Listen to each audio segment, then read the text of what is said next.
Hey! J-Post first through the door! What, oh friend? I'm just having a little blazeboard jam out. While I wait for the coffee to kick in so I'll be smart enough to help solve some problems and some puzzles. How you doing, friend? The Bacon Avenger, what, oh?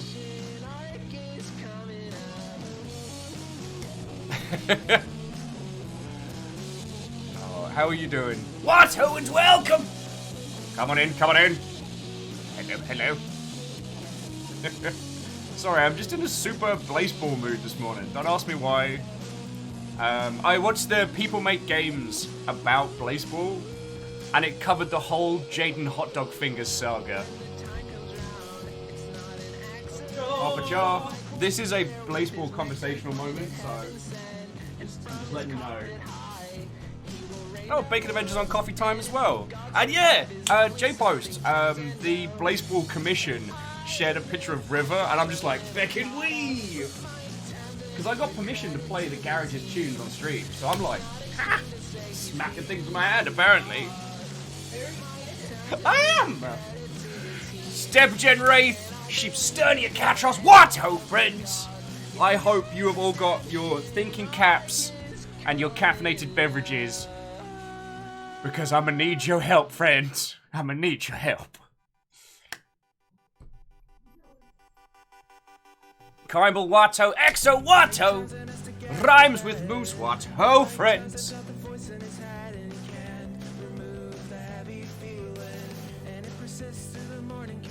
Airman Mal, everyone's coming in today. It's Mr. Squarepeg, Lady Lecter Varbles, Gilmore Greyjoy, what ho, friends? Prolo, what ho?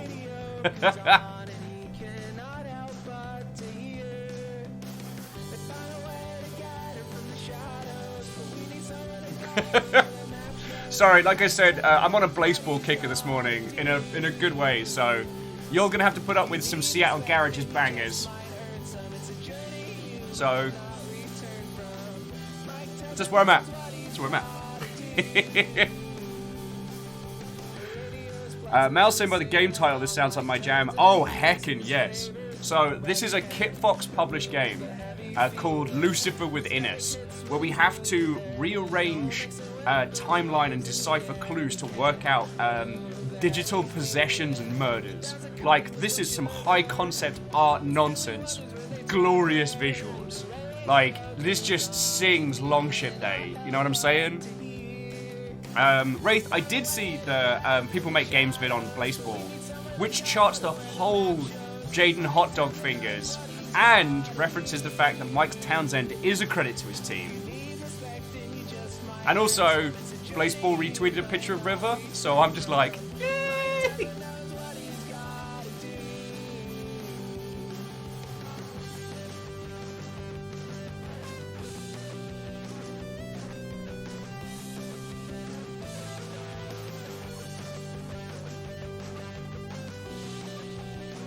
So yeah, I will say the People Make Games video on it was so lovely because it focused so much on like the collaborative storytelling elements of it and confirms a lot of my personal theories on building communities and games, that if you work in tandem with your community when creating something, the sum of its parts can become so much greater. But obviously as an ex-CM, well, I guess I don't really stop being one. Like, obviously that plays into my personal philosophies. Oliver, not a robot. I think his name says it for us all. Hashtag Seattle Garages. I'm back on the Mike Townsend train. He is my chosen idol for this season. Friends, and I promise we won't talk fake sports all day. One of my favorite things at the moment, though, is just telling Fiona what's happening in the game with no context. And watching Fiona be like, I don't understand, what are you talking about? Oh, Shackle's saying, what about Pitching Machine? Is Pitching Machine still a vampire? Because Pitching Machine drunk a bunch of blood and gained powers, I think?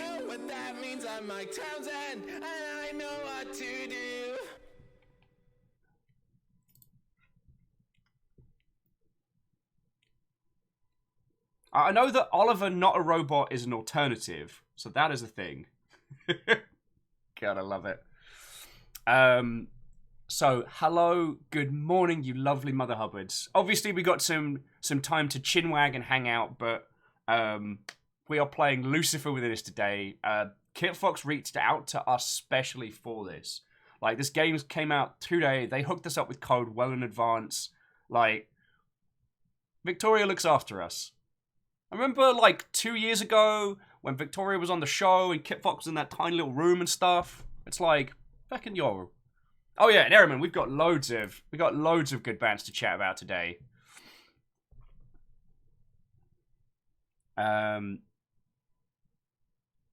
So, Alnus, Joda, Watto, and welcome. Yo! Well, machines use oil for lubrication, and oil comes from old dead plants and animals, so really aren't all machines vampires? No arguments here. No arguments here. I can see the case for all machines being vampires, and you know what? I'm alright with that. Okay, I won't inflict upon you all an entire day of Blazeball soundtrack stuff, because it will start getting very weird. So let's get some smooth jams going while everybody brews a cuppa and gets together. Well, Captain Steph will help get you through it. I assume it's for your sleep study, right? Captain Steph was saying they can't have caffeine or take naps. Oh, EXO's saying that while they won't be able to help us out with puzzles, they're playing Katana Zero. God, that game was a neon-soaked joy.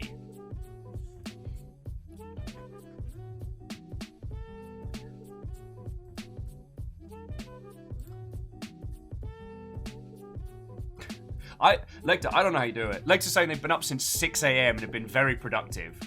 Like, 6 a.m. is a time that I aim to go to sleep before. That is the only thing that 6 a.m. is good for. That if I observe it, it means something is going weird and wrong. There was some Vigigamey stuff to chat about, like how Rami is back to being good dad. After GDC announced they were going to be hosting a series of talks online, with the ticket price being $1,000. Rami is working on doing like a series of like masterclasses where it's like $50 in, but that's so that Rami can pay the person, have it run proper, rather than it being like to make a vomit-inducing amount of profit.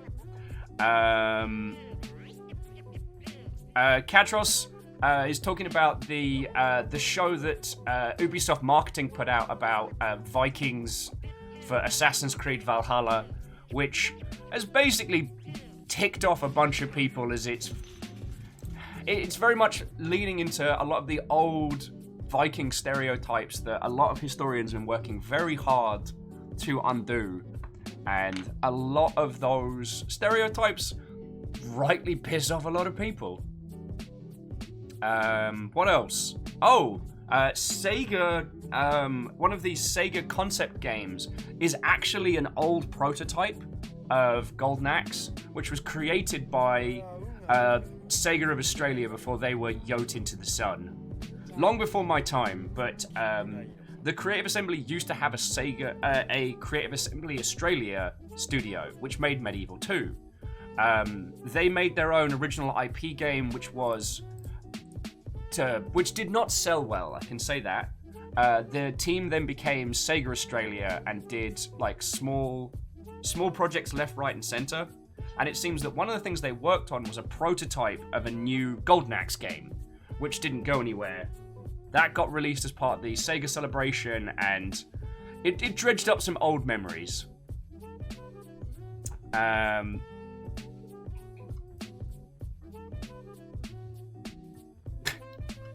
Mr. Squarepeg, that is fascinating on the spatial OS stuff. I'm amazed this... that is fascinating.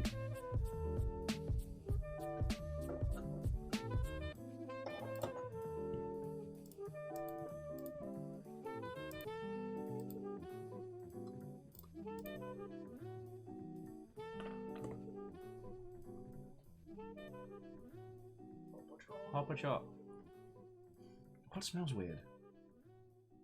Oh, we sprayed air freshener. Oh, okay. It smells fresh. That's what it is. Don't like it. Just strew some dead meat around the room. Goblin monster. Backroom dweller. Hey, no, this is the fucking command center. That's like storage and communications. Excuse me. All right, fire control then. If this is a spaceship, this is where it happens. Rude. But accurate. Are you heading out? Yeah, I'm gonna run some errands, and I gotta get my edible for tonight. Oh, heck. Still worked. Have you worked out what you're playing I'm gonna tonight? go to Petco and see if they have any more guinea pig costumes. That is dangerous because you will acquire more guinea pigs. No. I'll just get guinea pig costumes. Okay. Okay. I hear that they have tiny shark ones there. Get out of my house. Nope. Dash Watto. Kimball Watto, friend. Oh yeah, and Kimball. Okay. Liking your face? Yeah. Please bring me food sometime. What would you like? I don't know. I know I should eat. I should have eaten. I'm a fool. Fool of a toque. Fool of a toque. Would you like me to make you some toast before I leave? Well, no, you got stuff to do. Like, I have all day to get it done. Would you like some toast? Toast takes less than 5 minutes. Kisa, I'm sorry, all right, but I remembered to. Oh, Tar makes a good point. Don't feed Will after midnight, and it is chronologically after midnight. Get out. How are you all doing, Fred? Sorry, so Kimball, Watto, Tal, Watto, Kisa, hello. Kimball was referencing Cake Bash, which I'm so happy to see has been doing great. And friends, if you haven't seen Cake Bash, it's this glorious, like, 4-player brawler, but where you're all delicious cake foods. It's like the Great British Gang Beasts, which actually sounds kind of heinous when I say it like that. Is there a pigeon happening? I guess so. That's a thing.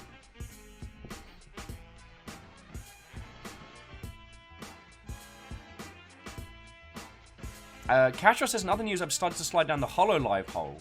I'm in no rush to be saved. Is that the neon-soaked mobile game? Because I can't seem to get that to work on my phone.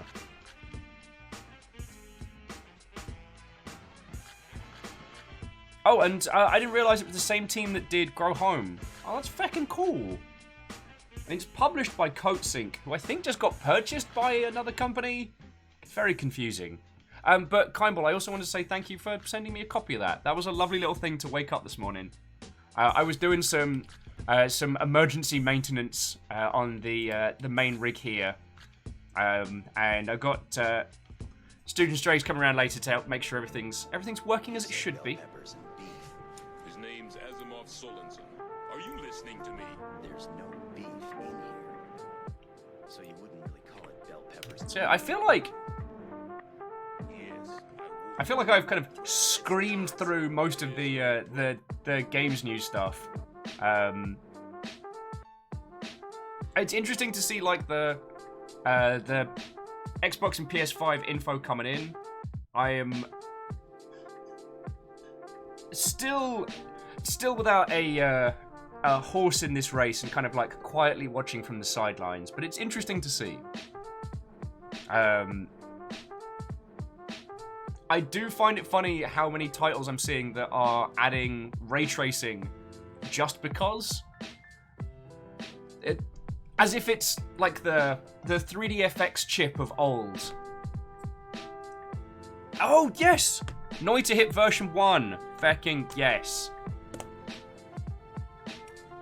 I mean, Tal, you probably saw I added it to the thing with the thing because it absolutely deserves it.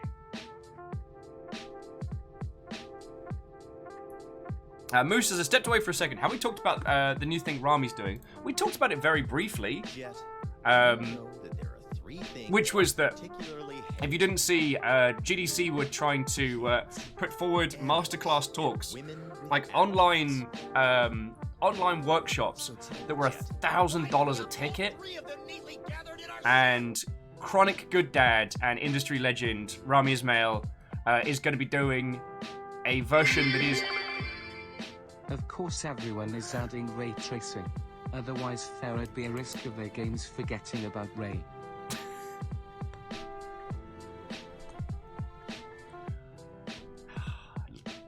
Ladies, gentlemen, and thank you. I'm sorry, I forgot to eat food things. I also have to inform you, my love, Special bell peppers. I forgot about Dre. How'd you forget about Dre? I don't know. You had one job. I had one job, Don't forget about Dre. and I did. And Shackle reminded me. It's one of the new video game engine features that people are adding called Dre tracing to make sure that video gamers don't forget about Dre.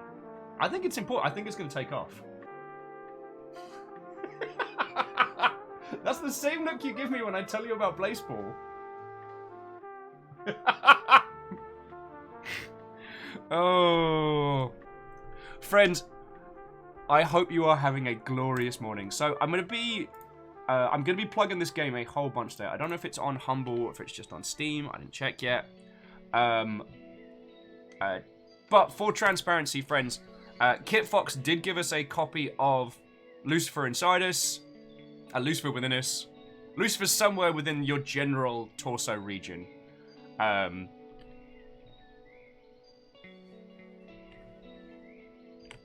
It's not on Humble. Okay, so it's just up on Steam. Alright.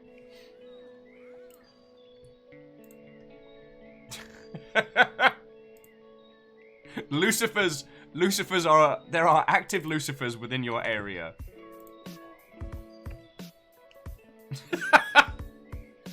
Oh, I'll try and be calm. His little Yaskir. We called him that because he's scared of everything ever for all time.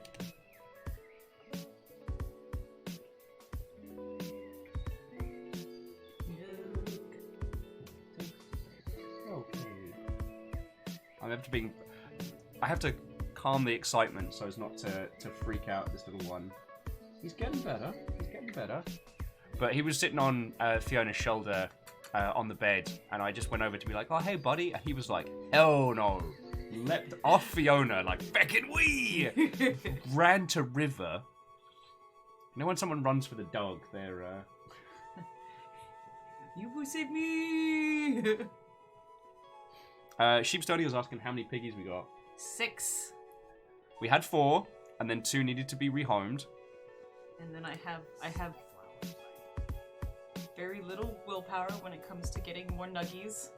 I'm sure I've told you all this like 8 million times, but there was just this moment where we were on the couch, and Fiona just turns to me and goes, "How much do you love me?" Because you had already accepted 2 more nuggies. I had already gotten these. I had already confirmed. But their old owner is very happy that they are well loved and they can see them on the social medias. Yeah, and occasionally on the internet. Yeah. Oh, EXO was asking if we'd seen that Dexter's Also, coming back. hi guys. I never really finished Dexter, so I watched like the first 3 seasons. You want to say hello, Yaskier? Want to say hello to everybody? Say hello, Yaskier. And hello, Capstuff. He's not freaking out, which is a very good sign. It's tough to reject a sweet pet in need. Yup. It's a little Yaskier. The Secret of Nug. I would play that game. No, it's okay.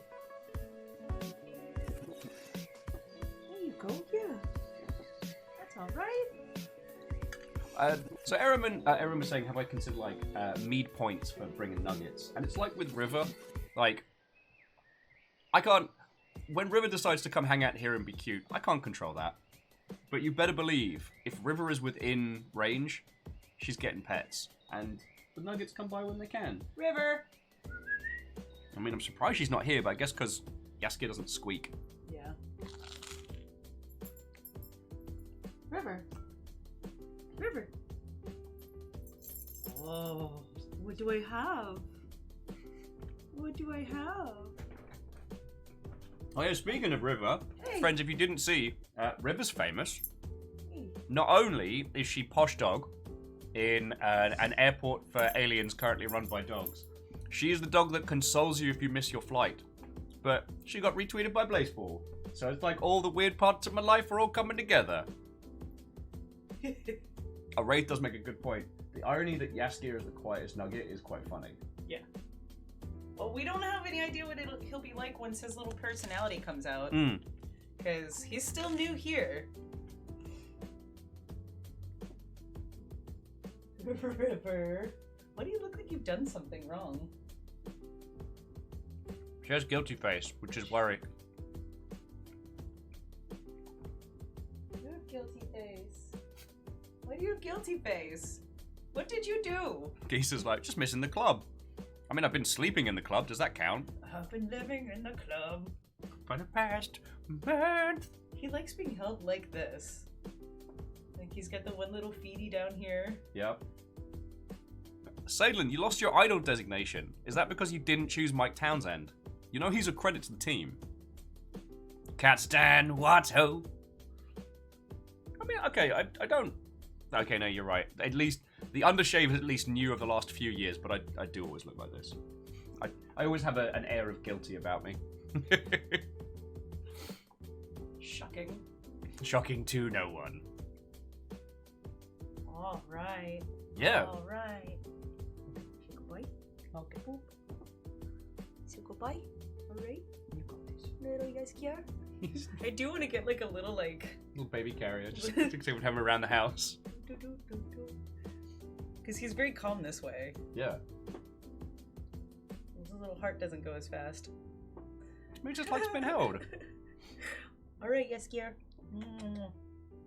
I got you, don't worry. So yeah, so Mal, Kit Fox are the ones working on the Steam release of Dwarf Fortress. And like, watching Kit Fox go from strength to strength has made me genuinely happy. Like, the games that they publish, they have supported and have been fresh and interesting. The ones they've been developing in-house are feckin' glorious. And of all the teams that could have gotten Dwarf Fortress, I'm glad it was them. Oh yeah, as like to say, Boyfriend Dungeon's coming up. That's Kit Fox's kind of like flagpole. And the animations are so good. I have a feeling that Boyfriend Dungeon is going to be people's like, you know, Hades post-kicker. Lizzie T. Pound Fearless, Watto! Fearless, you have nothing to apologize for, friend. We've discussed a little bit of video games, a little bit of Blazeball. Want to give everybody a chance to go brew a cup of tea. Because we're going to be playing Lucifer with Innes today, which is heckin' cool. But it is going to be some problem-solving shenanigans. So I'm gonna need your help, friends. Oh, and Lecter, you're totally right. Like, Moon Hunters is one of the best multiplayer games. I binged it a little too hard when I was at Rocketworks, which is why I haven't really streamed it, but I feckin' love it. Shrouded Isle was just genius writing.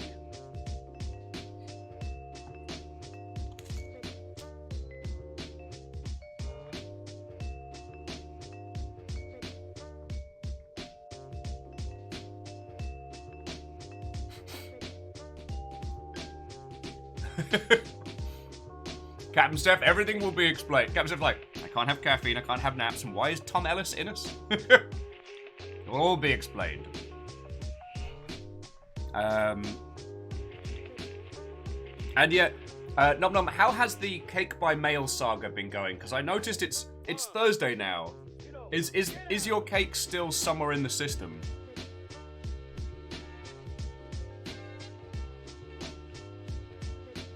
Oh, and Katros, congratulations on that, yo. Couple of Hades wins.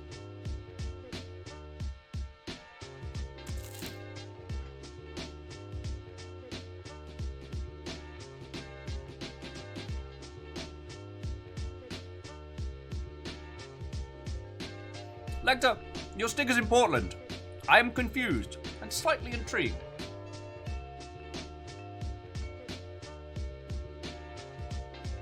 But yeah.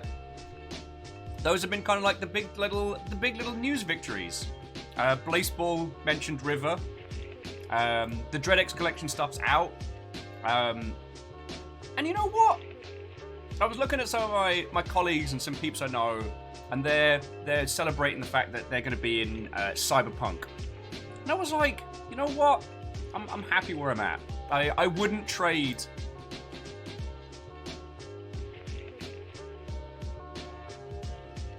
I would not trade my teeny tiny little bit in an indie thing for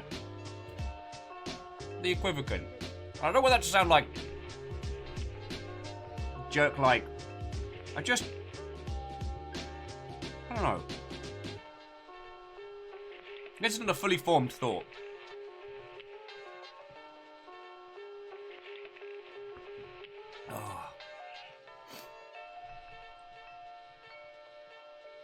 Oh, your flight stick. I was like, it could be a beaten stick, could be a flag waving stick. Sadlin, we're not going to use the term diddling stick. And I can't believe you cut that clip, Lecter, to make it look like I was pro tea diddling. I'm livid from yesterday's shenanigans.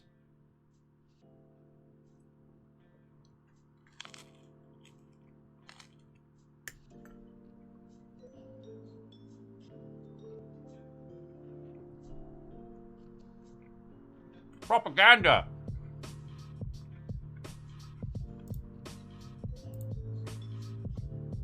I am absolutely against sticking your finger in your cup of tea. This is not the way. This is not the way.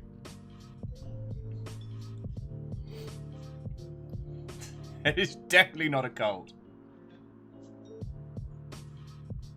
I haven't yet solved the mystery of who sent the giant Gundam yesterday, but I also, I don't know, I didn't feel like I said a proper thank you. Right, I'm still kind of processing it. I looked up how much that fecking behemoth is, which I should not have done. So fecking yo. Whoever... While the mystery remains unsolved, I'm just going to say a big old blanket thank you for the Gundam Ridiculous to Dash. It's not a cult! It's not a cult. It's not a cult. But the next thing I'm going to build is the giant Murder Goose. So, Mechanical Murder Goose is my next big project.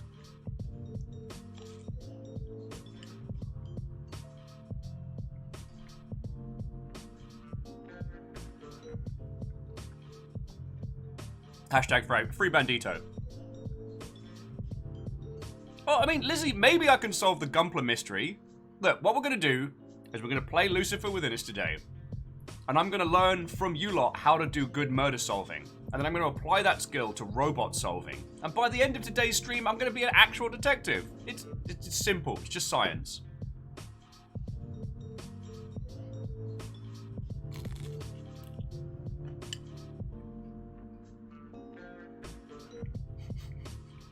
You're all criminals. You're all criminals. Right. Let me, Yo. I'm sorry, the giant what no goose? The giant murder goose. Did I not show you giant murder goose? Skatros, thank you kindly for the 200 bits. Mal says their name is a Gundam fanatic. What is the name of the mystery Gundam? What do you mean, Murder Goose or the new one? Because the new one is the new build of the Gundam Unicorn, which is fucking cool. The mystery one is the Gundam Penelope. It is not, in fact, the tall goose. It is the Murder Goose, because it looks like a murder goose. Look at this Mother Hubbard here. Hang on, let's see if there's a better view of the goose nose. Yeah. So if you have a look at the side there, look at that honking great big goose horn. There's a full bagel goose, Jerryland. Yeah, this is from Gundam Hathaway that's coming out, I want to say next year? It looks real feckin' cool. Shackle's like, wait, Murder Goose. Is that not redundant naming. Yeah, but sometimes you need to smash that point home.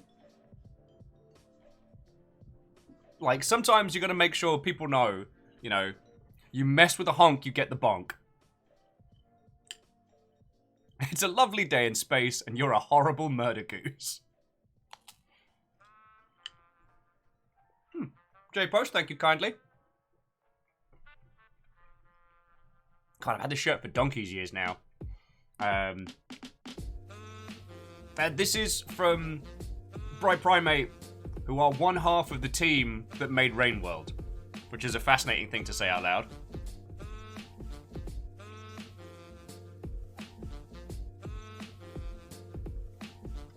Okie dokie. So, does anyone still need to get themselves a cup of tea? I probably need to get another one. Oh yeah, so, Mal, that's Gundam Penelope, but I refer to as Gundam Murder Goose.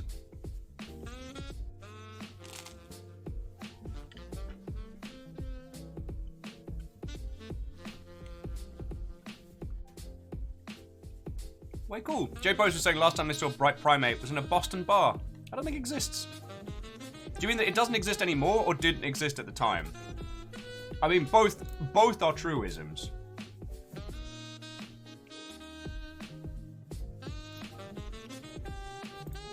J-Bo's like, take your pick. Right.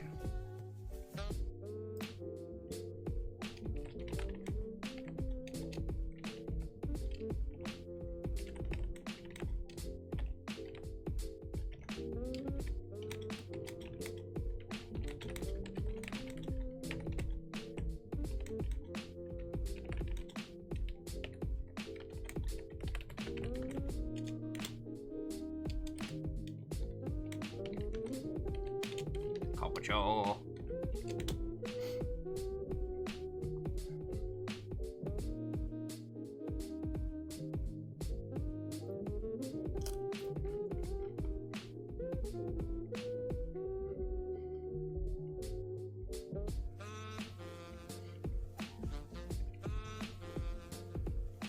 Okay, so no one is yelling, "Oh, put the kettle on! Wait for 2 minutes." We're ready to get stuck into this, right?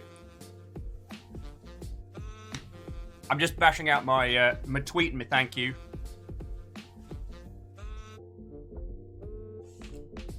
Lecter, I'm gonna need your razor sharpest. Pop that kettle on. It's nice and cold today as well. I'm okay with the temperature dropping, because it means that when we do the Blackout Club on Friday, I don't get quite so cooked. No idea what it is about the Blackout Club that pumps out so much heat from my rig. It's like that and Tarkov. Oh, actually, as a small little aside for any of you that are still leaping around the world of Tarkov, they're doing free giveaways for like today and tomorrow. So I think you just have to go into the back end and get yourself some additional packages of goodness.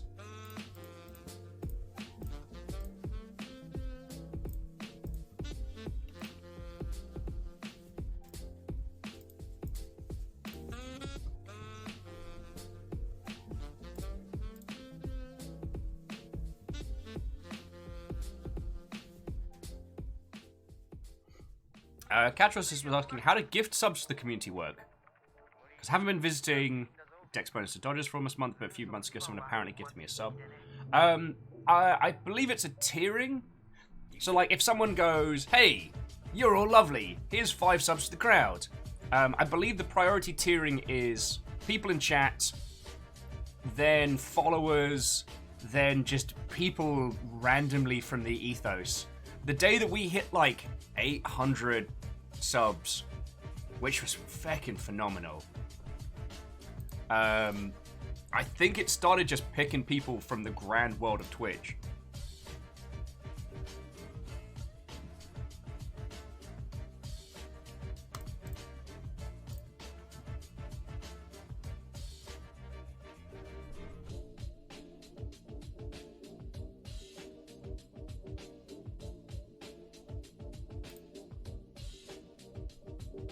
Okay, sorry, bear with me a second, dear friends. Oh, Bacon Avenger is saying that blackout hits their GPU hard. I believe that's where your heat's coming from. I mean, makes sense. The rig that Stooge and Strager built, it's like, I've got dual graphics cards kicking ass at the moment, which is feckin' cool. I am super duper grateful. But oh boy does it bring the thunder.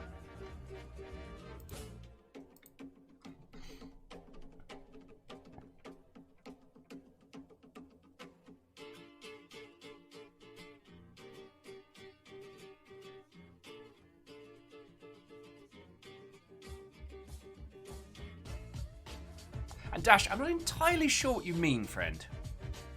I'm not entirely sure what you mean. Okie dokie lokers. Sorry. Nearly ready to kick off. Nearly ready to get it going.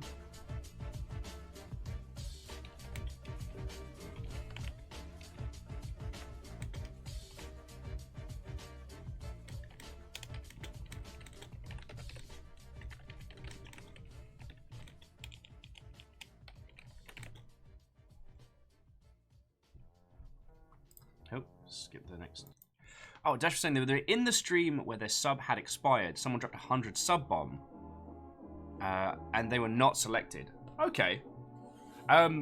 If there is more mechanics and weight to how Twitch selects who it pulls out of the air, that is not something that I've looked desperately into. I mean, you lot tend to pick your targets as House Carl with occasional spouts of, like, we'll just call it shelling. Ah, Lecter, the kettle is on. Lovely, lovely. I am wishing that I had made another cuppa before we kicked off, but there we go.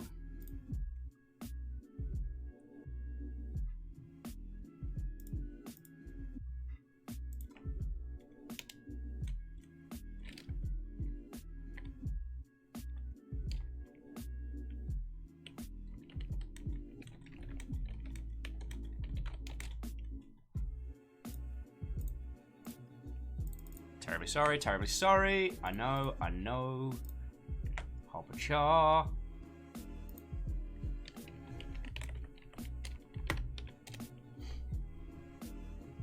Yeah, automated turrets, cluster bombs, hidden snipings, the tools of House Carl. Yeah, later you do. Although I'm usually of the, I keep drinking coffee until I deem it to be too much. Which is not probably as large a number as... It should probably be a smaller number than I go for.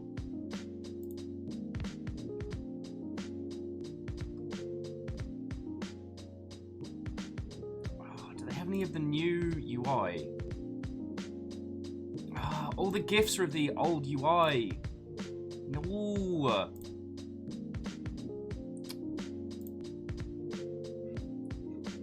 Oh, friends, you gotta put those decent feckin'... Give me those decent high quality GIFs.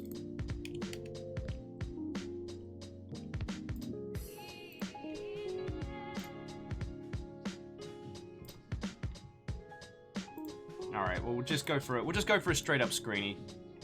Times are wasting and we've got puzzles to be a solving. Yeah, Bacon Avenger, too much coffee, technically blasphemy. Though I've definitely reached full-on Sketchlord levels in the past.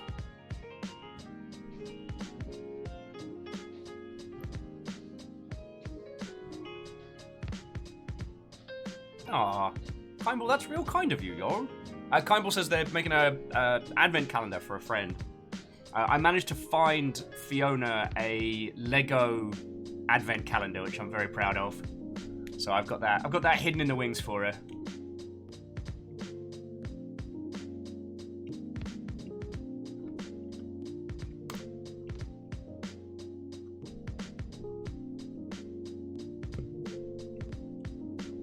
Okie dokie lookers.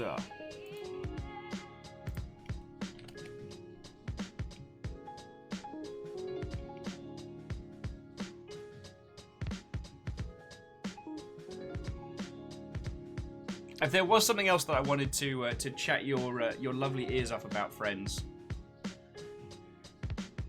it's completely dropped out the back of my head. I feel like Raft's Chapter 2 is mocking me. It's definitely that one.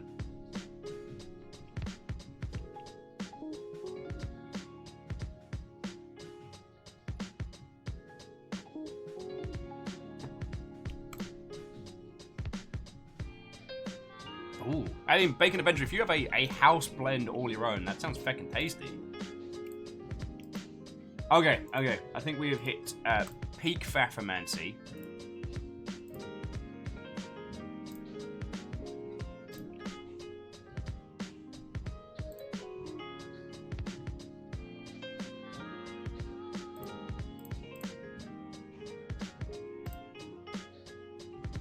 Okie dokie. Ortazini, Watto? Yes, I very did play Breath of the Wild, yes. God. Yeah, I don't think there was any stone left unturned for me with Breath of the Wild. Spent an inordinate amount of time in it.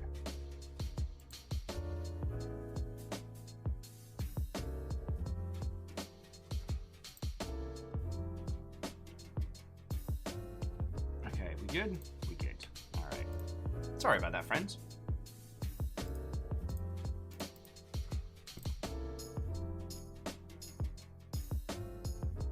Mal's like sitting here vibrating for Breath of the Wild 2.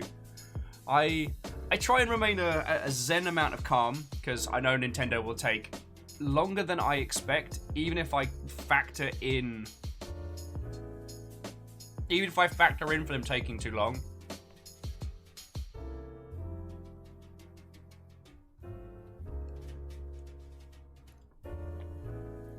And Lecter, I am hoping and crossing fingers that New World's still going to be kicking ass. There's been, Amazon Game Studios have been going through some serious turmoil, and oh boy.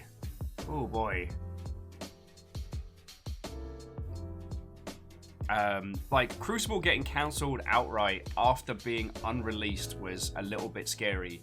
And more stuff's coming out about the other projects that just didn't go anywhere.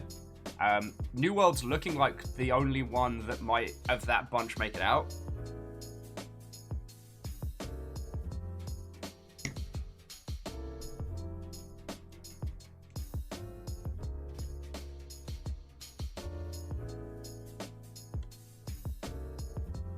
Oh yeah, Kandarian, Crucible has been, development on Crucible has been halted, which is, there's a lot of things I can't say due to NDA, but what I will say is it's very interesting to see how Crucible got pushed versus how Valorant got pushed, and despite the fact that Amazon owns Twitch as a platform, that Valorant was able to do a better push on that platform. So I mean, it doesn't sound like, at least at a corporate structure, Amazon had a lot of faith in Crucible as a product.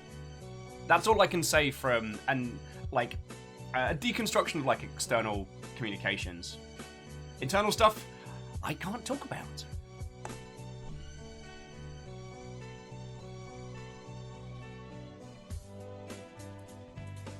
I'm still.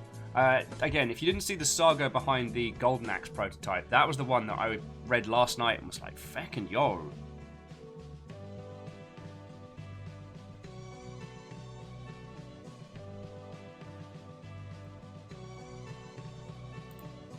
Alright.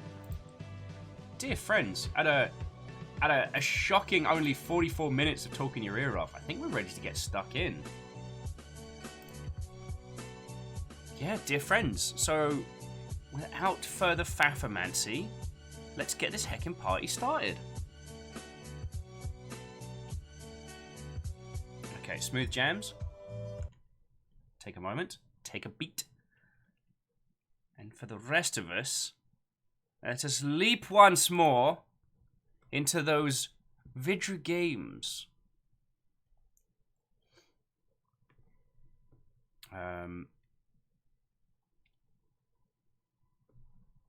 Oh, and just on the Amazon Game Studio stuff, I do feel there was a lot of sweeping decisions made at a managerial level. Basically, the acquisition of CryEngine as a fork and then like making that their default engine with Lumberyard. Like, the concept of Lumberyard is very, very clever, and I do agree with it. But CryEngine was not the way to base that. So the idea of making a big old free engine with multiplayer support that you can spool up a project, develop on, and then release from there, I really like that idea. But now we have Unreal that does that, but better. So it's like, when Lumberyard originally pitched, it was the first one of those doing it. It also, in the event of a zombie apocalypse, all products and assets were made free. So there's that.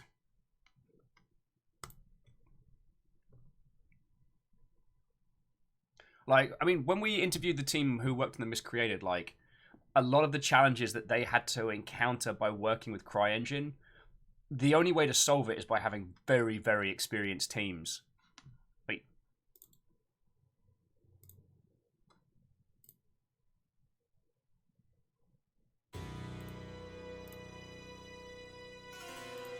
I need you to do your thing.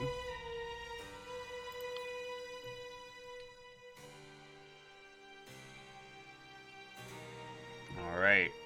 Hopefully the audio is not too loud. It should be mixed to a good blend. Ultra enabled.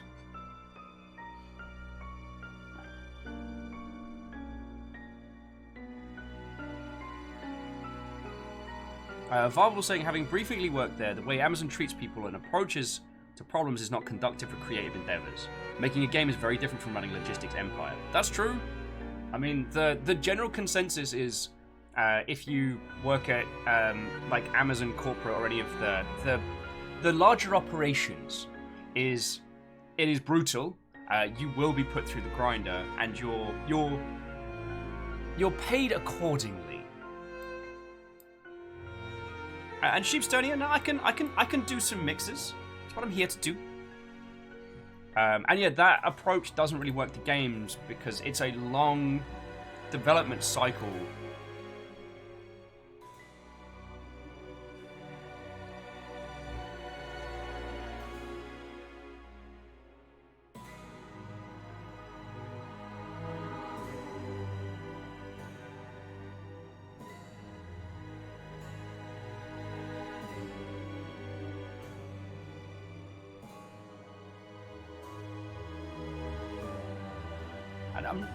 I am not sure what you mean, friend.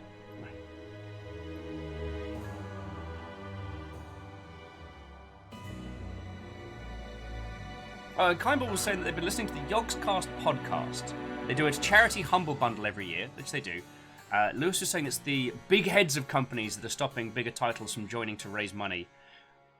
I have encountered that philosophy, that especially tentpole releases, they are very guarded about what bundles they're available in, to create a sense of value in their products. The irony, of course, being that these are some of the same teams that will be throwing them on varying game passes throughout the next year or so, but that's another story. Oh, Kestrel Watto! We were just about to start solving some crimes, so if you've got your crime-solving hat on, we're going to be dealing with digital demonic entities with Lucifer within us.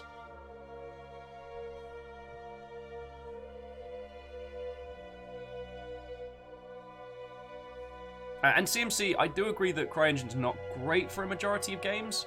It was designed for some very, very specific purposes, and if you have a team that have worked with it, like, you can do some really, really pretty stuff. I mean, CryEngine can still give a lot of the other engines a run for their money in terms of, like, visual fidelity. And, oh my word. Like, all you need to do is hop on the Miscreated and observe any of the rainstorms to be reminded of that's why the CryEngine's still in discussion today.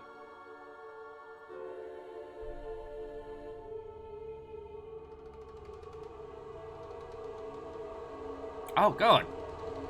Oh, okay, so no, I understand what you're saying. That's the old. I'll take 1 penny tomorrow. I'll take 1 penny today, 2 pennies tomorrow, 4 pennies the day after, and suddenly.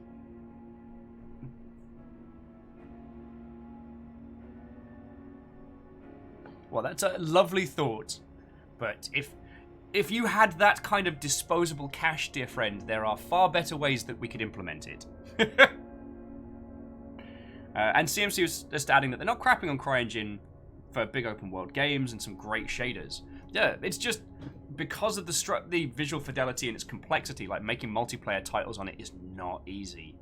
And a lot of the time you end up having to strip out a lot of the things CryEngine does well visually to make it run smoother. Netcoding with CryEngine is hard feckin' work.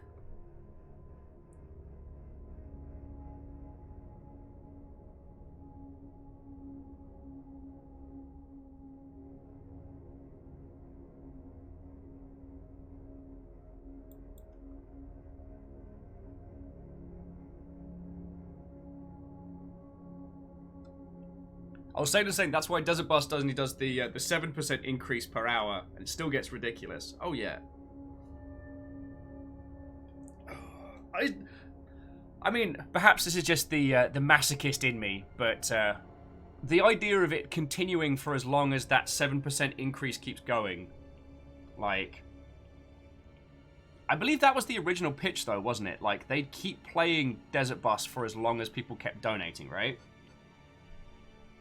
Sorry, here's me flitting between varying topics. Shall we get into one of those video games that people always talk about? And Lizzie, I am also sad that our friendly neighborhood Lucifer is not here. We've got a whole game about him. Shenanigans. Shenanigans. Okay, the Two Brothers case. Okay.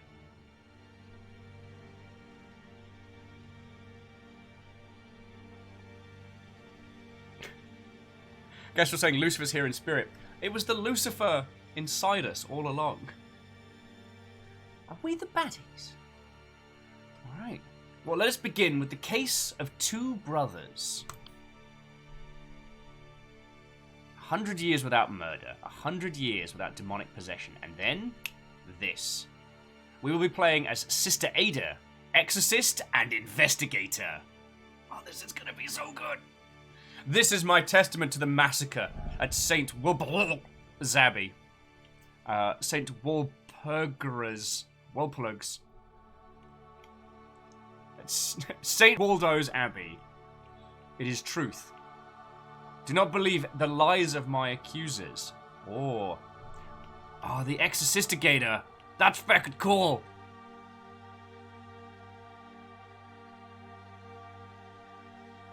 Yeah, Lady Lecter, St. Wallplugs is our first case of the day. And Kestrel, I find it not important so much to ask where is Waldo, but to ask how is Waldo.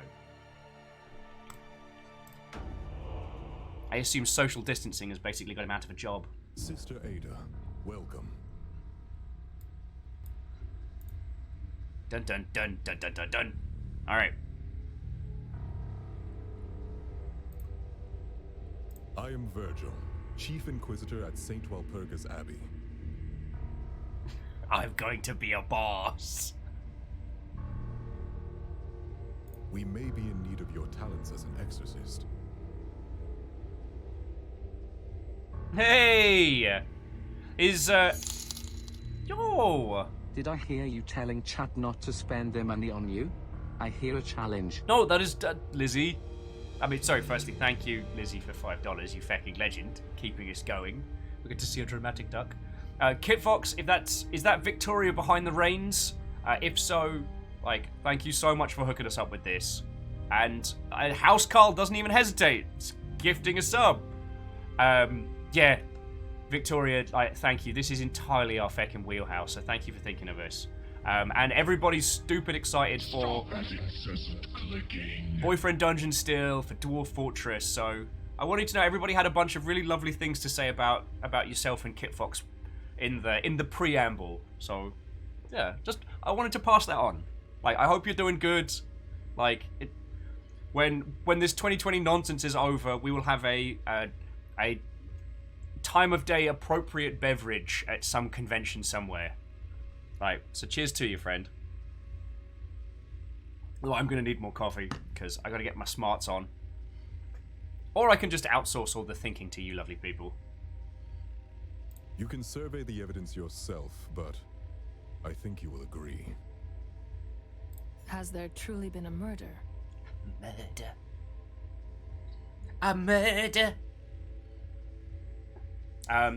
So yeah, Victoria, feel free to stop on by anywhere. We're gonna be playing this for like 4 or 5 hours, so strap in, buckle on, we are doing this. Lecter, no. Lecter, no. Nom nom, there have indeed been many crows inside this, but also a dead bloke. It seems so. A respected priestess, Mother Miriam, passed this morning under suspicious circumstances. Hey, Victoria, no worries. Thank you for stopping in. Oh, and thank you for the host as well. A demon may be present. Here, even now. Possessing someone. Someone. Totally not me, of course. On account of my name being Virgil. Who wants to sing? Sounding pretty possessed over there, buddy. Oh, and Nom Nom, thank you for the host as well, friend. What happened, exactly?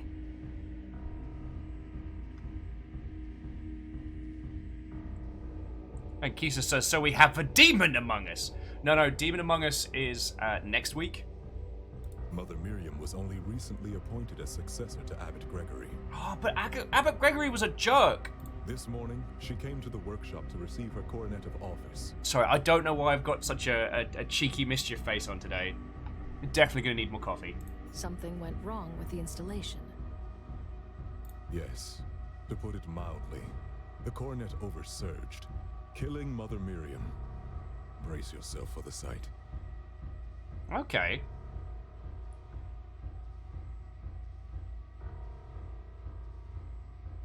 Alice with, I assure you, my name of Virgil in this tutorial on how to find demons is not ironic at all!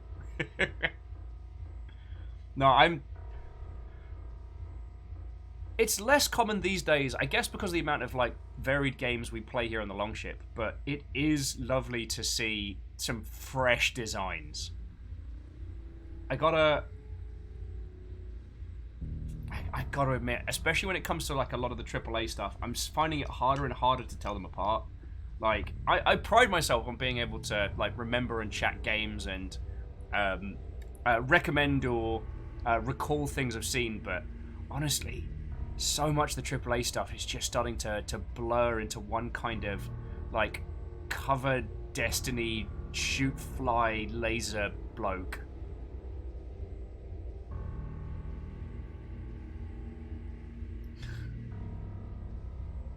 Then the workshop operators, Gideon and Reuben, are the prime suspects.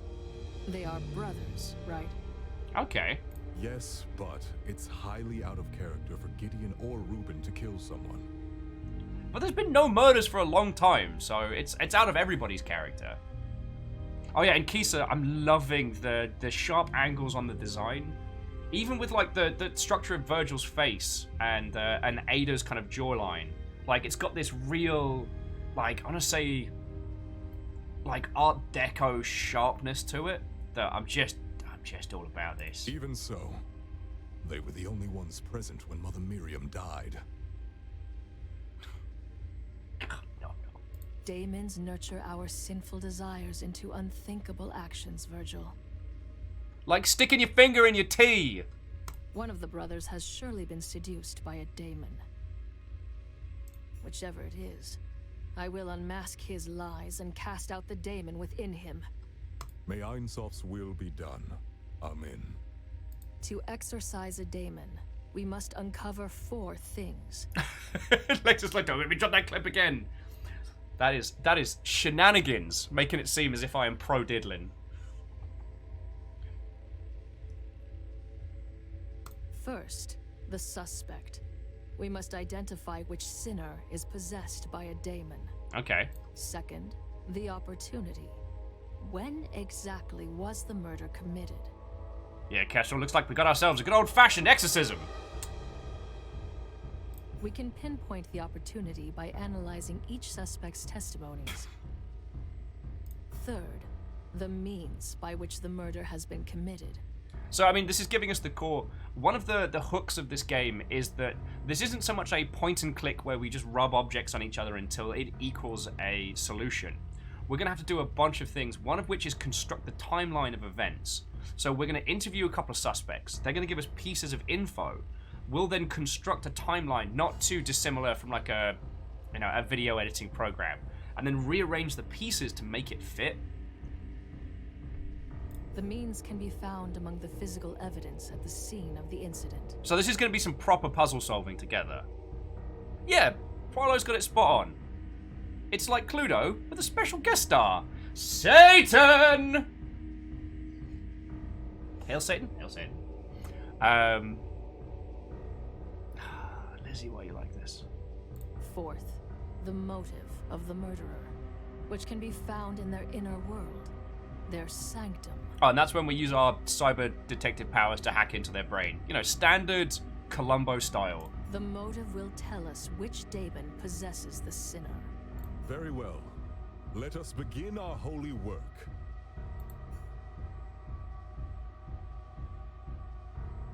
Okay.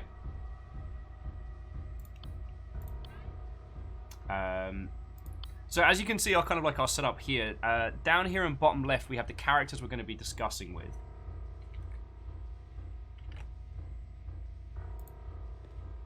Okay, there's no wuss out about this. A few objects about, 2 people to interview.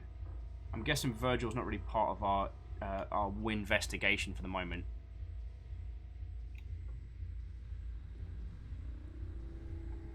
And Phyllis, I don't recognize Ada's voice. I recognize Virgil's voice, like, off the bat. So, you know, they've got established talent. All right.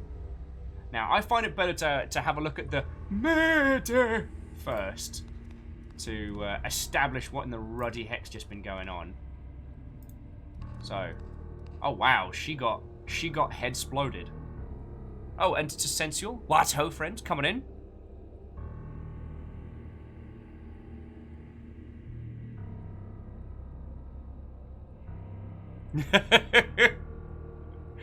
Sorry, Lizzie was like, to the answer of why you like this? Long sigh. Because Lizzie missed the chance to shed a hand clip earlier for Kit Fox Games. Yep, no takesy backsies. Unless Victoria pops in later on. But there we go.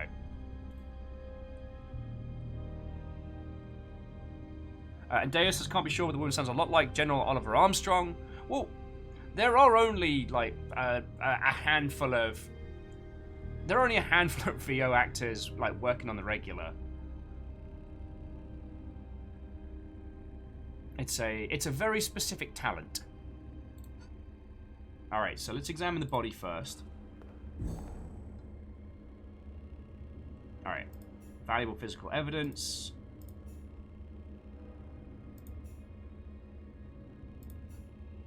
Okay.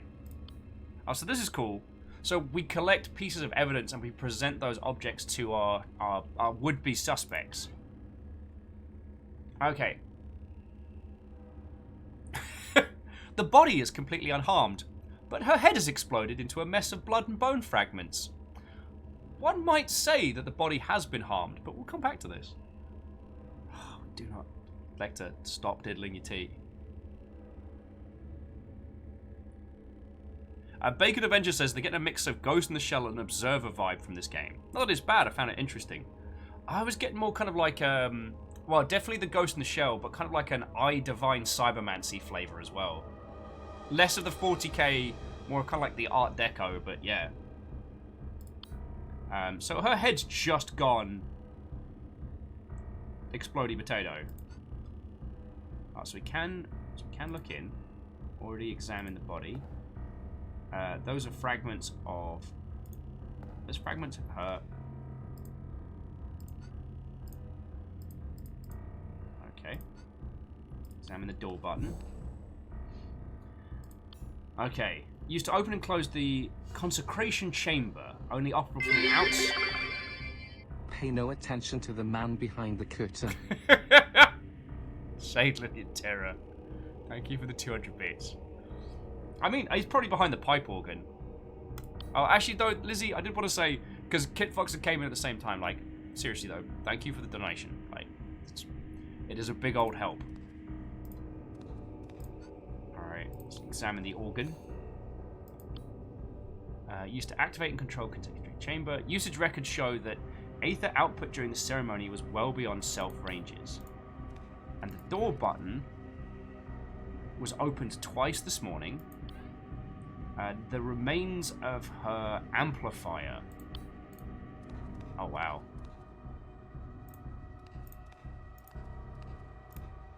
We saw the little circlet over here. Alright, so this one has been found in Gideon's workshop in pristine condition. A component is required to safely install the coronet without the ether oversurge. Okay. So I'm figuring we do a once-over of the place, get as much info as we can, then start questioning the brothers too. It's just like turn the church music up to 11. Well, does anyone have any requests? Alright, Gideon, let's have a look at your workstation. So place the coronet and the recipient in the chamber. The performer and the recipient pray in silence. Begin the song to start modulating the aether. Intends on the aether output by bringing the performance to a crescendo. Okay. So that gives us the information on how it should have gone. Okay.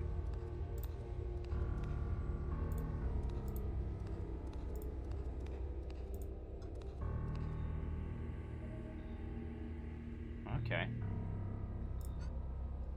So I'll look at Raven's workstation. It's got the blueprints for the hat. Purpose of the device seems to be to amplify the user's aether output. Components are an amplifier, casting, and limiter. And the other one was the spear blueprints.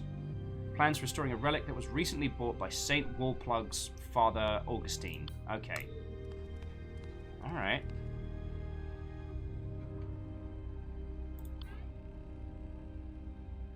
And the limiter that we found in Gideon's workshop should have been installed into the headpiece. So, okay. Got ourselves a little murder mystery here. Alright. Any questions, any thoughts, any feels before we start throwing these two through the old Columbo ringer? And Vanderbeest. What? Who? So we have both the head of House Valkyrie and House Order here. If there is a head of House Carl, they remain in the shadows. And Chaos can't agree on anything long enough to promote a leader. Vanderbeest, thank you kindly for refilling the pint glass. Everything seems pretty cut and dry at this point. Like, they used, I don't know, we'll call it magical spirit gas to go through her little brain. Whereas the limiter that's meant to be in her crown is on Gideon's workshop. And Gets the Boat just subscribed for 20 months. How are you doing, friend? We're solving murders about Lucifer.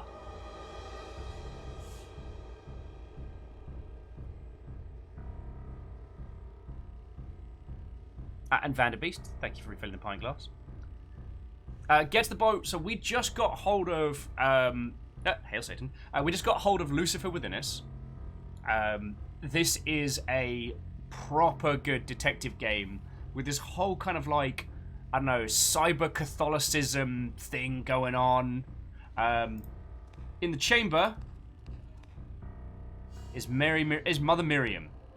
Mother Miriam is also all around the chamber after her head got detonated. We were just about to start questioning these two, the brothers Numpty. That's it. Yes, nom nom. And Kimball, a little bit of chaos as a treat. Just sending a snowman in to mix up that pint of Corgos. Kimball, thank you kindly. On top of sending us a game this morning, you feckin' ledge.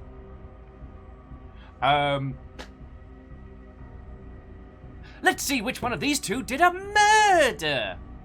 We can learn how to put all this together. Bacon Avenger says, so this is the game version of the high programmers from Paranoia. Feck, it bloody could be. God, I know it would not be an easy project, but we desperately, desperately now need a multiplayer Paranoia game. Like, not necessarily a betrayal game, but a trip up your friends with narrative game.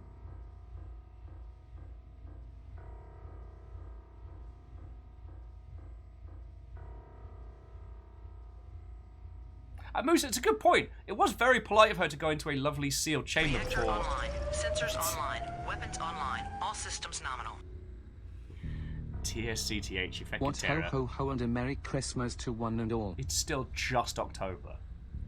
But TSCTH, thank you. I mean, get to the boat. Yours was a 20-month spree. TSCTH, yours is 22 months. Like...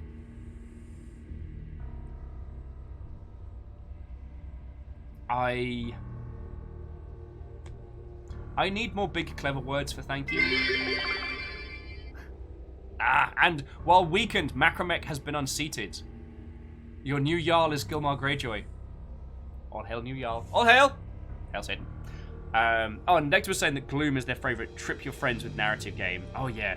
We used to play a great version of Gloom at PAX where we would ignore a lot of the point scoring and we play it as a narrative game where you have to tell a story and you used your cards to interrupt another person's story. I always thought that was fucking grand. Alright, let's talk to Gideon first. This is madness! I will not suffer this injustice! Oh shit! That's Alex! Oh fuck! Oh, it better not be him. I am Gideon the Grand, the greatest cybernetician of our generation.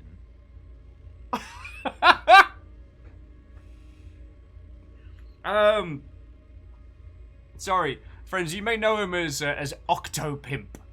He is a very, very good friend, and he is a proper good voice actor. Oh, feck. I've known him for donkey's years. I didn't know he was in this! I am blessed. I don't know what went wrong this morning. My hands are guided by the divine. Boy, why does my body sound feckin' guilty? I see only gaudy trinkets here. Aidit's not messing around. Mother Miriam died by your hands. Is that not so?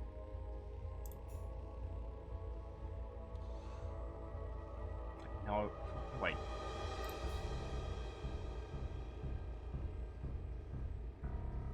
I don't know if it's just doing a little bit of VO and then the rest is read by us, or if there is a bug right now. But Gideon was going on to say that Mother Miriam was their patron. She loved me like a son. Nothing wrong. The consecutive chamber must have been compromised. Okay, so they're doing a little bit of VO to set the character and then letting us do the rest. Still, I'm feckin'. I'll message Alex in a second. When I go get some more coffee, I'm gonna message him. Virgil, we got this. Stop interrupting. Okay, testimony of suspects is divided into events. You can access the detailed description of events by hovering over them. You can manipulate the timeline marker to navigate moments in the testimony. Okay. So, let's listen to what Gideon has to say. Mother Miriam came to me for her consecration ceremony. I've performed this many times before, so I was confident.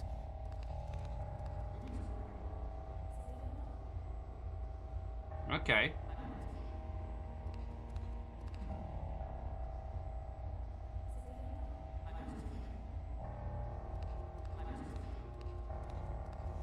To prepare for the ceremony, I ordered Reuben to take Mother Miriam to the consecration chamber. Meanwhile, I adjusted the coronet's amplifier. Oh, so our character has gone, wait a second. Let's re-examine what he said about Miriam's arrival. Right. Mother Miriam came to me for her... Interesting. Gideon does not mention Reuben being present while greeting Mother Miriam. Let's select Miriam's arrival and ask Gideon about it. Okay. Mother Miriam came to me for her Ask. Good. I should remember that I can ask a suspect about any statement in their testimony. Okay. And Stooge, what, oh friend? Are you ready to use those torpedoes to solve the mystery? Because I'm going to need some bloody help.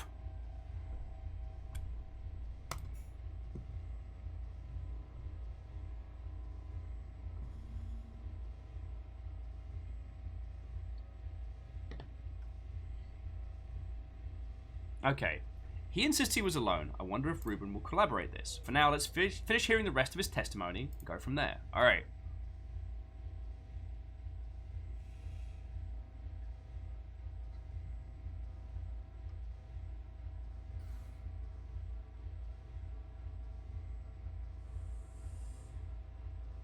And, Nom Nom, I understand where you're going with that line of humour, but perhaps don't. And sorry, indeed, we are doing some digital demon detective work, ascertaining the true villains of this. And Baron Sheep, what ho! Also, hail Satan, hail Satan, hail Satan. How are you doing, dude? My buddy Alex is doing a bunch of VO for this, and I didn't know he was in it. So we're trying to work out. We're listening to the first of 2 testimonies from our 2 characters. We've heard most of the first bit. So they adjust the coronet. Prayer, ceremony, Miriam dies. Once we listen to this guy's testimony, then we go over and listen to his brothers, and we can compare the timelines and go from there.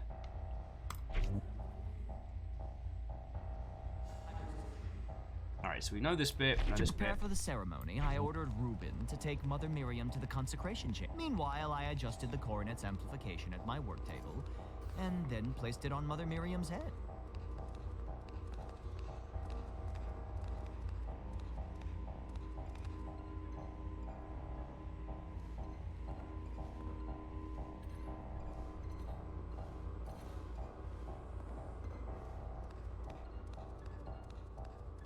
Okay. But we know the limiter was removed. Because we found the limiter on the table.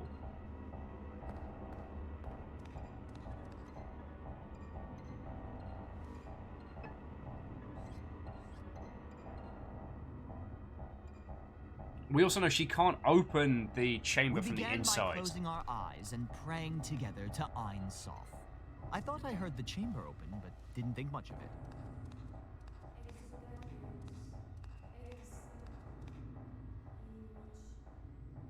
Okay.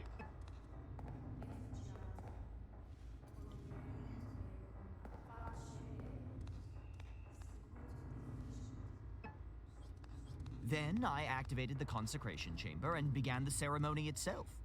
The aether output was within safe ranges. So they're doing a whole magical, super-powered song thing with some tunes. Okay.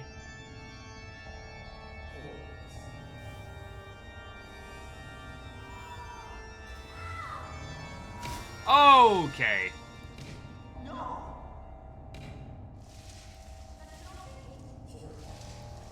That's a lot of blood.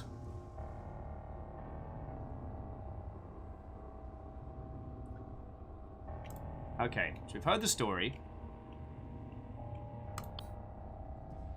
Okay. Pfft, Jonathan Pope, no.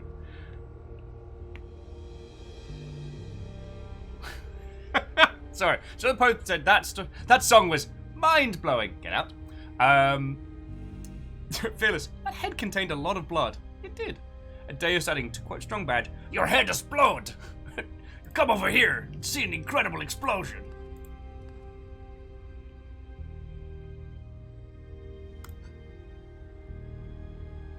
An exorcist? Surely there are no demons here, though. This was an accident, wasn't it?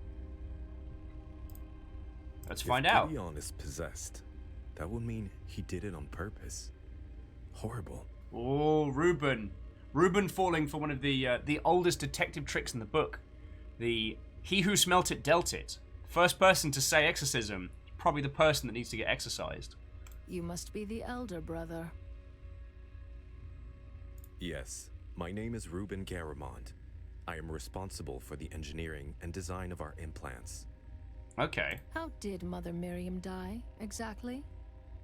It was a completely preventable accident. Mother Miriam died because Gideon deliberately flouted the ceremonial guidelines for his own glory. Gideon may be my flesh and blood, but he must take responsibility for his negligence. Interesting. Okay. Oh, that's cool. So if something works on both, then it is marked as verified. So Miriam's arrival is verified, and then the discussion of the ceremony. We know the prayer happens, and we know that Miriam dies at the end. So everything else is changeable. Brother with 100% sure it was an accident. My brother did it. Sounds like something someone who is sus would say. Yeah, Ruben is sus, vote.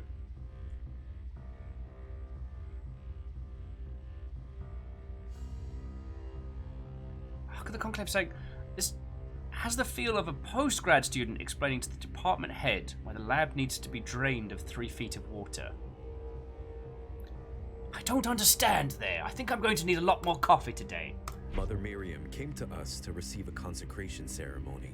All right. But she wanted something extravagant. Gideon suggested setting the coronet to have maximum ether output. I warned him that doing so is highly dangerous.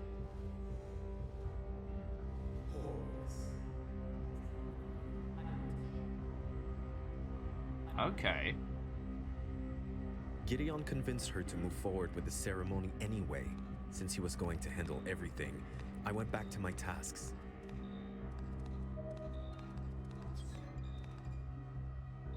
So, this part of his testimony is rather long and repetitive. Let's move ahead to the next section. Try and stop the ceremony.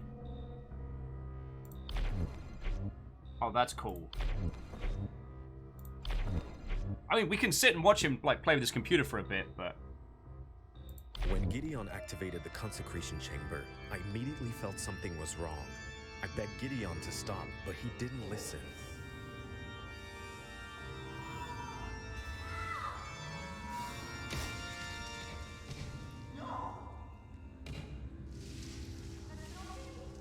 Okay, so the things that we want to challenge him on is we heard someone else open and close the door. I mean, it's still taking us through the tutorial, the paddling pool stuff, but dear friends, once we're put on a proper case of all our own, definitely going to need help. Yeah, Prolo, I think you're spot on there. This does have some Obra Dinn kind of similarities, and I'm totally down for that. The way they've structured it visually to get us to understand the timelines of the puzzles and whatnot, I think is grand, and I'm super down for this. Okay, there is only one truth to the chain of events this morning, and I doubt that either brother has told it to us. So we must rely on the greatest gift, our minds! Or coffee! Alright, first one is deduction. Says there can only be one truth. If 2 things don't align, 1 or both are false. Cool. If Gideon and Ruben do not agree on something, someone is lying. Or, if what they say does not match the evidence, I find they must be lying. Second is the induction. I should base my theory on what I discover. If my theory does not align with any of the testimonies or evidence, I should discard it. If 2 theories are both possible, then I should prefer one that is more information that supports it. That said, induction alone is not usually enough. Finally, abduction. Abduction? I'm gonna steal a person? How does that help us with crime?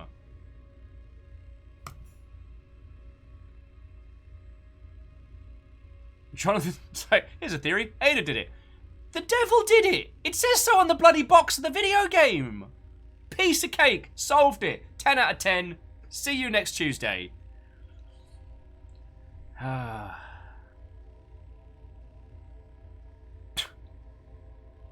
and Mal's making a good point. Ruben is sus. Because he's not voiced by Alex.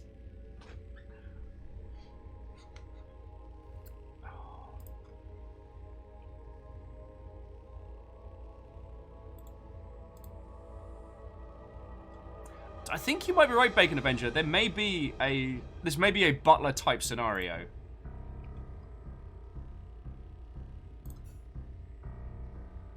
Okay. So we know about Reuben. Okay. So the control limiter was removed.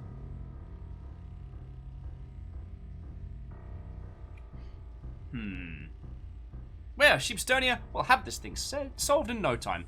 Let's start with Gideon.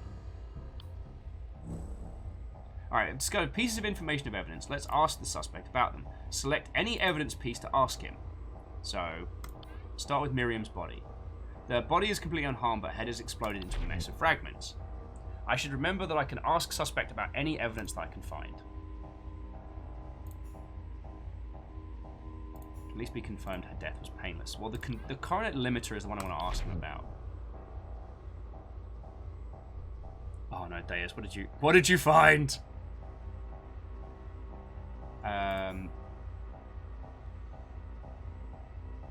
So the coronet limiter is impossible. How could it be undamaged? Right, so someone must have removed it from the coronet prior to the ceremony, but all ensuring the ceremony would end in a bloody mess. Gideon, you better not be the criminal. And sorry, we don't know. There is believed that murder in this world is due to demonic possession. So that's as much as we've established. But we've only been at this for like half an hour or so. Yeah, Gideon, why would you do an explosion? Why would you mess with your own work?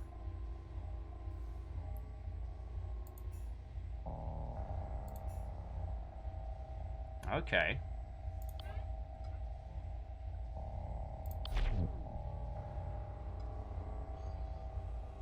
So I've asked him about the missing piece. He says there's no way that should have been missing. It should have been destroyed with. He could be lying his tiny behind off. That's also possible. True art coming from the soul. I'm hearing a lot of nonsense. All right, what's the spear? Oh, he doesn't know about the spear. All right. Once again, ask about the control panel. Like, how do you operate this device? Do you press the keys? Is it like a normal organ? Oh, Bayonet? What-ho? We're here to solve a murder! I'm just enjoying being able to say murder in as many manners as I like.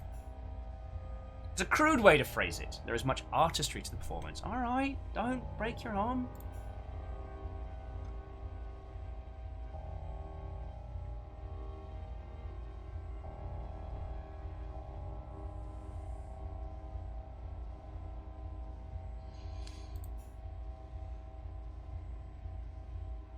Okay. Alright, the door controls. That's the other one I want to ask about. The door at records show that the chamber was sealed during the ceremony. There you have it. Proof the ceremony was performed flawlessly. Perhaps what curious was the door was opened twice. The first time was when Reuben opened the chamber to let Miriam in. The second time was before the ceremony started, when you closed your eyes and prayed for guidance. Okay. So we do have something to question Reuben about. To was skittish about the slightest possibility of malfunction. Okay.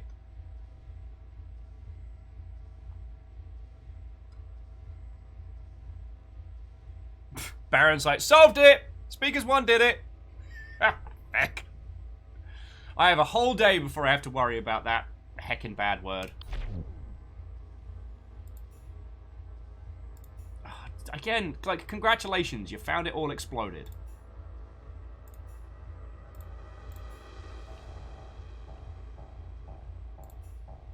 Okay. So things we know. The limiter should not have been removed. The door was opened while he had his eyes closed. Geraldine with gasp! It's him! Great horned rat! He is Squeaker's one! Rat day was yesterday. Today is Vermintide free. Lizzie says, I thought it was screams in English. Or feck the knees. Alright. Now, I think the older brother's talking a bunch of hooey, so Why was the limiter removed? So he found it on Gideon's desk, no wonder it exploded. He must have forgotten to place it after adjusting the coronet's amplification. Despicable. Ruben! You've got the blueprints.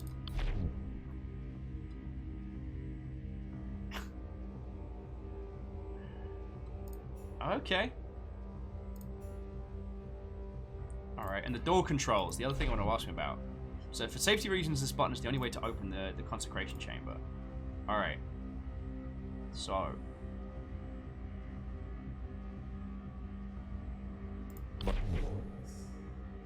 Curious. Ruben claims he went back to work at his workstation. What does Gideon say? Let's switch to his testimony. To prepare for this. Gideon claims Ruben opened the door of the consecration chamber. Let's go back to Ruben. Okay. Gideon convinced her to move forward with the ceremony. So we can contradict. Gideon's okay. Oh! Lies unmasked! And yes, I know the game taught us how to do that, but we're learning, alright? We're learning. Baron's like, and yet I had to eat a rat today. That's the leftover residuals of a vermintide.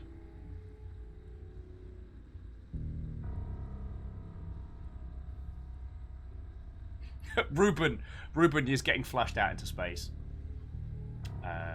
Ruben, you did not return to your workstation after the discussion. Gideon ordered you to open the consecration chamber for Mother Miriam. Ordered me? Is that what he told you? Despite his delusions, Gideon is certainly not my master, says Ruben. The sus one. I did open the chamber, it's true. I apologize for this omission. Oh, you got busted! I'm solving crimes. I would be the worst detective. Like, basically think Brooklyn Nine-Nine with a megaphone. Alright, it's a regular part of a routine. Slipped my mind. Okay, so Ruben has amended his testimony. Let's examine the open chamber. Okay, and this is verified for 2. Corroboration. Gideon testimony confirms Ruben opened the door. 2. Specificity. Has a shorter time frame and describes a clearer set of events. Okay. So the idea is these big chunks of information, getting them down to specifics allows us to verify them better. That's cool. What's more, the contradiction weakens the suspect's resolve. His Eye of Providence glows, which allows me to enter his sanctum, the digital representation of his mind. Let's use that third eye to hop on into the sanctum, and apparently now we're doing the Blackwell game. Sensual's way there. Let's... Illuminati! Alright. So now we can hop into his digital mind space. Alright. Evidence discovered. Believer. Okay, we only cracked the outer layer of his sanctum this time. Still, let's examine the psychological evidence that we have found. Interesting, this information will help me discern statements of trust. Alright, so we know that he is a proper believer. Alright, let's quickly examine each statement in his testimony again. Alright. Some of the statements are now supported by the suspect's psychology. Okay. Next, I must find some correlation between the suspect's behavior and existing demons. Let's open the demon monologue. The demonologue. Demonologue? Let's open up Demon Tinder. Okay. Lucifer the Proud. The Prince of Demons. Or Daemons, sorry. And the eternal adversary of Aeon Soph. Manifests in the ambitious and the strong-willed, promising them their heart's desire in exchange for their soul. The Demonomicon. Oh, the Infernal Pages. Those are way better. Deus is like, ooh, hope we get matched with a succubus.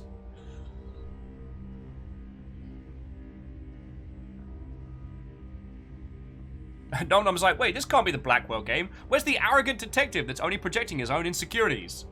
Looking at him. The Demonomicon. Oh, Baron says, Demon Tinder's just normal Tinder. Point. Beelzebub the Gluttonous. Simple-minded demon that debilitizes the host, turning them into feral beasts. The hosts are compelled to consume stranger and filthier things until nothing resumes their humanity. Sagoth the Vengeful, a furious demon that stokes the simmering rage of the host, preys upon the fervent and the righteous, grounding them to take matters into their own hands. Yo! We got ourselves a Sagoth then! Loten the Envious, a playful but deceitful demon who slowly drives their hosts mad with whispers of their own inadequacies. Twitter? The host blames others for their ill fortune until the apparent justice drives them to take what is rightfully theirs. Twitter, is that you? Alright, so if I had to pick one, I'd say we're looking at Sagothith. If the suspect is possessed, there should be a psychological evidence that a clear correlation with the demon. To obtain further psychological evidence, must find more contradictions. Alright. Now I can accuse the suspect. Alright.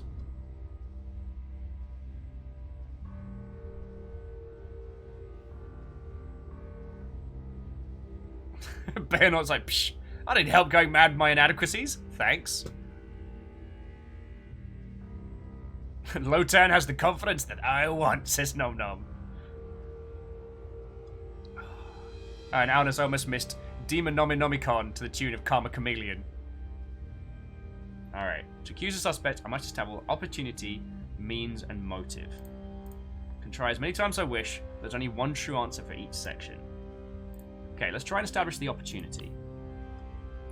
Let us present a section of the person's testimony.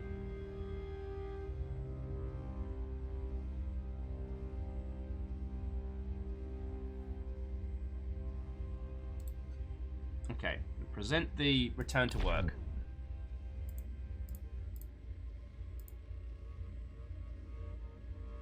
Alright, if I was in the chamber, then Gideon and Mother Miriam would have seen me. What about when Gideon and Mother Miriam were praying? I was still working at that time. Do I have proof that he wasn't? Or should I contradict him first before beginning accusing him? Okay. This is feckin' rad.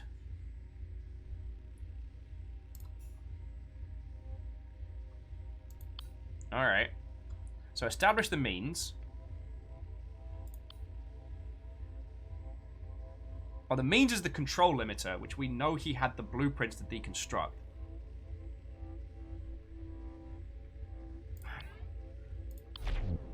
Alright, same as before, the suspect will take my evidence as valid and deny if they can explain why I'm wrong. Alright.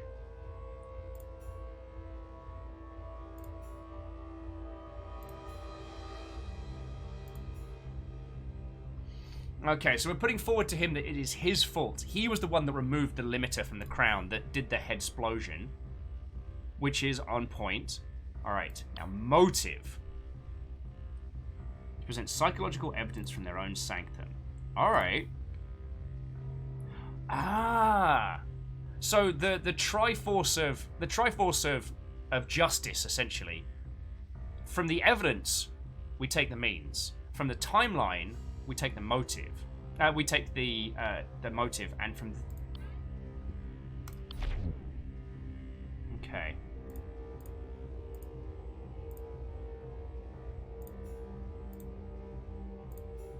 Okay. Accusation was unsuccessful, which means I must investigate further. So the opportunities from the timeline and the motives from their psychology. So the three little spheres of things we have to fish from. Alright, let's cancel for now. At least have a suspect. Okay.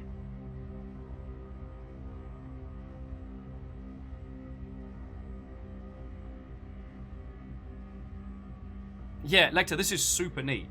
And while it seems very daunting at first, it makes a logical sense. With essentially each murder has three little puzzle pieces to solve. Ruben is still saying it's his brother's fault. Okay.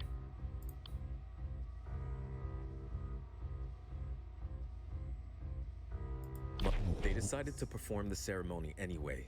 I opened the consecration chamber, while Gideon brought the coronet.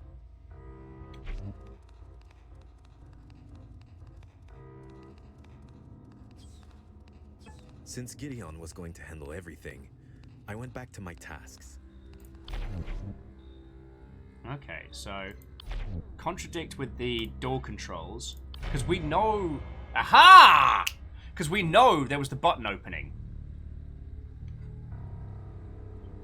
So Lecter's asking, do we know if this is procedurally generated killer situation or is the story fixed? I don't know. I think as we're still in the paddling pool right now, I think this is definitely fixed, but we won't really know until we get in there. Now, the one thing we know from the testimonies is that while Gideon was praying, the door controls went off. A bit of an obvious smoke and gun there, but I think that's it getting us into rhythm and step with how we're going to be solving these crimes. That is to say, how you lot are going to be helping me solve these crimes. Alright? Like, I'm gonna need you caffeinated, friends. Now, the doors show that the consecration chamber was opened twice today, and given that Gideon was praying during this time, only you could have opened the chamber. It's true, I did open the chamber again just before it started, but I had my reasons. Something about the chamber seemed unseemly. Given what happened to Mother Miriam, I feel vindicated. Alright, tell me what you did in the chamber. Alright. So, since Gideon was going to handle everything, I went back to my tasks. So I opened the consecration chamber to verify that the coronet was in working order.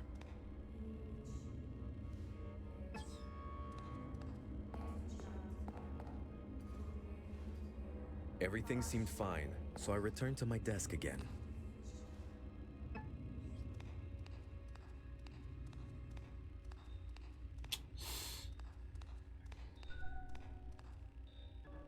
This is shady. Oh yeah, small as waffle. This is like Gideon activated the consecration chamber. I immediately felt something. This is like I divine. I begged Gideon to stop, but he didn't. Ace Attorney. Damn it! I was trying to combine Cybermancy and Ace Attorney, and the puns did not flow. Lex, just wondering how much I'm spoiling for myself by watching. Well, it seems like each one is broken down into cases. So we'll be able to... We won't be solving this whole game today.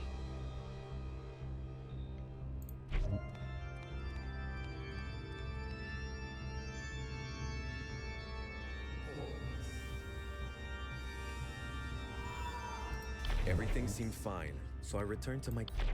Okay. So we now have an opportunity...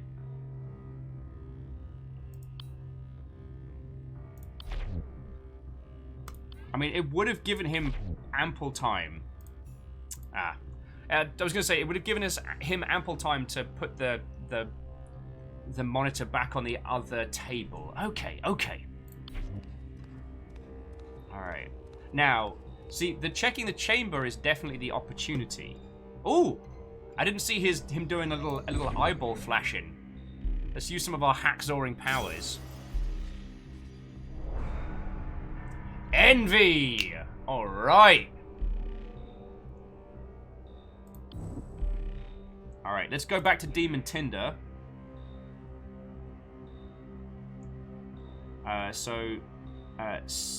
Sathanas, not Sagathan. Sagathan's one of our friendos here. Sathanas. I don't think it's Sathanas. This might be Lothan.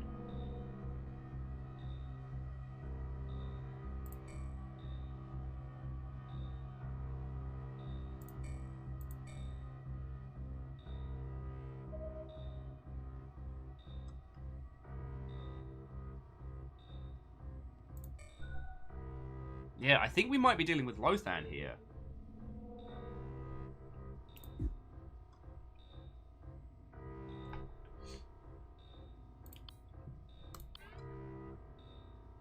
Why does Gideon get all the credit for Ruben's hard work? If only Gideon could be exposed for being the fraud he is. Interesting.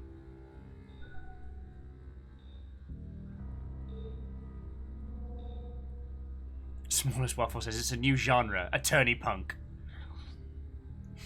I mean, I'd be fine with that. I'd love the idea of proper, like, less of the standard point and click and more like, actually, let's try and solve a puzzle as a group style games. Do you know what I mean? And so this also looks like the order of events isn't fixed. It isn't. These can be adjusted and confirmed. Me envious of Gideon. Ha! Unlikely. His artistry would be nothing without my designs.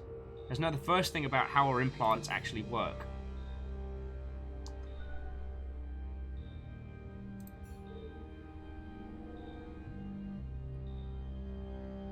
So Gideon wouldn't have known. So yeah, Gideon wouldn't have known how to.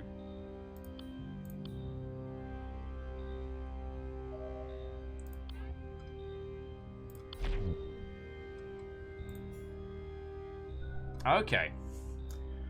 Gideon doesn't have the smarts to create the headset used for the aforementioned explosions. Oh, Salem said the overall story of the game, not your tracking bars. Oh. Sorry, Salem, I missed that point completely. Once we've done the little tutorial, I'm going to fix myself a cuppa, and we're going to come at this proper. Because I definitely need to get caffeinated. Alright, evidence found. Augustine, a visiting scholar who studies demons and ether. Father Augustine is a scholar of demonics and technology. He's made truly remarkable discoveries in his theoretical works. Interesting. So we've got another thing to ask about. And Mother Miriam was our primary benefactor. Without her patronage, we wouldn't even have this workshop. I loved her. If only she hadn't trusted Gideon in his boasting, she'd still be alive. Interesting. Yeah, actually, no, it's sheep stereo. That's a very good point. Let's go back to talking to Gideon. So Gideon claims that ether outputs are within safe ranges, but the control panel indicates otherwise. Let's present the control panel and unmask his lie. Contradict! Bum bum bum! You lied, Gideon. The ceremony wasn't safe. Control panel's records show the ether output were abnormally high. Yeah, Sheepstonia, turns out they both did it. Gideon's just informing us that Mother Miriam wanted the coronet as powerful as it could be. But I am Gideon the Grand. With my talents, I had it under control. I made no errors.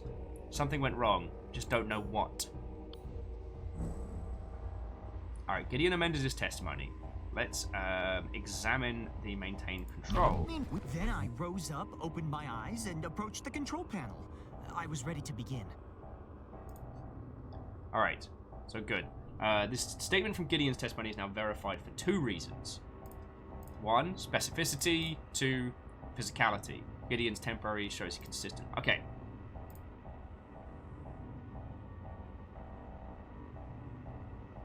So what does he say about this part? The ether output was dangerously high, but I had the chamber under control. Which we know you didn't.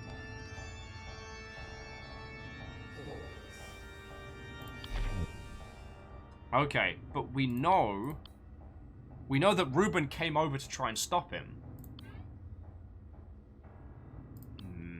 Do we have anything that goes along with that?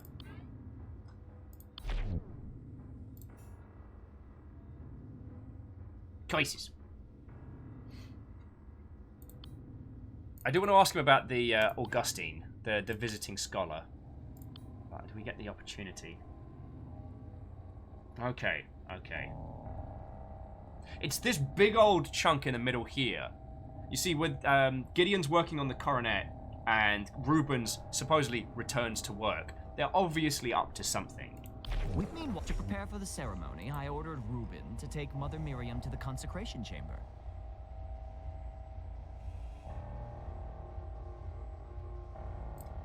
Meanwhile, I adjusted the coronet's amplification at my work table, and then... What exactly did you modify? I modified the amplifier to its maximum settings. To do so, I had to temporarily remove the limiter. But I made sure to replace it before taking it to the chamber. Oh, look who's glowing! Because we know he didn't.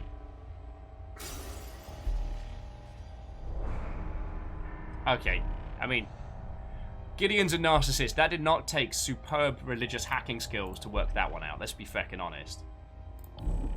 Alright. I'm indeed talented and proud of it. Aaron Soft granted me my gifts, and I gladly used them in his glory. But the thing is, like, in Adjust This, we can contradict, because we know the limiter was missing.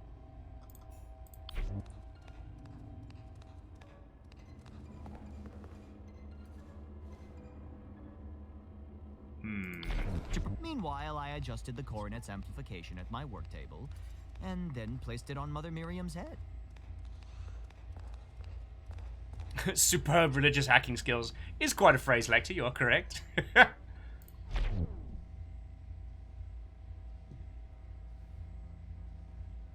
It does sound more technical. It's just, he said he removed the limiter and then insisted it be... Okay, okay.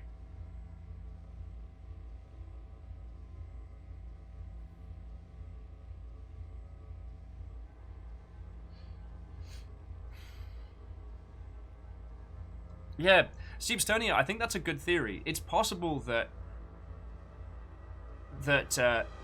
Mother Miriam was just kind of caught in the crossfire. Reuben was trying to undermine Gideon, not do a murder.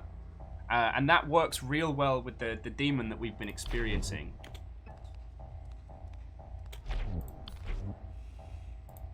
From Reuben's Since perspective... Gideon was going to handle everything, I went back to my tasks.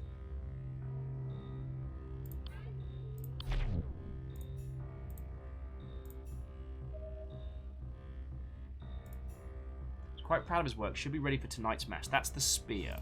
Alright. Alright, Reuben's a...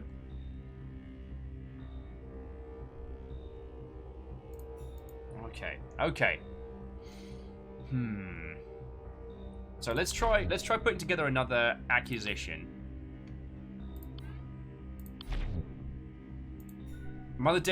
So her death was a means to an end, the humiliation of Gideon. You envy your brother's success and you wanted his fame and his glory. The checking the chamber is the opportunity. So during the prayer, you claim to have opened the chamber to check the materials. This was what sabotaged you during the ceremony. All right, let's see if this is the jam. My priest senses tell me you're being a butt. Because it's also possible that I will go down teeny tiny little rabbit holes and overanalyze parts of it, which is why I'm glad to do this as a group thing. I just want to say again, friends, that this is us solving this together. If you have theories, if you have ideas, if you have pointers, like, I am feckin' down for it. This is our thing together, yo. Ein Sof sees all, Reuben. Oh, here we go. You killed Mother Miriam to frame Gideon and take him down a peg.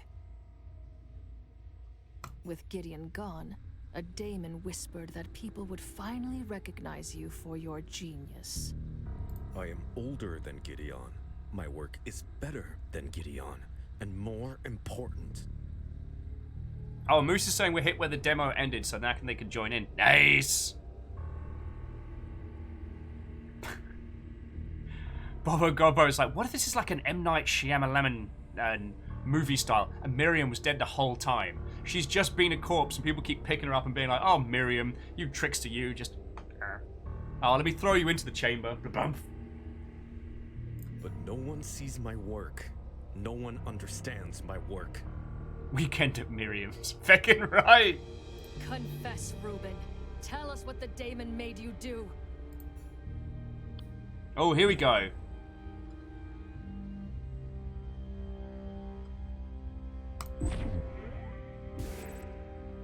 Alright, we're getting right into it.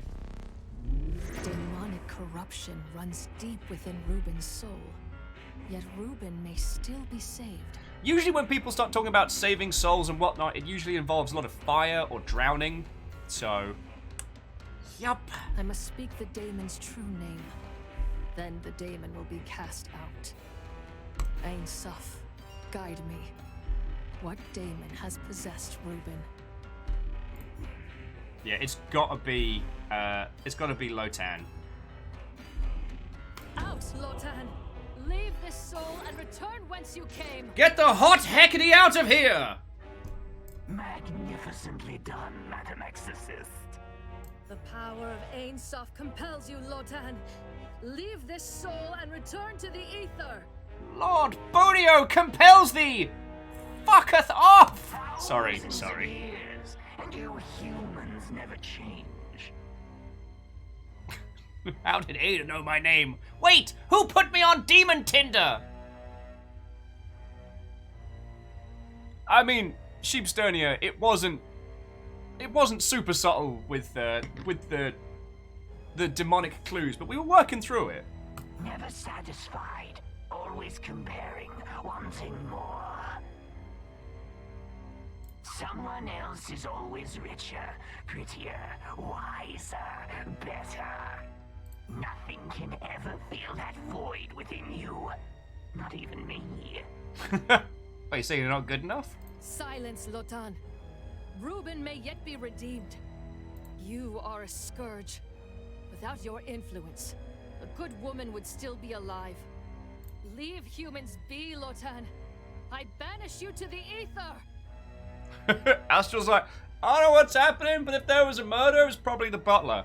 It's just in this case, the butler is a digital demon with long arms and basically the Sims-style crystal. As you wish, but I'll return soon enough.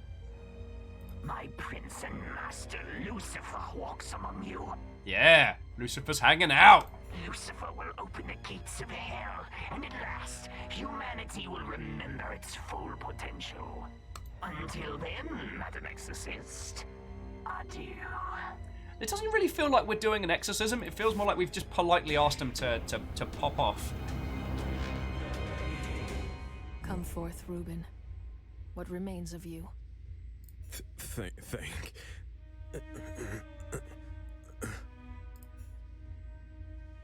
He's silent and still. Poor soul. Rest, Reuben. Heal, if you can. Sister Ada, you returned. Was there a demon at work after all?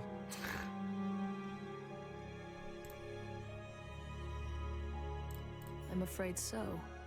The exorcism was a success. Reuben's soul has been purged. Unfortunately, the daemon was difficult to cleanse. Reuben is returned to pure innocence. Sir, I would like to ask you, please vacate this body and return. And in return, we do not spray holy water on you as you leave. Can we come to an agreement on this? On next week's The Gentleman Exorcist, we ask demons to leave politely, and sometimes it works. What? The exorcism shattered his mind? Can you bring him back? Buddy, I just get rid of the demons. That's a whole other department. So I'm going to need you to fill out these 18 forms, and 18 more, and then once you've got those through to the correct department, then we can begin the process of discussing the reconstruction of your brother's mind. It'll only take 2 to 3 working years. It's out of my hands. If Ain Suf wills it, maybe Reuben will heal. Guards, please escort this shell to the cryostasis cellar. I pray for his swift recovery. The cryostasis cellar. Abbot Gregory. Oh shit, Gregory's here. Praise be to Ein Sof, Sister Ada. You have saved us all. On behalf of everyone at St. Walpurgis, I express Still gonna our pronounce it utmost Wolfhog. gratitude. We are not yet safe. We must act quickly until we locate the source of the demonic influence. Okay. We don't understand yet why demons would act after 100 years. Holy Father, we must quarantine the Abbey and the surrounding town immediately. Detain and interrogate anyone who seems suspicious. Ah, there's that. There's that Catholicism that we know and love. We can try, Sister Ada, but it will be difficult, as we have visitors arriving hourly. What do you not get about quarantine? Much like yourself, pilgrims from afar are here to celebrate Walpurgisnacht. What do mine eyes see? What you were saying you wanted the other day. Oh my love, thank you, my love. I got euros. Yours. Thank you. And I have a receipt. Yes. Yeah. I also found another guinea pig costume. That's why you brought me food. No, it's not a shark. Okay. It's better. Better or worse? Better.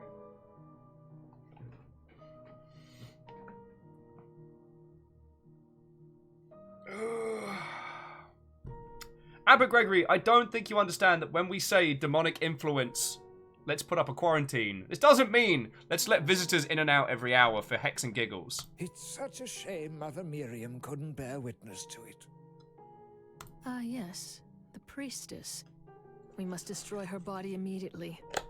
Oh. Alright, so I'm gonna solve crimes and stuff my face. This is gonna be a good day. Traces of demonic influence may remain from her contact with Reuben. Ada, her face just got blown 15 ways to Sunday. Like, I understand you're here to save some souls, but... Oh, Sister Ada, thank you for your concern, but we absolutely cannot. I'm sorry, Gregory, what? Mother Miriam was a prominent figure and well-loved, with decades of service. Gregory, unless you're gonna glue her face back together, I'm pretty sure we're fine. Yes! Can I interest you?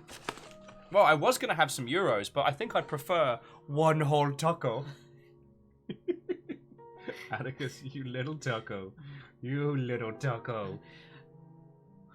It's a little taco!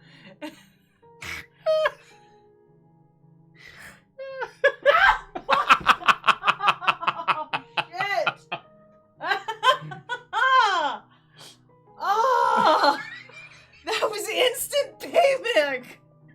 You mock me, mother! I shall bite your ear! I don't know if he got me. Move your fingy? No, move your finger. Yeah, no, he got you. That's blood. That's a lot of blood. Okay. So, guinea pig taco. Atticus does not like the guinea pig taco costume. Oh god. Yeah. Oh no. Yeah, put him down before he gets a taste for blood. Atticus True, first blood. It's the man-eating taco! Oh god. You have mocked me, mother, for the last time! Ha-cha! It's all over my shirt. It looks horrible. Good thing you had that fucking tetanus. It is hilarious. I'm glad you didn't reflex yoke him into the bed. Just Oh no. I take care of my babies. That was hilarious. You're mocking me, mother. Mother. Dave's got it clipped. No. Yes! Finally, a clip that isn't just me. Oh, actually, Alnus does make a good point that it's all fun and games now, but wait till the next full moon. Oh god. Where Nugget?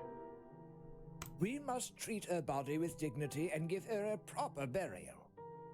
Okay, just quickly jumping back to the game. Abbot Gregory is giving me this whole, like, you know, the captain from Aliens. You know, where Ripley's like, hey, that's an alien parasite, we should quarantine. The captain's like, nah, it'll be fine. I'm getting a real vibe of that. I'm like, we have a demon detected and a person exploded. Gregory's like, fine. We'll do absolutely exactly the opposite of everything you say. Whitehawk was saying his voice is really familiar. Well, like I said, Gideon was played by Alex, who like knocked that one out of the park. So it wouldn't surprise me that these are all other like notable peoples. Send Mother Miriam's body to the mortuary for embalming. Let's demon up the place a little bit more. Your Excellency, we really ought to take the advice of the exorcist.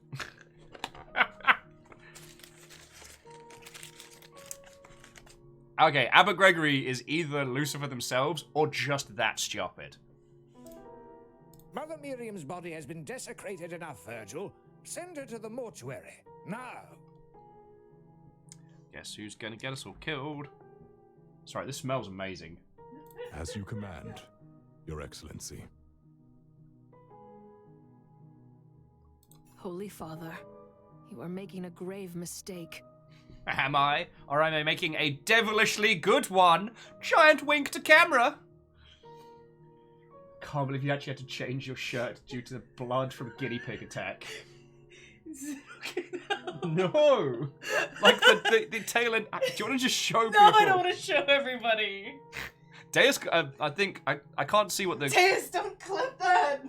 Deus, you legend. You have insulted me, mother, for the last time! I feel bad. This game is really good. But it's quite... It's po-faced and arty, and we've been nothing but silly all morning. Sister Ada, don't worry. So please don't think any of this ridiculousness is mocking at this game. This game's cracking. Saint Walpurga's triumph over Lucifer has brought us a century of peace and bliss. Nothing could ever go wrong. In fact, I just commissioned this boat, the Live Forever. It's gonna be great. It's horrifying that a demon was exorcised from our abbey, but surely it was the final remnant. Nah, there's no way Gregory's Lucifer. He's too stupid. The daemon within Reuben spoke of Lucifer's return. Lucifer's ways are insidious. Even the most devout among us have temptations. Yeah, Gregory is sus. Flush airlock. Atticus is a little bruised right now. Atticus did not want to be a taco. I just wish as a child, like the kids' pageants, not pageants, the kids' plays and stuff. If I'd known, I could have just bitten someone instead of getting dressed like a fucking snowman. Will, do you want to be a snowman? No. God damn it, tiny me. It's a shame Brother Reuben fell to the demon. So good. But the rest of my flock is stronger. Faith shall be their shield. No, I reckon Gregory's gonna be Beelzebub. Like, he's gonna be, like, eyeballs deep in, like, pastries and hookers by the end of it. Now, please excuse me. This evening's mass requires my attention. Oh, you mean the one with the spear and the demon guy who's given you a spear? We are honored by your presence, Sister Ada. Praise be to Ein Sof. Yeah, this guy's super dead. Even the Holy Father can be foolish then. Yup. Have you met men? Ein Sof. Let it not be true that Lucifer walks. But if it is... Ein Sof, guide me, that I may unmask all lies, no matter how painful. Alright, so the demon's final words haunted me. Lucifer was already among us! Bum bum bum! I wanted to destroy Mother Miriam's body and purge the traces of demonic influence, but Abbot Gregory's a complete and utter chode weasel, and did not heed my words. Mother Miriam was to be given a proper burial. That afternoon, Inquisitor Virgil sent for me again, asking urgently for me to meet him at the graveyard. Oh, I wonder what could have happened! Did Mother Miriam's body cause someone else to do another murder? Would you look at that? Sent Warplugs Abbey. Great. Who wants to sing? Thank you for coming to thank you our for the aid host, so Fiona. quickly, Sister Ada. All right, I'm gonna pop some euros in my mouth while we're getting through this bit.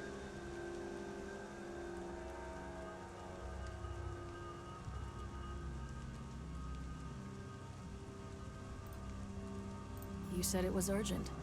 Has something happened to Mother Miriam's body? I guess the only sad thing is because Alex was in the intro, we're not going to get any more of his voice work. Man, Alex is heckin' busy, so I don't usually get to see him outside of conventions and stuff. No, in some ways, that would have been easier. Which I do understand. There is now a second untimely death. Called it! And then the Inquisitor did spoke the words, "No shit, Sherlock." Some rice all up in here. Sorry, I was too busy being right, Virgil, to hear what you said. What was that? Another murder. On the very same day. This can't be a coincidence. Localized entirely in your kitchen. Sorry, again, I know I'm being very silly, but I'm having a great time with this. But I did find this for River. Up-a-jaw. Wait, is that a chew toy of Deadpool riding a unicorn? Does it squeak?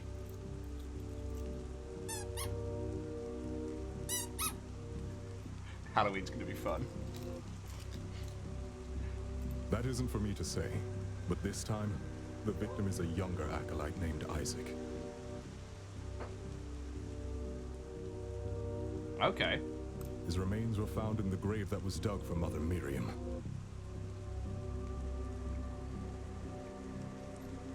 I'm sorry, Virgil.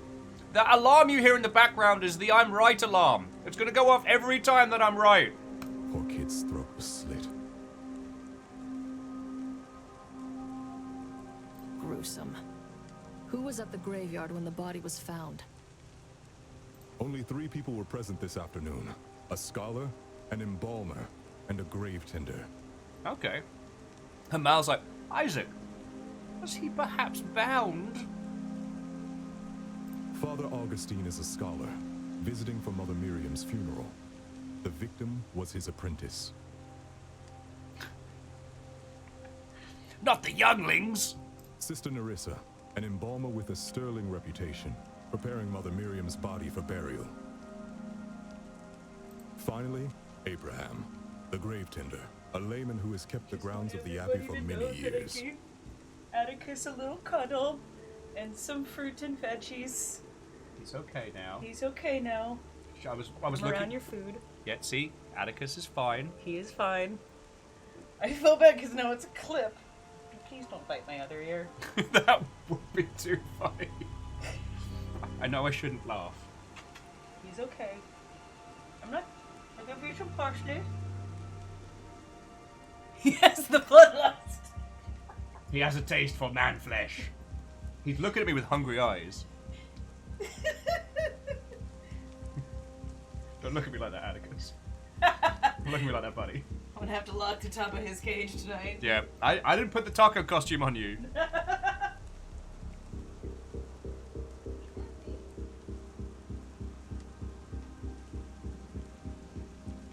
Okay. Yeah, the hunger of the beast has been quelled. And Arg the Conqueror says, could someone grab that phone for me because I fucking called it? And Zayden with one of my favourite movie quotes of all time. Did they say your father's death was accident? Yeah, apparently he fell down an elevator shaft. Into some bullets. None of them say they were near the grave until after the body was discovered. Which means someone is lying. No matter. Ain Suf sees all. Also, Ain Suf sees all feels like this universe is like I killed that joke. I'm sorry. It was meant to be Clarissa Tells All. It was meant to be like joke, like, you know, gods, but like 90s style kids TV, and I fell over that joke. I fell over it hard.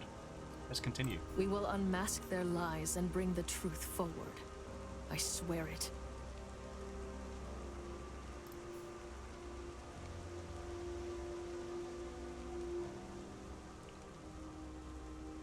Well, Kadros, we won't be doing all of the cases today, and I don't know if we'll be doing all of them on stream, so there will still be some if you choose to stick around, but if not, as always, it's lovely hanging out with you, friend. Alright. Dun dun dun dun dun dun dun. Alright. Fine, I'll talk to Virgil some more. Ooh, did we notice the muddy footprints? Rainfall began around dusk, which means the prints were left by someone who walked in after that time. Boof. That's a detail. Alright, so let's explore. Let's get... same as before. We'll explore the environment. We'll get as much detail as we can before we start getting people to talk through stuff.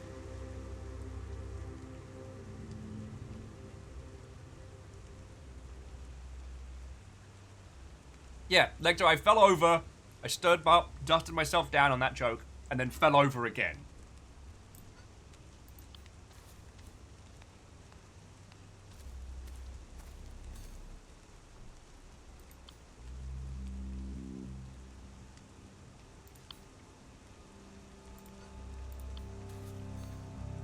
Okay.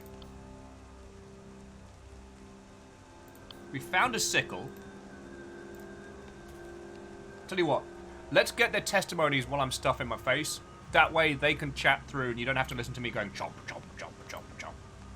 And then, so we'll listen to the testimonies, find the evidence, then call them bullshit, and go from there. So let's talk to the scholar. Father Augustine. The victim was your apprentice, correct? Ah! Shifty Lord Weirdo. Correct. And you are Sister Ada, the exorcist. It is a unique pleasure. Could he be less creepy? Please. Okay, so why are you here? They were visiting in preparation for Mother Mim's sudden funeral. No, you're not! That's bullshit! Mate, we know you were coming here to do, like, demon nonsense.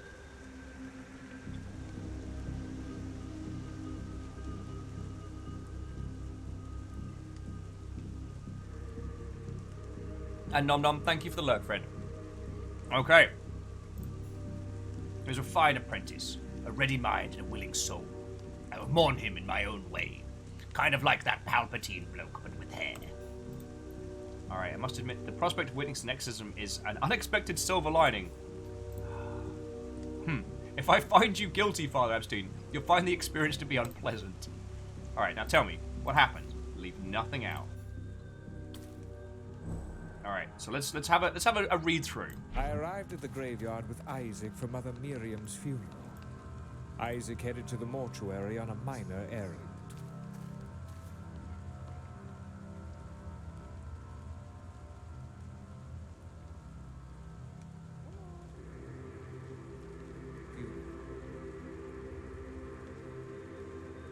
Then I passed through the graveyard until I saw the statue of Saint Walpurga. What craftsmanship, and so well maintained.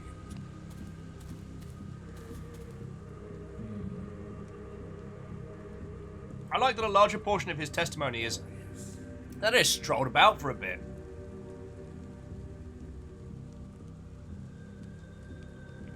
For most of the afternoon, I was walking through the graveyard, merely observing and admiring. And Smallest Waffle, we can't contradict him yet. We have to have the physical... Well, we have to have the object of...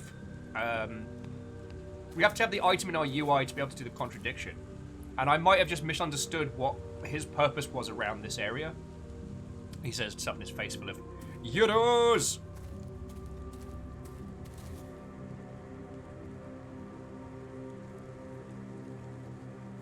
Sheepstony is like, because we wouldn't spend their afternoon strolling the graveyard. I mean, I think it's different in the UK because most of our well, at least in the south and stuff, like the average little, like, small village graveyard is older than America. So it's kind of sometimes cool to have a look through and see little stories.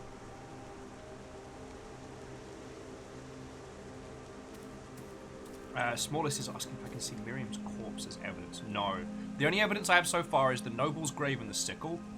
We don't know if the sickle is the murder weapon. At sunset, I wandered to the back area to meet with Isaac.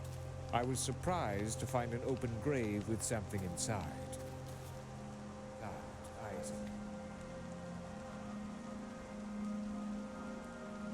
I was horrified to discover that it was Isaac's dead body. That's when I called for help.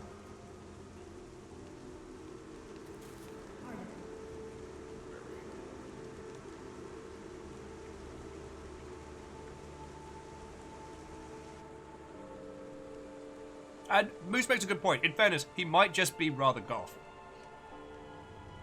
Or I kind of go for that. I get that kind of like soft goth vibe. Damp goth, I think, might be better looking at his complexion, but you know what I mean. Shakes the body. You're lying, and this cadaver proves it. Isn't that right, sidekick Detective Miriam? Just this decapitated body. All right.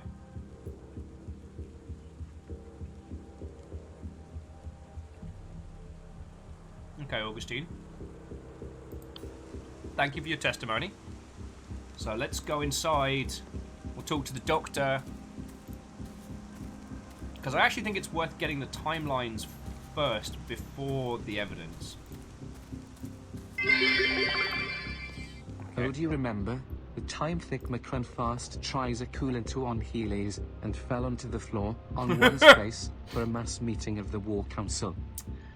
Sorry, that is a memory that will haunt both me and Thick McRunfast for a very long time. But if we had successfully done it, would that not have been the coolest thing? A great war council coming together and we just kind of go, whee! Screech. I bring this war council to order. Like, that's how it should start. Like, why have those big, like, Doctor Strangelove style rooms if you can't just like feckin' straight up Heelys through them. Wait, I might have said wheelie instead of Healy. I meant Healy. Alright, so let's talk to the embalmer. Praise Ain Soph. You must be the famed exorcist. It is an honor, sister. Oh, stop. I mean, keep saying nice things about me. I'm Nerissa, and I serve Ain Soph by preparing the dead for burial. Usually via large cannon. I take pleasure in providing cleanliness and comfort for bodies after their souls have departed. I see. Nerissa, how did you know the victim? Not at all. The first time I saw him, he was curled in that grave, dirty and bloody. That's a lie! The whole afternoon, I prepared Mother Miriam's body for burial. There isn't much else to tell.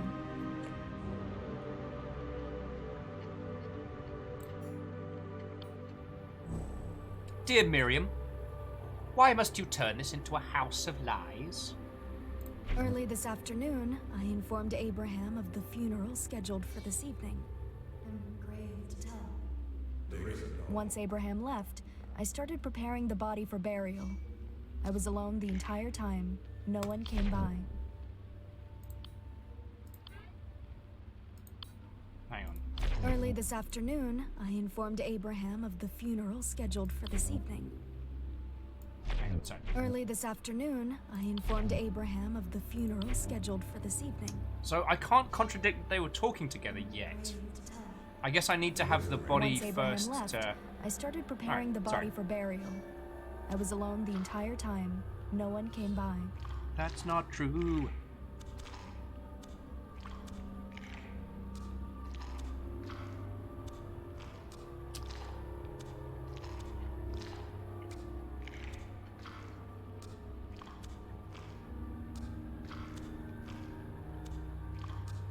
Oh, sorry, I didn't even say thank you for the 200 bits. Here's me being a terrible host while I'm stuffing my face.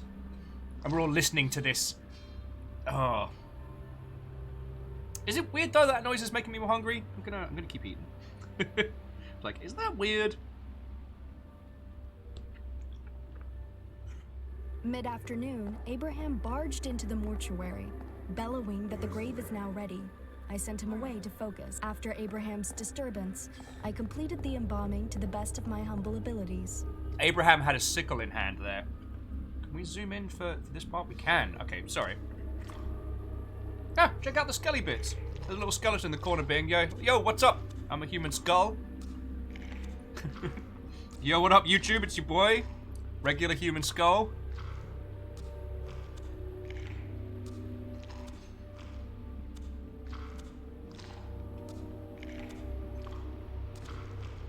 Yep, still going at it.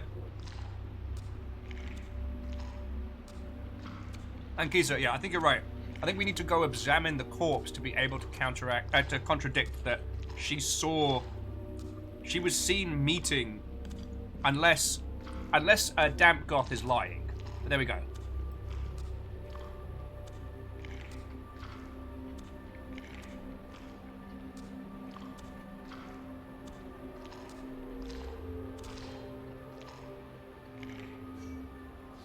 Just after dark, I heard a scream from the back field. A dead body was found. Okay. So the things that we have learned. Someone walked into the mortuary with muddy boots, which means, alright, Nerissa is definitely, like, Spinner's son. The evidence points otherwise. And Wandering Gamer, what? Owen, good evening. Welcome to Lucifer Within Us. We are solving a puzzle together. Alright. So thank you for your testimony. Now we're going to go find the gardener. See, look at those muddy prints. Yep. Let's go find the gardener. Wherever he may be. We'll get the gardener's testimony and then we'll start picking them all the heck apart. It gives me a little bit more time to stuff my face. I need that brain food. Which is mostly rice, chickpeas, and a bit of meat. Where's the gardener? I'm wondering, was saying they finished Gundam Sandrock this morning, which for some unknown reason wasn't called Gundam Sandstone. they missed a trick there. Alright. Alright. Where's the gardener? Excuse me. Wasn't hiding up here, was he? Oh.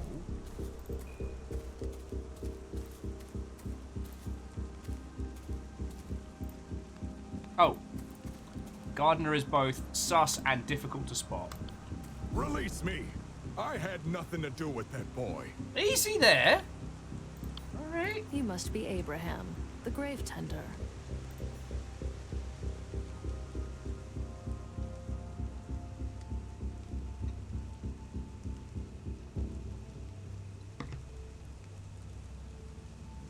Actually, sorry, this is something I do know a surprising amount.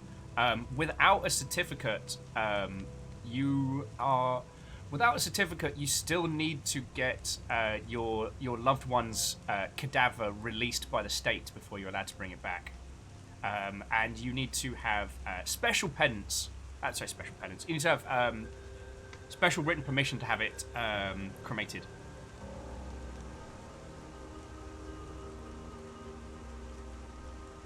Hello, I'd like to ask you some questions. It wasn't me!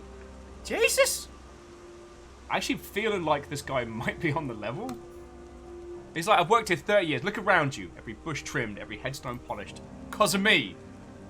Done all that was asked of me and more. And yet, the moment something goes wrong, I'm the one blamed. Like, dude, it's not personal. And Tanari, wow. Watto, are you ready to solve a murder? I'm quietly stuffing my face while we're hearing our different defendants' testimonies. Alright, so he dug the grave the victim was found in. Actually, didn't dig anything today. Then who did? How would I know? I've been busy, working. Dude, you work in the garden! As the grave tender, any crimes that took place here are your responsibility. Mate. If you are truly innocent, hide nothing, and tell me what happened. We'll find the truth together. Alright. Tell us your tales, old man. I spent the early afternoon tending to the bushes by the mortuary.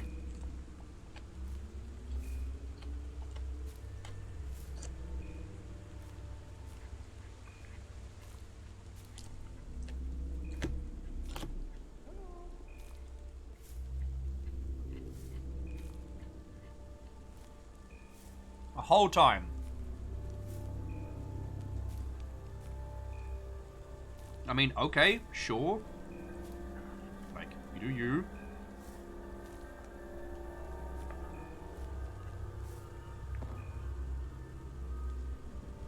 Flowers can't be that complicated.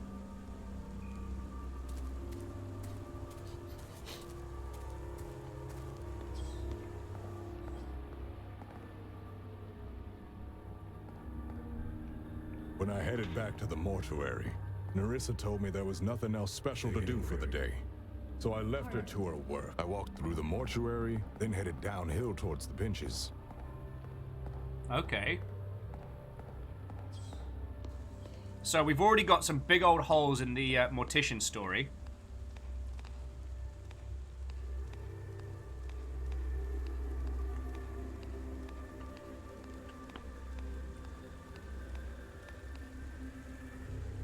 I spent the remainder of the afternoon resting on a bench.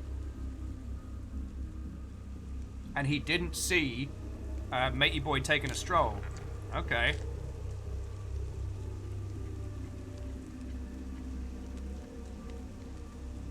And Sheepsternia, you're right. The mortician's path did track with the muddy footprints. Oh no. Okay, he saw him. Alright.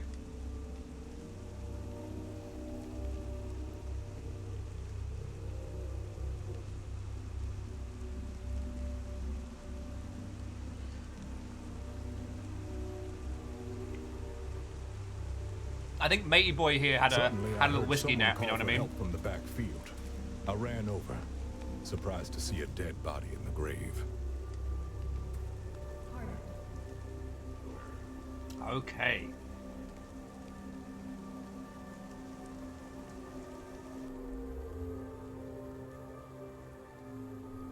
All right.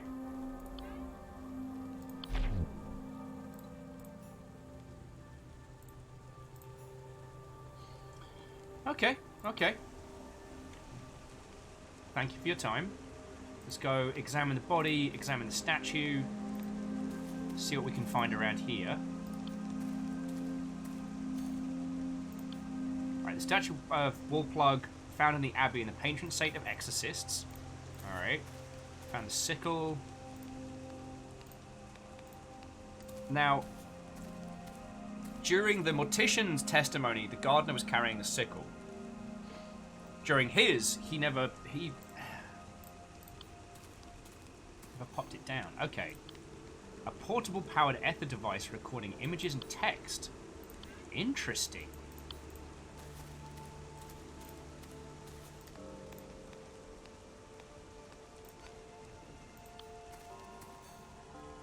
Alright, so this is Isaac.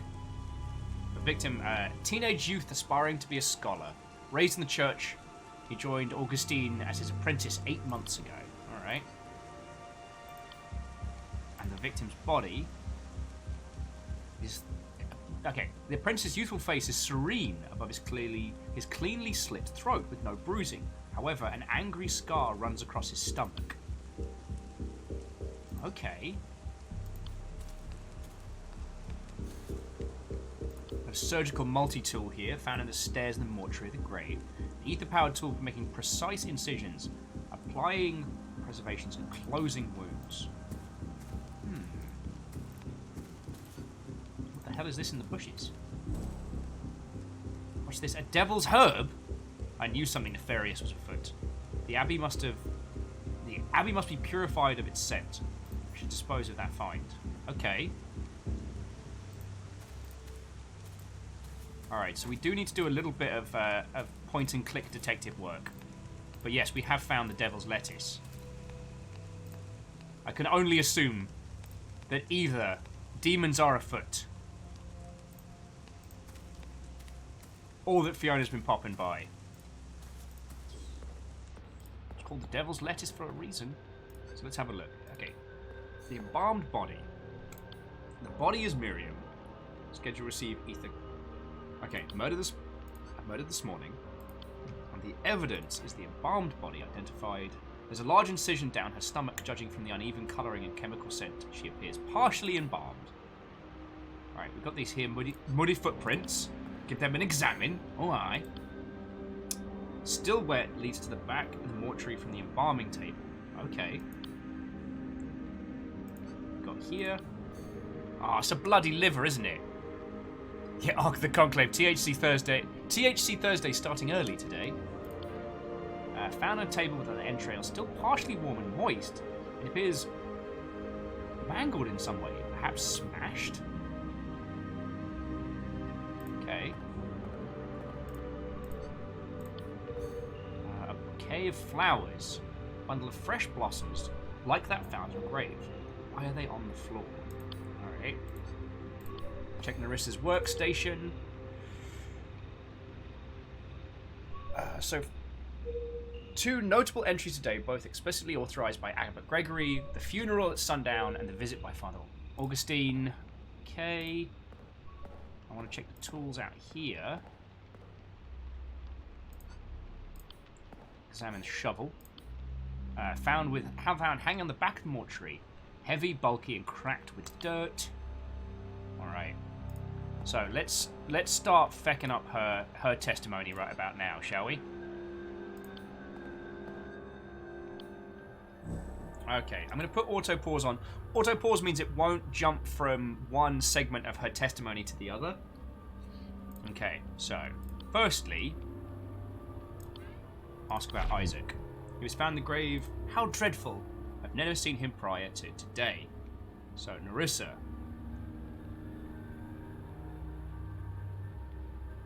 Early this afternoon, I informed Abraham of the funeral once Abraham... So now I'm going to ask him about Isaac. Okay, can I not ask about Isaac?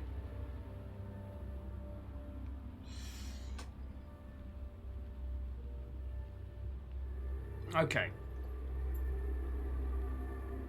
Oh. The calmest taco.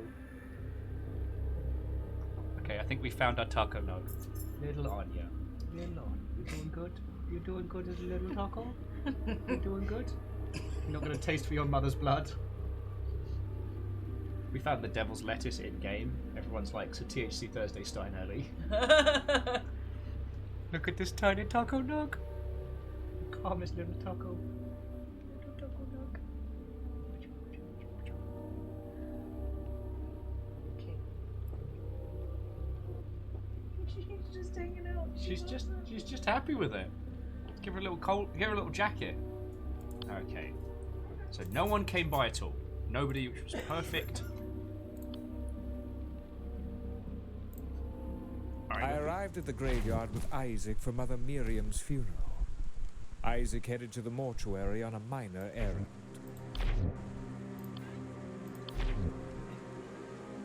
Oh, sorry. I need to challenge her testimony. Sorry. All right. So we need to go back to Nerissa. Once Abraham left, early this afternoon. Prepare Once the body. Abraham left, Contradict. I started preparing the body Isaac. for burial. I was alone the entire time. No one came by.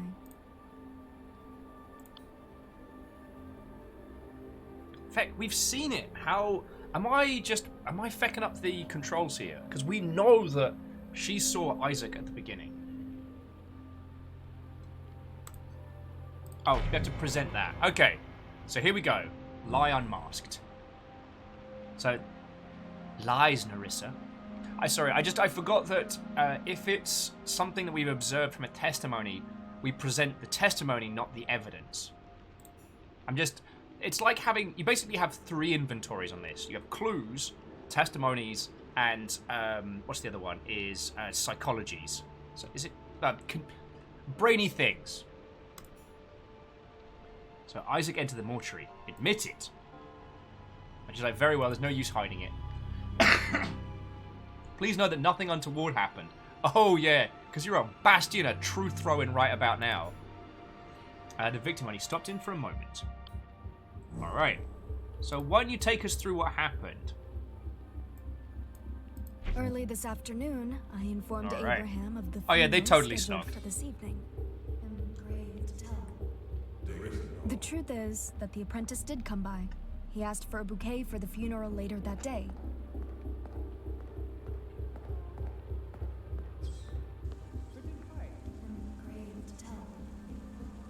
When I showed him the bouquet, he held it for a moment and then threw it on the floor. I suppose it wasn't to his master's tastes. I forgot to pick it back up. Then the boy asked to be taken to the rear fields before the funeral, so I led him out the back exit. Okay.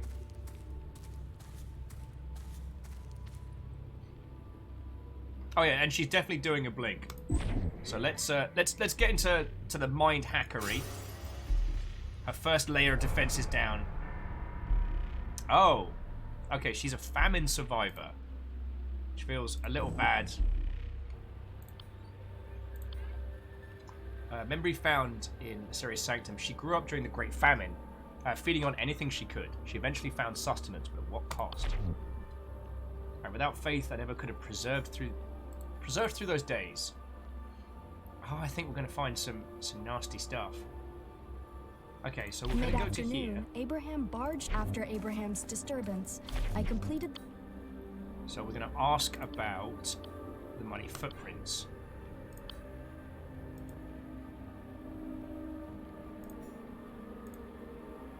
Okay, so contradict, money footprint, present. I don't think that contradicts what I said.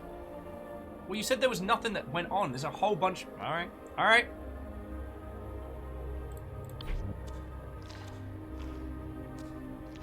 Pause. Oh, do you consider your work complete then? I did my best. Okay. So you're still full of shite.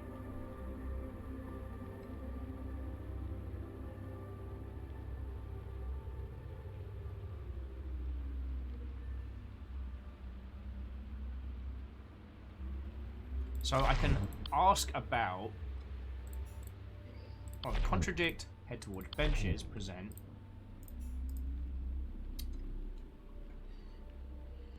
Oh yeah, and Ark of the Conclave, I'm thinking the same thing you are. I do think that the chewed and smashed pieces there, that she might have been having a big old snack attack, which if we look on Demon Tinder, would be consistent with a possession by Beelzebub, but we'll come back to that. Alright.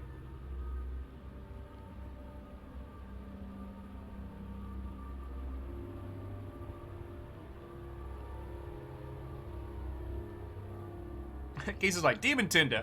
I could use that. I mean, you want to know what demon you're hooking up with? Use Demon Tinder. It's the best way of doing it. Don't just roll the dice and hope, friends. That's how you get in trouble.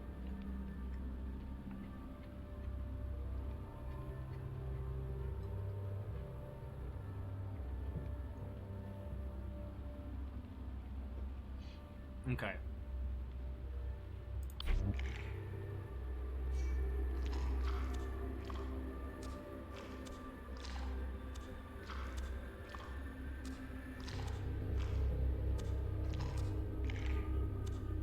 So if the muddy footprints aren't hers, because in her testimony the muddy footprints never show up.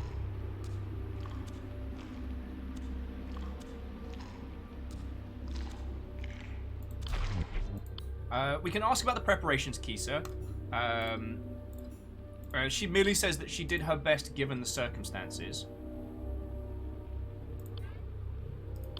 Might ask about the embalmed body. Horrible way to die. At least her inner organs were intact. Wait, if her inner organs were intact... Hang on, contradict.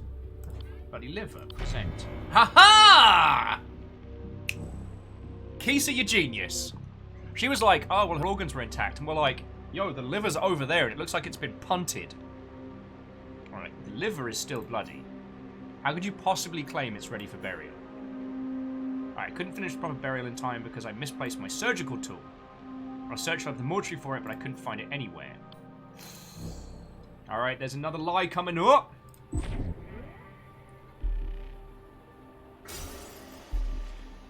Alright. Evidence discovered. Carnivore. I think we're gonna need to question the rest of the potentials here, but... Oh yeah, and Moose now can ask about the scalpel.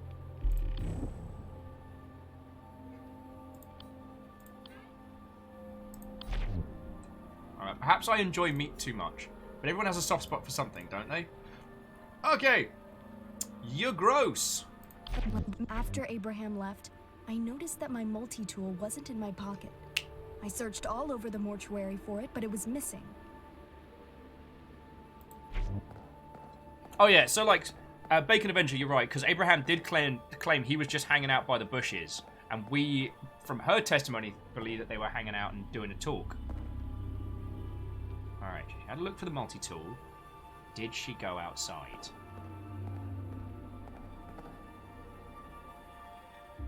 She did not. I did what I could without making new incisions, but that made things slower and messier. I'm not pleased with the results. Right, so I'm gonna ask about the multi-tool. I found your multi-tool. Pretty gateful, what was it? It was lying in the grass near the rear staircase. See, it's impossible unless someone had stolen it. Surely Abraham couldn't do such a thing. Don't try and cast shade. But we're gonna leave you alone for a little bit, Nerissa. You cannibalistic chomp merchant. I'm gonna go I spent the remainder of the I spent the early ask.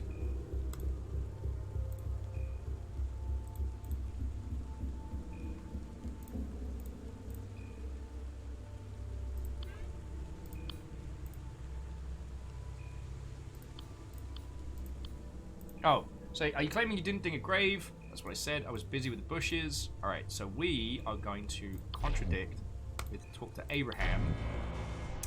Look who's doing a lie! Alright. You might trim the hedges most days, but you didn't today, did you? Instead, Nerissa asked you to dig a grave for the funeral. It's true, it's normal part of my job. I shouldn't have lied about it, I know. I was worried if I told the truth, you'd think I killed the boy, but I didn't. Alright, actually, you know what? I'm going to wind it back, because in his defense, like the whole... a cybernetic inquisition isn't exactly something you should, you know, necessarily trust in as a fair and due process. So I don't blame him. I don't blame him.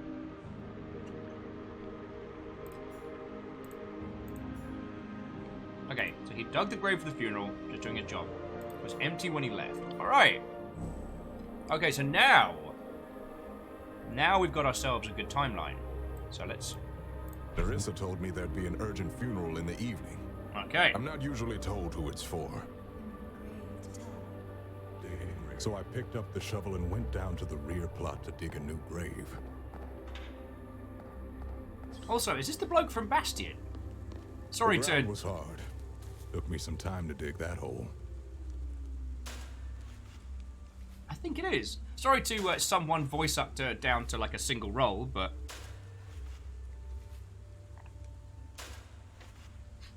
I took a long break while digging. It's within my rights. There wasn't anyone else around, so it was nice and peaceful. Then I got back to it and finished digging the grave. Smallest waffle and keys are like, to IMDb!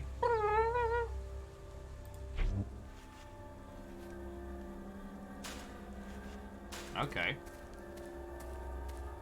When the grave was ready, I walked back to the mortuary to let Nerissa know.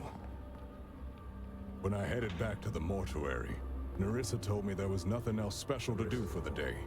So I left her to her work. I walked through the mortuary, then headed downhill towards the benches.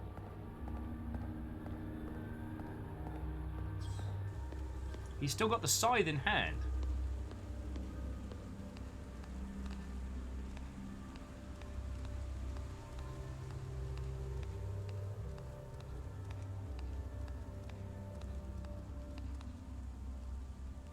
I spent the remainder of the afternoon I walked through the mortuary. Okay, so he didn't run into anyone. No one passed him by. Well, then let's ask about the sickle.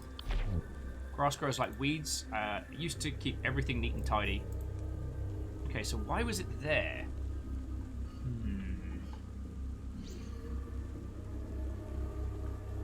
Oh, yes, you're right. Third eye blinking. Thank you! Use our superpowers. Integrity.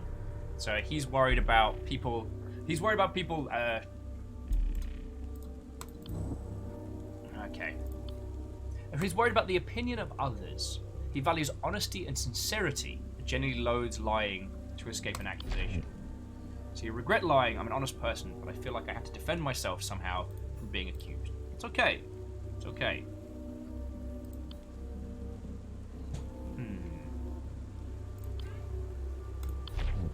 This can't be my footprints. It's true they went inside the mortuary after working outside, but that was before the rain.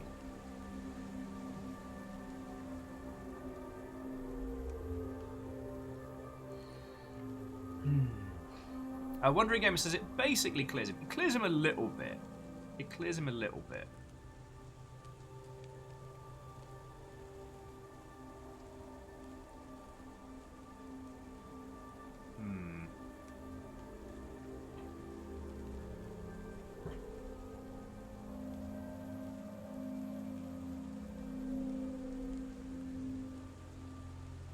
Arclive says it says rain. No one mentioned the rain.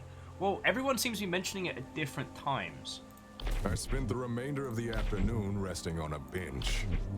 Like, he sat on the bench while it was raining. Like, I've kind of done that, but I'm gonna ask him about it. You were there till someone called for help. That's right. Okay. I walked through the mortuary, then headed downhill towards the benches. Alright, so contradict, sickle, present. Ha-ha! Doing us smart! God darn it, the professor... The Calcium Lord Bonio voice does seem to bleed through more and more the more Bucket Squad we did. Because the sickle was found by the gravestone that you were supposedly polishing. Admit it, Abraham, you left it there. It's like, fine, of course, I had sickle, tend to the grass, the graves. Don't mention it because they made me look suspicious. Okay, you keep making yourself look more sus.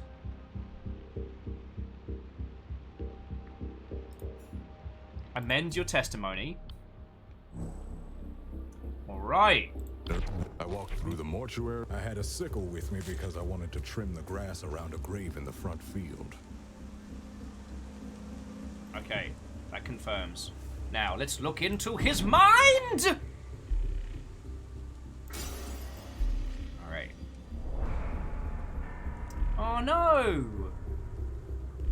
Oh, I didn't want to find out you were sad!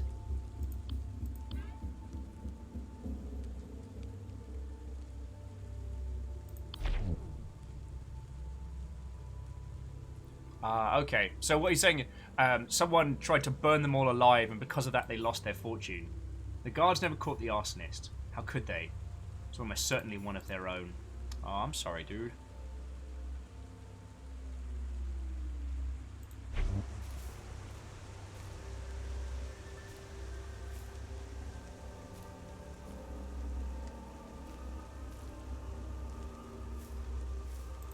Then he ran to the... And he heard someone calling for help, so he ran over. Yes, Smallest Waffle, we have a button for accusing and contradicting, but not a button to give him a hug. Although canonically... well, canonically, Jesus Christ, is me talking like I feckin' know this game inside and out. I get the impression that because of Ada's stern profession, like, she isn't the hugging sort. You know what I mean? Also, I need to thank Fiona again, because I've been craving the euros, and now I've had the euros, and I'm very happy. Got paid today, so this is my little treat for the day. A little bit of good people food. Well, good food for people. Okay, I'll work on the branding for that. Key says, I have missed gyros and tacos. Oh, Jaralan says, what if the demons can only be banished by hugs and cuddles? Then those hugs will be warm and perfect and delivered in a very specific manner.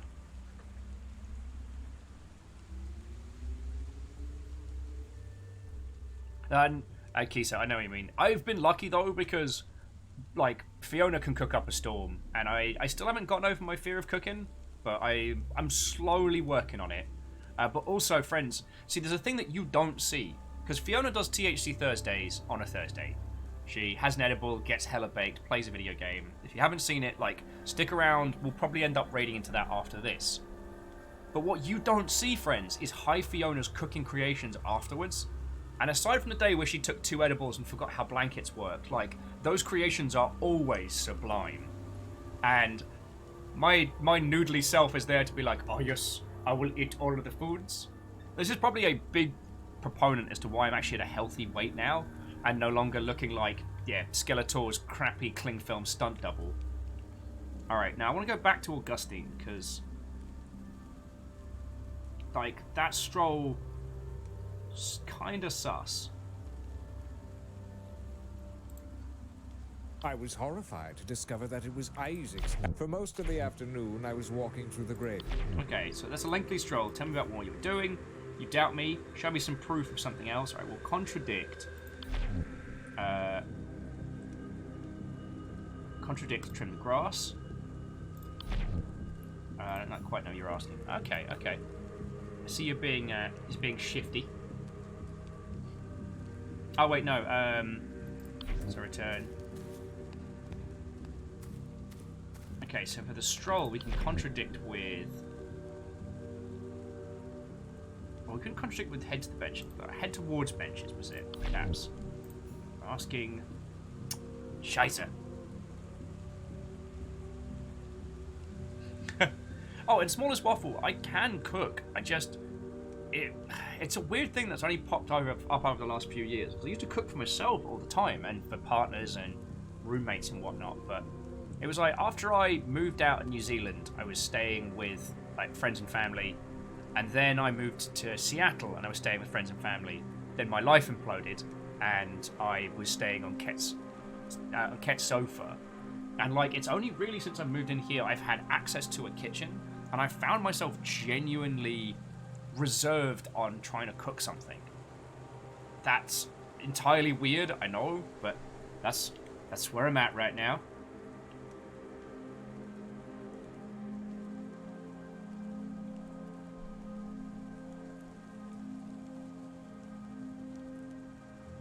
Okay.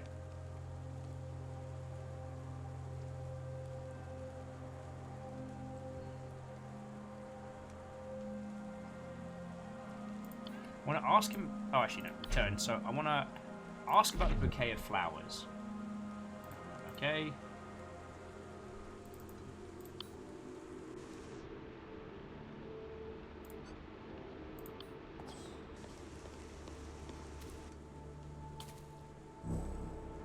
So to Litwack, I say Watto and welcome.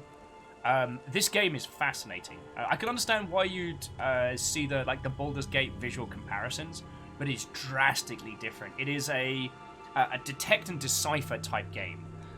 With each case, a murder is committed, and it is up to you to crack the case by constructing a series of events, deconstructing the lies and presenting the evidence until you can corroborate enough to accuse and find out which demons lurk in the heart of a killer, using Demon Tinder. Now, we think this is a Beelzebub murder, but we haven't proven anything yet. Oh, no, resume. Actually, do we have a picture of... No, we don't get to see their good old face. Small as well for saying, embrace the mistakes, they'll be as much fun. Yeah. Well, Litwack, if you would like it, let me grab you the link for Steam. Because we're probably only going to do one case, maybe two at a stretch today. And there is a lot to this game. It's also put forward by Kit Fox, who are kind enough to send us a copy. So we're having a cracking time. Okay.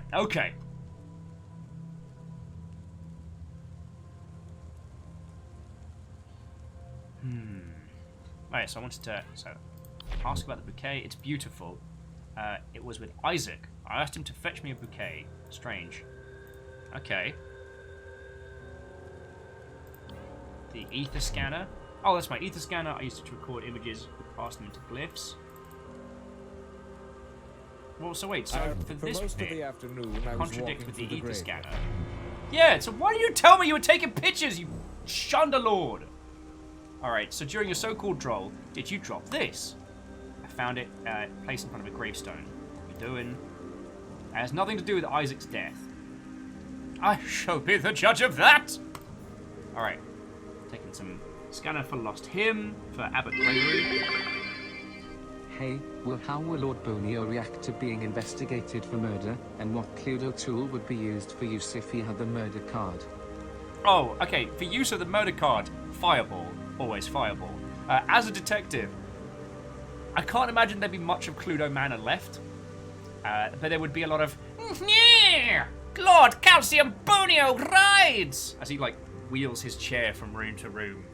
There's a lot of fire, a lot of screaming.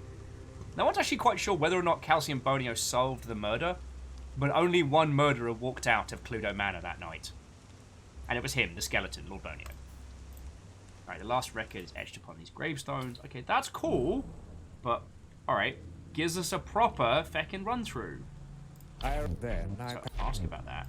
So in particular, given its age, it's been immaculately maintained. The groundskeeper must be very skilled. Oh, let's look into his eye. Fireball, the alcoholic beverage? God, no. Lord Calcium Bonio is a great many things, but, you know, he would not engage in what is essentially the liquid equivalent of self-harm. Alright. Isaac could have been a more eminent scholar if only he was more disciplined and rigorous in his thinking. I admit I sometimes felt he was wasting his gift. His death is even more of a waste. Alright, alright. So, let me ask you about the statue. Good old Saint Wallplug. Are you quizzing me about your own patron saint? I'm asking what it means to you, Father. Father? Alright, very well. It honors the final victory against Lucifer in the Abbey's chapel. A true holy site. For 111 years, no demon has been sighted in our world. Until today. But I'm sure it's fine, I guess. Alright, alright. I arrived then. I passed through the graveyard until I saw the statue of Saint. So we'll get the rest of his new testimony. Wow, craftsmanship. And so and see what else he spotted.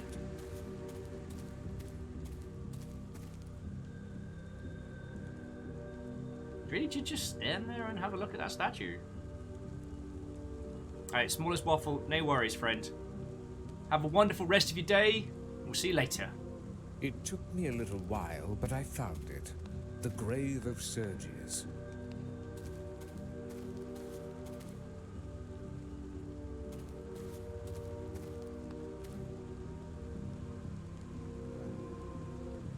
And Exo's asking if anyone can tell if the Broken Sword series is good. Well, it's an interesting... I placed my scanner in front of the It's gravestone. some of Sierra's Golden Age It would take stuff. some time to decode the etchings.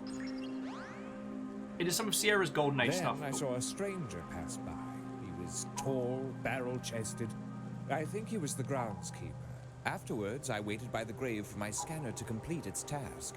It was taking longer than I expected, so I had to leave it.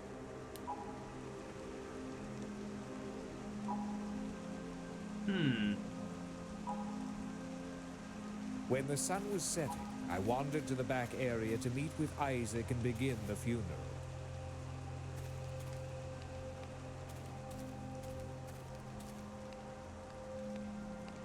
At sunset, I wandered to the back area to meet with Isaac.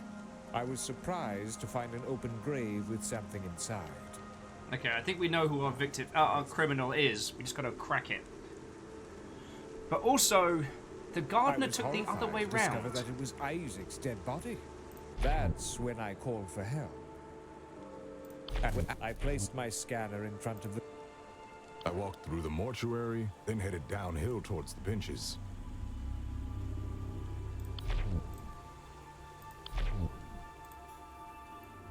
Oh, there we go. There we go. So he was all like, oh, I walked out of the mortuary and everything was fine. And we're like, no. You did not go through the mortuary after speaking with Nerissa. You passed by the grave. Augustine saw you coming out the back fields. So fine, I did walk through the back fields, past the grave I dug. You could always blame me for things I didn't do, so I didn't think you believed me. I haven't said I believe you yet. We shall see what was in the grave. Nothing. No body, no blood, nothing. Okay.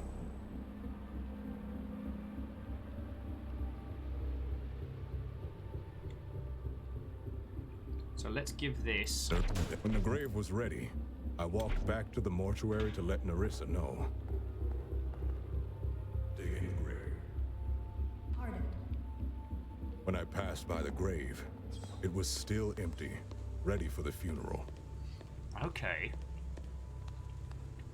Like, we're 100% sure it's got to be Nerissa, right? So we've just got to pick apart her testimony. I suppose that's when the scholar saw me.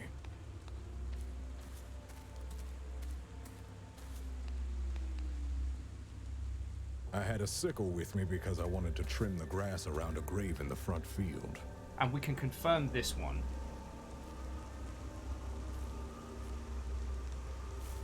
Oh, crunchy. Alright. So I tell you what, dear friends, I desperately need another cuppa. And I think all we need to do is deconstruct Nerissa's testimony and then we've got it. But if you have any thoughts or theories, do let me know. Also, like, if you've got things, do not be afraid to do @Viking Blonde, because it makes it easy for me to see. I think we're on to a potential winner here. Also, I'm fucking loving this game, friends, and I really hope you are too. Like, obviously it's a little sad when people are like, I'm going to tap out, but the idea that people are going to go pick up this game for themselves, I take that as a big old compliment, because you know I love video games, and the idea that I can help, even like, I can help a game succeed, even like a tiny smidgen, that genuinely makes me happy. That's part of like the things I like doing. Like, and especially if this was a game that someone wouldn't have known about. Oh yeah, Ark of the Conclave. We can do eye time before I go for a cheeky break. Can't even go for 3 hours, you know, nice and casual. Okay, evidence discovered. Last Scion. So what is that? Oh no! So the rest of his family is dead. Once a great family, he is now the last one. About 100 years ago, the church decided that Sagrius, my great uncle, was a heretic, which I suppose he was. But ever since, they've persecuted my family, confiscated everything we owned, noble to laborers overnight. I'm all that's left of Sergius's line. I took this job somehow to somehow keep working my ancestral lands one way or the other. I was bitter when I started out, but I discovered this work suits me. Maybe it was all of Aeon Soft's plan after all. Aww. I'm sorry you had a hard time, big man, but... Alright, I mean it this time. So friends, I'm gonna go get a brew, nip to the loo, then let's continue solving crimes. I'm feckin' loving this game, and like I said, I hope you're having fun too, alright? Yeah. Yeah, cup of time.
Stop that incessant clicking.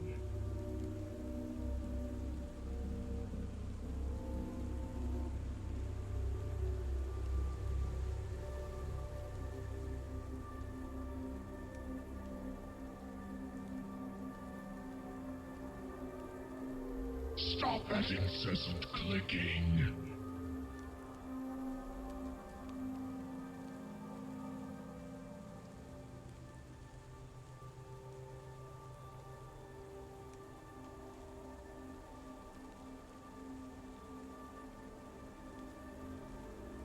Stop that incessant clicking.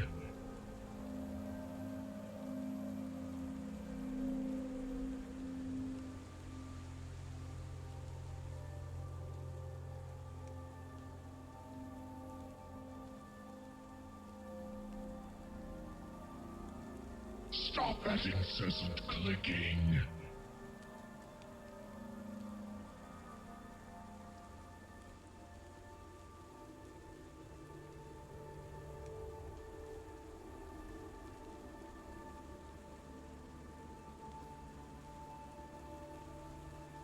Stop that incessant clicking.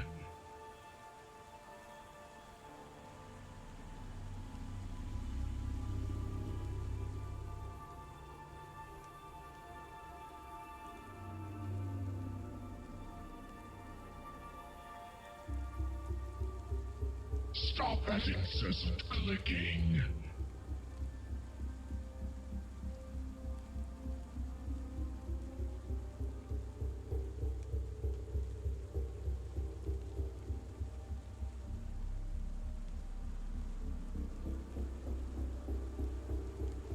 Stop that incessant clicking.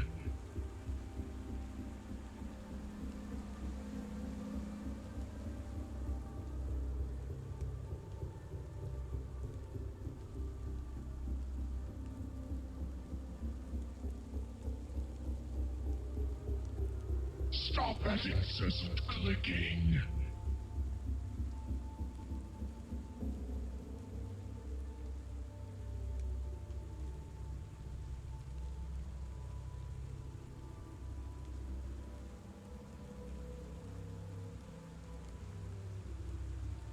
Stop that incessant clicking.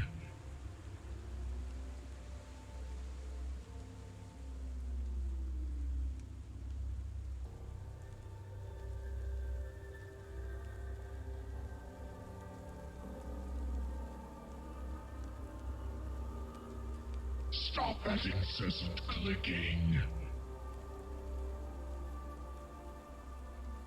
Yo, what the heck?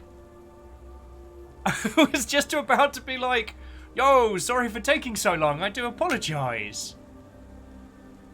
Okay, okay. What have you cheeky mother hubbards been up to? An M! What, oh friend? Okay, so whoever that anonymous Mother Hubbard was just went on a feckin' spree. Zokla, Iron Leonum, Fez Shry, Rin Blossom, LT3 Dave, Aeon Bowie, Shalvalalama,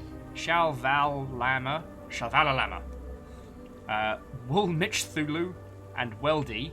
That's feckin' cool, whoever that was. J-Post, I see that.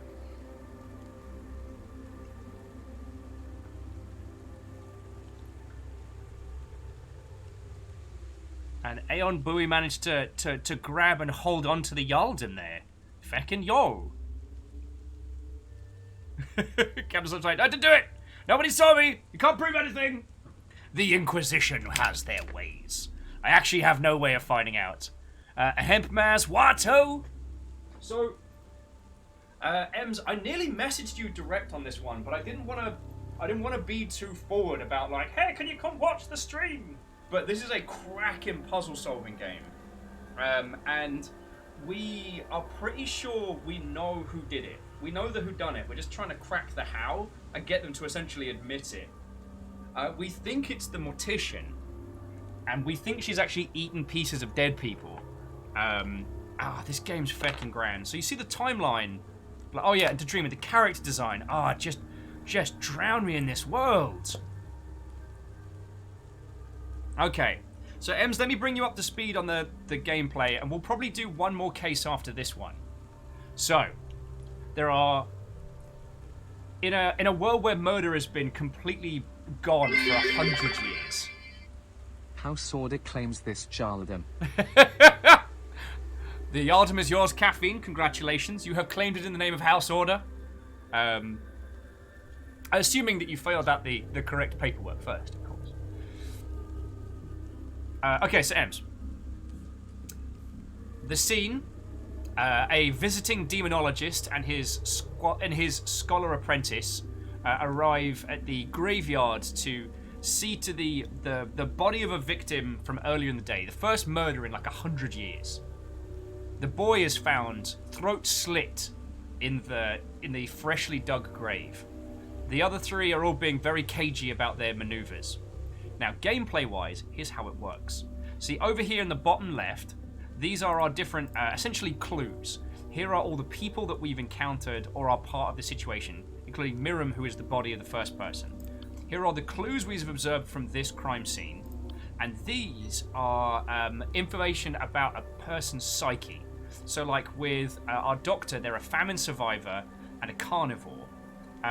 This guy here, who's the gardener, the groundskeeper, we've learnt through our psychic divination powers that he used to be part of a very noble household that was accused of heresy and reduced down to nothing. But he tends the gardens here as a way to be close to his family lands. Now... It's never good to interrupt someone who's working on a puzzle. You will end up hearing some crosswords. I think Electa's tapped out, so that damage joke won't have the full impact. But Pun Spectre, thank you for the 200 bits. You heckin' criminal. And Caffeine, I should have thanked you for the 200 bits as well. Sorry. And J Post for the 100 there. Please forgive me. I'm really enjoying this game. So if my manners should slide at all, you can be like, "Oi, Will." No. Right. So here's where we at. The other part of this is the timeline. See, let's do it from Narissa's perspective, because Narissa's who we're going to be questioning next. Early this afternoon, I informed Abraham of the funeral So scheduled these for this are evening. all the beats of Narissa's story. Anything in gold is confirmed. That means that it's either corroborated by someone else or we have sufficient evidence to verify that piece of information. Anything in grey is unverified. The smaller the block, the more specific it is. So with Narissa right here, we have two things. She went looking for her surgical multi-tool, aka a heckin' knife, and there she said she tried to finish embalming, but not so sure. And at the end of Augustine's story at the Discover Grave, we see her silhouette running away. And she also hasn't explained the muddy footprints. So let's re-listen to her retelling of things to give Ems a grounding while I sip on my coffee. And then let's see how we can pick apart, because we're pretty sure it's her. Oh, and Sadlin, thank you kindly. If you need either a copy of Amnesia or Kingdom New Lands, they're free on Epic right now. Early this afternoon, I informed Abraham of the funeral scheduled for this evening. I'm grave to tell. The truth is that the apprentice did come by. He asked for a bouquet for the funeral later that day.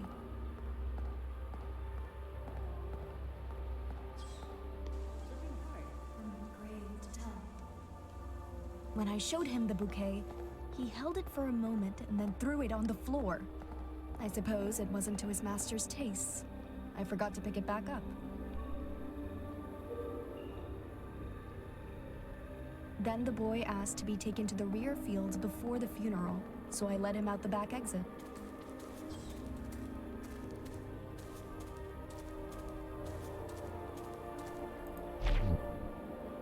But now if we go over to Abraham's story... When the grave was ready, I walked back to the mortuary to let Narissa know. Yeah, see, if we take a look at Then the I took show... a long break while digging. It's within my rights. There wasn't anyone else around, so it was nice and peaceful. Sorry, Ems, I apologize for Then I got interrupting the back to flow it and there. finished digging the grave. But basically, Abraham here had eyes on the back door the whole time. So if we go back to Took a long Nerissa's break while story, digging. Then the boy asked to be taken to the rear field before the she funeral, says she takes him so I out let him and out then the just back goes exit. and leaves him there. We know that's not the case. Because if he left via that back door, Abraham would have seen him. Mid-afternoon, Abraham barged into the mortuary, bellowing that the grave is now ready. I sent him away to focus. After Abraham left, I noticed that my multi-tool wasn't in my pocket. So I now searched she's going to all go over do the a walk. mortuary for We it, but it found was her missing. multi-tool outside. So, in that one. And Kestrel, thank you for refilling the pie glass. I hope you're having a good time with this one. At least I hope I'm giving everybody enough time to be like, but what about this murder? Like with, I did what I could without making new incisions. Not far That loan made sales. things slower and messier. I'm not pleased with the results. Oh, and to the one. This is a detective game where we try and decipher who has done murders by examining evidence and timelines. Sorry, so let me show you this one. I'll show you Then how the we... boy asked to be taken to the rear field before the funeral, so I Someone let... asked about that one. So when you last saw him, he was headed towards the grave. That's right, left the mortuary out the back. But then we can contradict and say that... there we go. That Abraham would have seen him coming out the back. Ah, see, she's like, I don't know why Abraham would lie, but the victim left through the door. Saw it myself.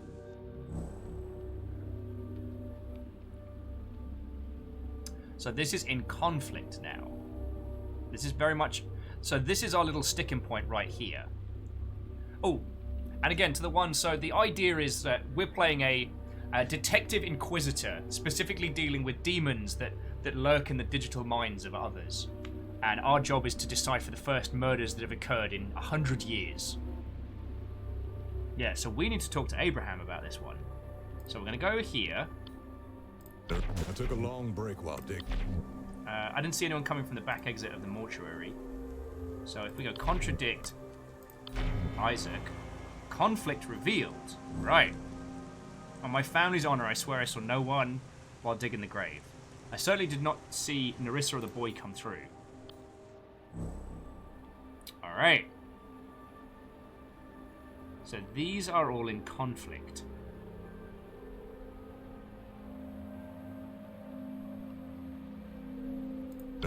When the grave was... So we can ask about... So we didn't run into anyone. No one passed me by. So we can ask about this one. It's me a day. She does that when she wants to focus on her work. Okay. And the multi-tool was found outside, just right where Abraham's shoulder is. Sorry, let me turn on the... bear with me a second. I'm just going to turn on the cursor. I usually have it off for controller games and whatnot. Alright, so there we can see. So there, it was round about here. Oh yeah, the one. So right now, one of those two has lied. So if we... I took a long break while digging. It's within my rights. There wasn't anyone else around, so it was nice and peaceful. But we know integrity is one of Abraham's traits.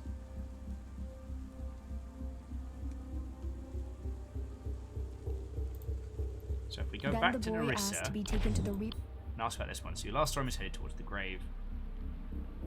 Alright. So we need evidence to prove the contradiction.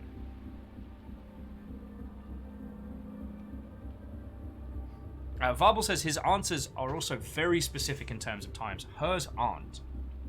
And this is where the interesting element of this game comes through. It is up to us not only to decipher the villain, but work out how it happens. I mean, there's Augustine, but he's admiring the statue, which was unfortunately uncorroborable. I'm going to ask about the multi-tool. So I found your multi-tool. Grateful, where did you find this? Lying in the grass near the staircase. Impossible unless someone had stolen it. Surely Abraham couldn't do such a thing. The thing is, if she's liar, scientifically flame retardant pants, well, not on fire. Moose says, perhaps it's time to toss in an accusation and see what happens. Okay, I think you're right. So we're going to accuse. So we have the means. How could I have done it? See a weapon anywhere? Surgical multi-tool. It's designed for precise incisions to harden tissue. Could have sliced through a living body with ease. Besides, nothing else could have allowed the killer to seal the wounds on the victim's stomach. Okay, motive. Why again would I kill him? What would I gain? She's a carnivore. Especially fresh meat and entrails. Historically, I enjoy meat, sometimes even sinfully on days of fasting. But I always repent and cleanse. Why would it make me kill someone? A butcher. I never even met the victim before today. Why would I kill him? What would I gain? Alright. So we don't have a motive. We do have opportunity. Preparing the body occupied the entire afternoon. How could I have done such a thing? During the show, the bouquet. You killed Isaac while he was visiting the mortuary to fetch the bouquet. I'll admit he came by but left shortly. If he died in the mortuary, why was his body found in the grave? Because it was moved, and this was when it happened. Alright. If he died in the mortuary, why was his body found in the grave? Then let's present the muddy footprints.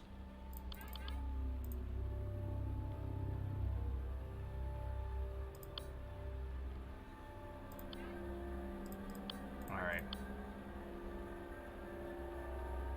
Okay. So we have the opportunity and the means. One of the other things about this is that there's no limit to how many times you can accuse and go through. You're working it through. Okay, look for multi-tool. After Abraham left, I noticed that my multi-tool wasn't in my pocket. I searched all over the mortuary for it, but it was missing.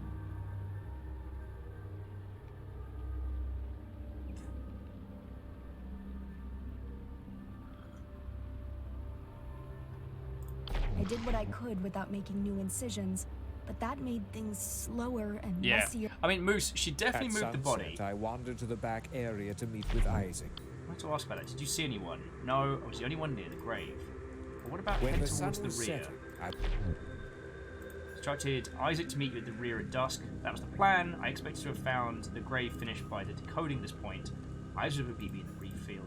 Bouquet. Alright. See, there, we can see her thing. At sunset, I wandered to the back area to meet with Isaac. I was surprised to find an open grave with some... My path has not crossed one of these devices before. Heck! Yeah, the one, that's a real good maneuver. I'm asking if... Let's ask if Abraham saw the multi-tool. I had a sickle with me because I wanted to trim the grass around a grave in the front field. That's definitely Narissa's. I've seen it using her table many times. Getting the dead ready to rest. I suppose it cuts and injects and repairs. Never used it. Hey, Zelky plays. What, old friend? How are you doing, dude? Have you had a chance to hang out with Tuna yet? Because I last week was very, very busy, and then it wasn't, and I had a bit of a meltdown. But I'm doing good. And for some reason, I thought I apologize. I was under the impression that you were immunocompromised, which is what I told Tuna, and I apologize if that isn't the case. I'm not asking you to reveal any personal information on Twitch. I just I hope I haven't misrepresented you.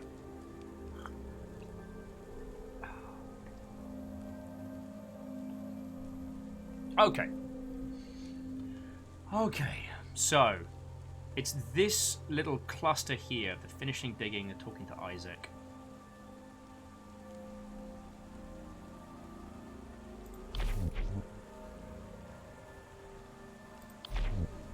She was embalming without her multi-tool. No wonder it's a mess. Alright.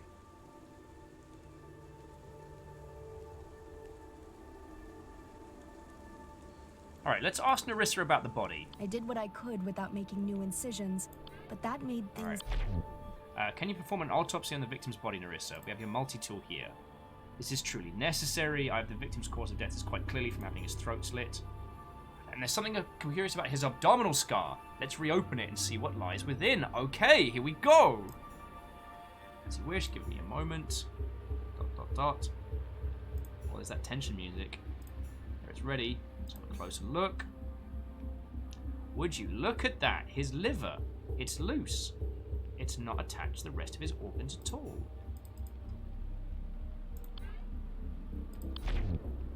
It's an embalmed liver. You can tell by the patchy colouring. I have no idea why it would be in the victim's body. He only just died.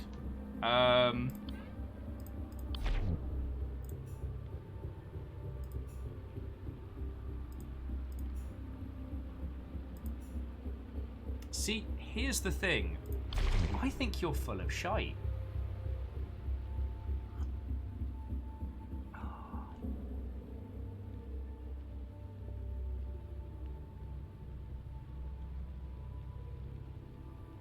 Yeah, someone wanted liver and chips. We've all been there. Okay. See, again, Oh, one of the other features of this game is trying to work out which demon is affecting the individuals. Now, I think it's the gluttonous, simple-minded daemon with that debilitates the host, turning them into feral beasts. The host is compelled to consume stranger and filthier things until nothing remains of their humanity. Yeah. Oh, no, and the one, I think you're entirely on point. I think we're all at the same page. She killed the boy. She cut open his stomach, swapped the livers round so she could eat his fresh one, sewed it back up after having already slit his throat. So there's the question. Alright, bouquet. Prepare these for visit the cemetery. You'd be surprised how often people forget to bring anything to honor their loved ones. Okay. But now we've got to work out how to deconstruct. Also, whilst we're doing this, Zoki, I don't know if I put it up on the Book of Face. Another Gundam showed up this week, and it's a behemoth. One of the new unicorns, the ones with like the light changey colors. It isn't Big Zam. Also, the fact that there isn't a 1/100 scale Big Zam upsets me. I want to be able to rest my arm on it. Okay, so let's leave the conversation. Because I think your entire... Well, again, we're all very much on the same page, but I do like hearing your thoughts and feelings, friends. Like, if we have a look in here, we can see the muddy footprints to and from.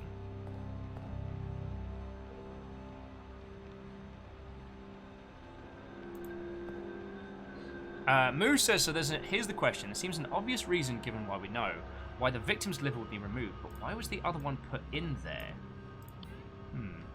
Found in the victim's body, attached to the rest of the organs, the liver is drained of blood and covered in some sort of chemical.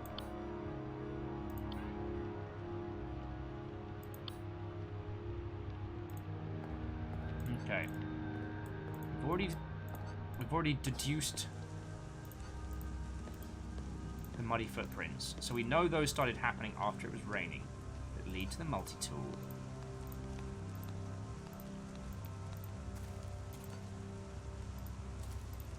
Victim's body. I think we need to go talk to Augustine about the removal of the liver.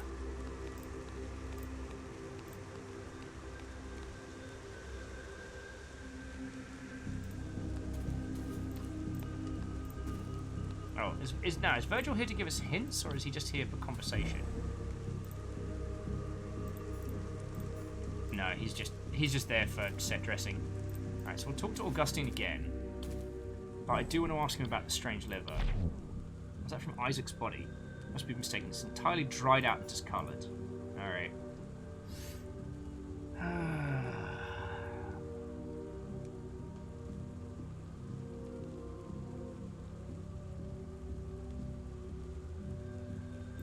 It took me a little while, but I found it. The grave of... Afterwards, I waited by the grave for my scanner to complete its task. It was taking longer than It took me a little while, but I found it. Okay, so while The she was grave supposedly of looking for the multi-tool is I think where she did the And murder. then, afterwards, Because it I waited starts by the grave raining for my scanner to when during sun the was supposed at finish sunset, embalming. I wandered to the back area to meet with Isaac. As I we was saw- surprised to find when the sun was setting, I wandered to the back area to meet with Isaac and begin the funeral. This is right where she started making a move for it. We just don't have enough info from him to...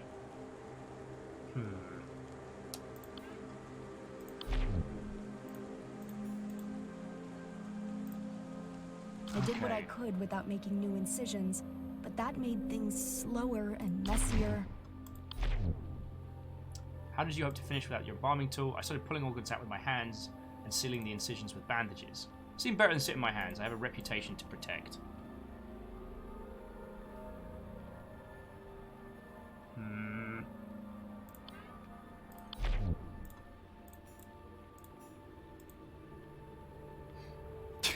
Just go in there, just hands grazing. The muddy footprints. Let's ask her about those again. I apologize for the filth. Normally the mortuary is quite pristine, but today is hardly a normal day. She's just hand waving it off. Okay. Ask. So more. So contradict muddy footprints. Haha! Because we know now the time which the muddy footprints came through when she was supposedly finishing embalming. Alright, so explain the muddy footprints. They indicate someone left and returned during the rain. Given that Father Augustine remains outside and that Abraham is left in the rain, that only leaves you! Sorry for the lies and the filth. Can't wait to clean up. I admit that I did step outside briefly to search for the multi-tool, but since it was raining, I couldn't find anything, so the embalming remains sadly unfinished. Alright, so now we've got...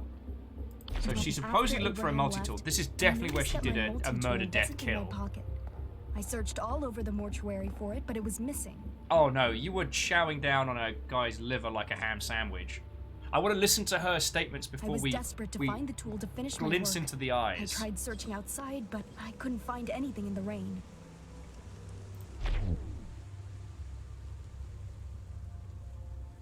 Okay, so Moose, I answered your question about the liver. Third eye again. Yes, we're going to jump into that one. Kisa wants a ham sandwich. Alright, Kisa, I'd like you to list the times when a ham sandwich is not a thing that you want. Yeah, and Narissa sits on a throne of lies!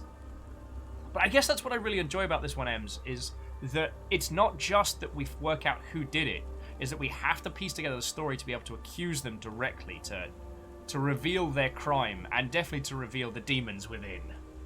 Sorry. I did what I could without making new incisions, but that made things slower and messier. I was See, desperate. no, you didn't just... Right. Why would you assume it'd be outside? Suppose I panicked? Thought maybe I rolled outside when the door was open? Oh, pish-posh and nonsense.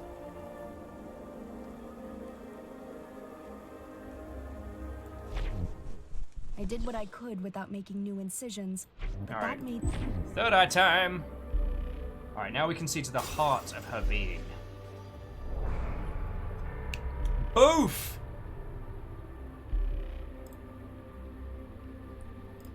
One snacky cannibal later.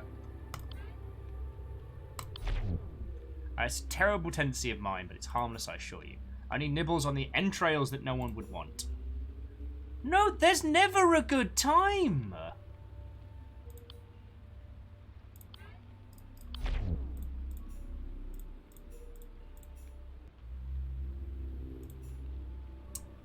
There's never a good time. Alright, so it's accusation time. So the opportunity, showing the bouquet, or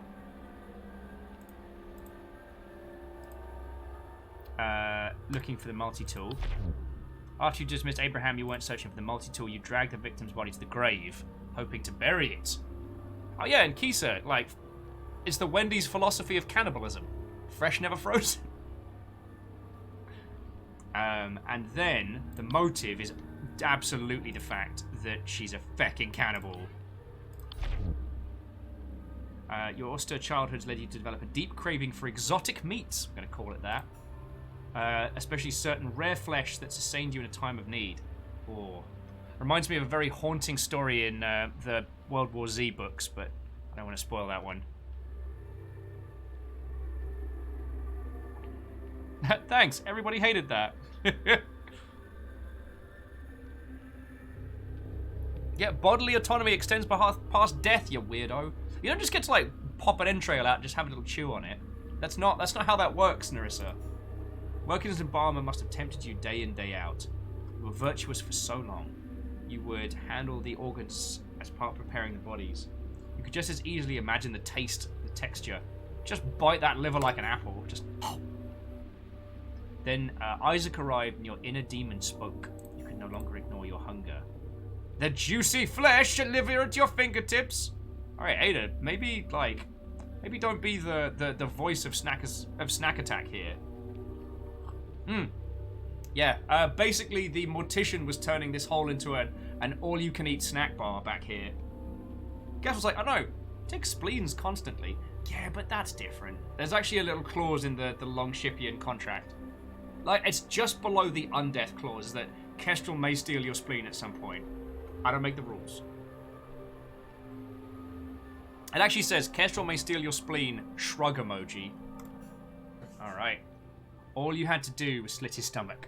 Done 100 times before. Accuse! Ain Suf sees all, Nerissa. Oh, she didn't even wipe her mouth off! Nerissa, table manners. You are the only person who could have killed Isaac. Do you deny it? Curse you, and curse Ain Suf. How can the eye see all? Does it see my suffering? Yeah, God. Where was Ain Suf when my family was dying in the street? Chewing on leather just to live another day? The famine was a test, Nerissa. Ain Suf wanted you to demonstrate your faith, your will to live. Okay, Ada, I need you to... I understand where you are on the moral spectrum, but I need you to ease off the throttle a little bit there.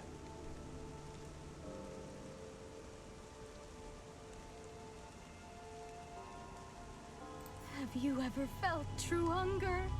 When you haven't eaten for days, reality shifts. The body needs. We all have our challenges set out before us, Nerissa. Some more difficult than others. Do you think I was the only one that fed on human flesh? Fresh, never frozen. It's not for me to judge what you did back then. That's between you and your confessor.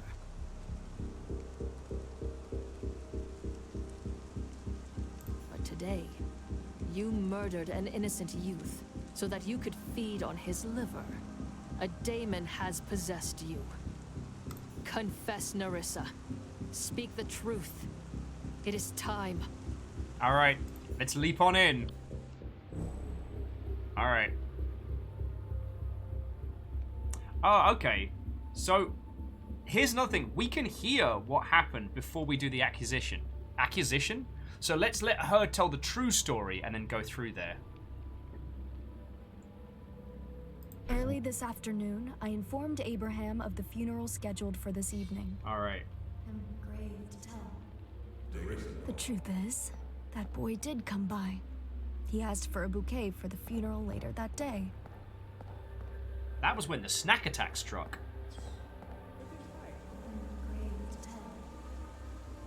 When I brought him to the bouquet table, I don't know what came over me. The hunger clenched my belly suddenly. I've seen the butchers do it. It only took a quick slash to his throat, and he fell to the floor. I knew where to get the best cut. His liver. It was still warm. I couldn't believe the taste.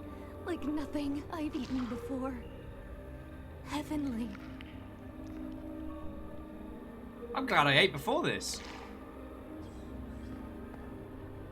Then, Abraham barged into the mortuary, bellowing that the grave is now ready. I sent him away to focus. My senses were returning, and I cleaned up my mess. I sealed the boy's body, putting the liver from the body I had been embalming inside and sealing it. She's covering her snack tracks. You're getting right up in there, are you? Okay. I carried him to the new grave and quickly tossed him in. I heard someone coming, so I didn't have time to bury him. I was shaking with adrenaline.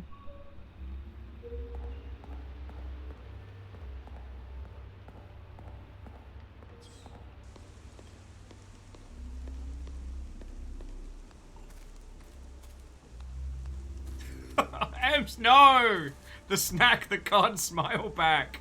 No! When I hurried to return to the mortuary, my multi-tool must have slipped out of my apron's pocket. I stored what was left of the liver among the other entrails, hoping to finish it later. I wanted to savor its deep, rich flavors. Leftovers, yo, that's where it's at. Sooner than I anticipated, I heard a scream from the backfield. Someone had already discovered the body.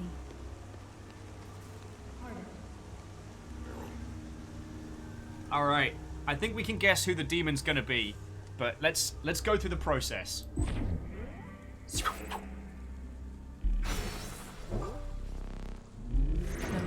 Also, the UI on this is twisted by demonic influence. I must speak the daemon's true name. Then the daemon will be cast out. Selkie, the demon is not Big Chungus. Unfortunately, to describe the demon's form, that's not unfair. What daemon has possessed Nerissa? Alright, the glutton. Beelzebub. Leave this soul and return whence you came. Begone, Chungus! No! We must feed! Nerissa, delicious, scrumptious little morsel. We must have more. The hunger is an endless pit. Speak, Beelzebub. Why has your kind returned? It's snack attack. I thought that was very explanatory. Hunger is a primal need. Just as you feed on lesser life forms, growing them in captivity for slaughter, we feed on you. The meat of your emotions, the marrow of your deepest desires. You will prey upon us no longer, Beelzebub. Return to the ether and never come back. I must obey for now, but we won't be gone too long. If you need us, we'll be hitting the drive-through. Tonight, Lucifer will open the gates of hell. I won't be the only one allowed to feast. Ada, you juicy little morsel. Easy, mate. I shall devour you soon. You and all the other delicacies.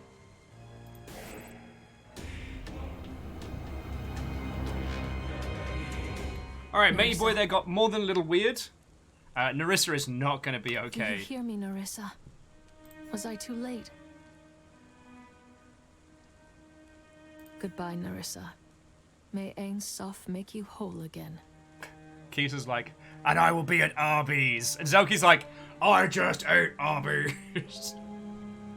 So this is the power of an exorcist. I've dreamed of seeing this. Don't be weird. It looks a bit different than I imagined, however. What's happening to her?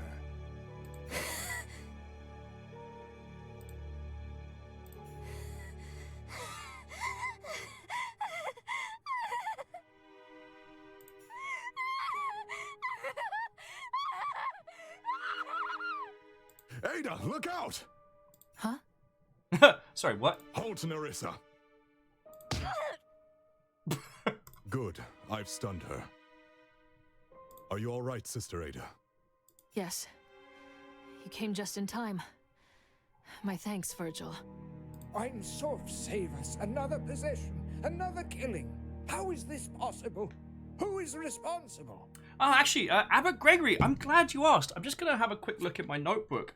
And you might remember from earlier on in the day, we mentioned, you know, we need to seal off the area, possible contaminants, burn the body because of demonic ritual. And I can't help but notice, it says that you said everything was fine and okay and dandy, and, quote, don't worry about it, toots. Finger guns, finger guns, finger guns. Abbot Gregory, I think that was you. I think this is your bloody fault! Virgil, you have failed us. How could you allow this to happen? Compelling evidence you put there, Ada. Virgil, you fucked up!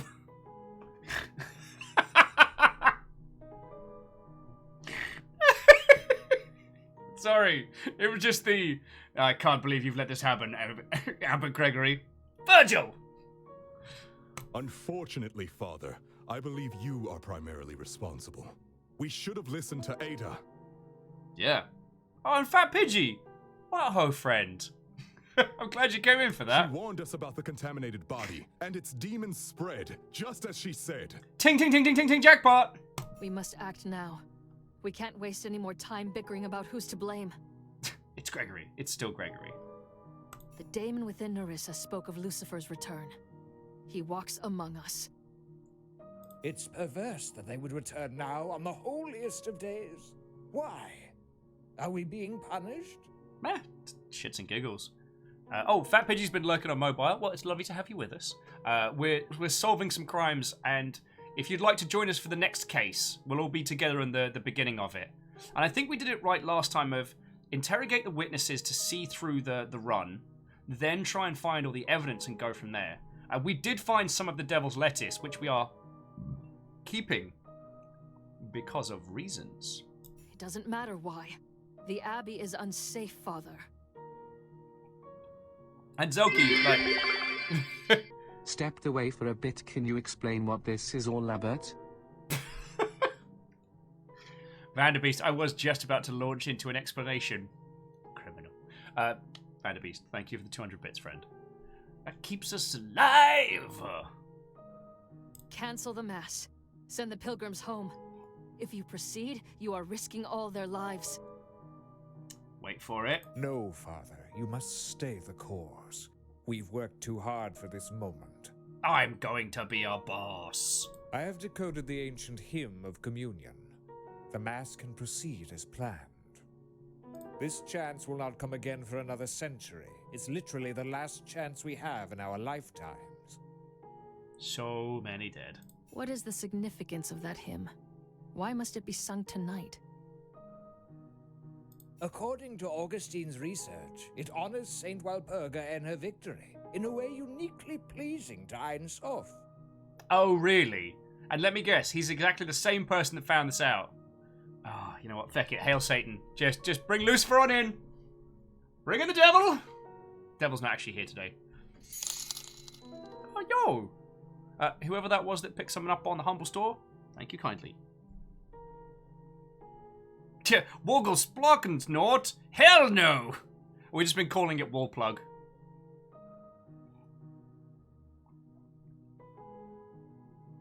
I protest. But if you absolutely must hold the Mass, at least allow me to guard you at the altar. Why would we need to do that? You are putting yourself in danger. What if you were possessed? That may be unwise, Father. Surely if things are as dangerous as you say, nobody should be trusted. Wait, no, that's not how that works! Okay. I'm calling a vote. All those in favor of flushing Augenstein out the airlock, raise a hand. I'm gonna wait for everybody to catch up, so I'm gonna keep my hand up for a bit. Alright, 1 vote, 2 vote. 3, 4, 5. 6. Yeah, no, there we go. That's gotta be a majority. 7, 8, 9. Saidlin's like, seems legit. Huh. J-Post, I trust him. Alright, so we're all voting to flush Augustine out the airlock. Saidlin votes Ada. Oh, well, where were you, Saidlin? Were you in communications? Thought I saw you coming out some vents. Even Tanari's probably just woken up and been like, okay, what? Yeah, no, he's evil. Okay, I'll go back to sleep.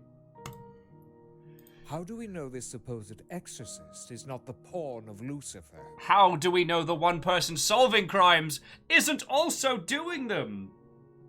Actually, I need to wind that back, because that's basically how Jessica Fletcher became America's greatest serial killer. That's absurd! You witnessed the exorcism! Saidlin self-report. No, I saw her turn a woman into a rabid beast. What really transpired in the ether when she supposedly exorcised these demons?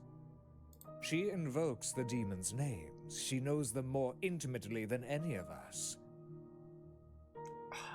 I'm flushing you out of their there, Locke. names to control them and then banish them. You know this.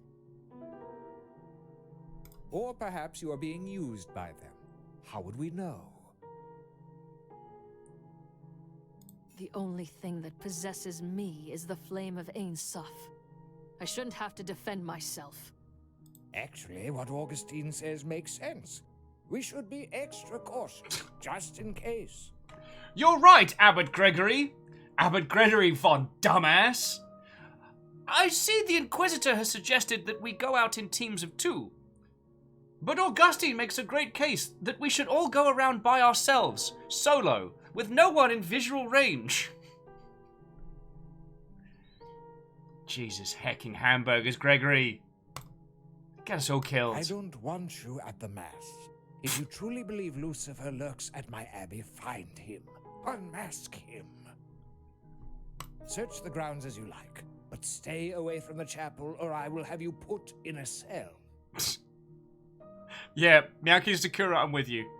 Dear Abbot, we won't mourn you, you honking dumbass. Nothing can be permitted to interrupt the Mass and the hymn. Yeah, rip Greg. Okay, so friends, what do you reckon? Is Gregory the next dead or not? Cast your votes now. For those of you that don't have teletext, you can actually text in with Gregory's Fecht. Especially after the events of Wait, did today, you have teletext in the Saint US? I can't Walpurga remember. deserves to be honored for her victories. Inquisitor, Augustine, come. We have much to prepare. Very wise, Father, as always. Farewell, sister.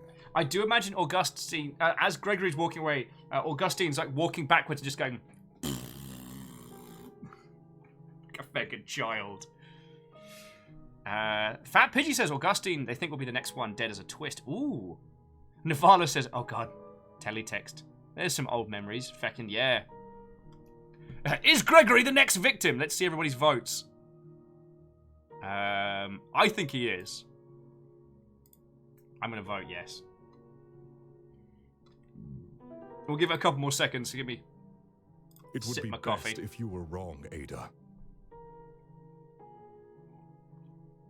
But he is filled with dread. Well, this lass here is filled with human liver, so feck it, that ain't even the weirdest shit we've seen today. That's because it is. Lucifer will strike tonight, Virgil. I only pray he strikes at me instead of at the Mass. Lucifer looking over his to-do list for the day. Let's see. I've got 2 things left to do. Do battle with the one person that can stop me. Snore. Or... oh, look at this! Eat a whole bunch of ignorant churchgoers. Well... I've been working hard to treat myself. Oh, yeah, Fat Pidgey. Virgil's got the survivability now of a vaguely scared rabbit. But I think it's going to be Gregory next. And the vote's with me. Stay vigilant. Alright. So poisoned by Father Augustine against me, Abbot Gregory ordered I remain outside the chapel for his mass. At midnight, the gathered pilgrims lift their voices to praise Ansoff, but they are cut short by a thunderous crash. Another soul taken. By lightning!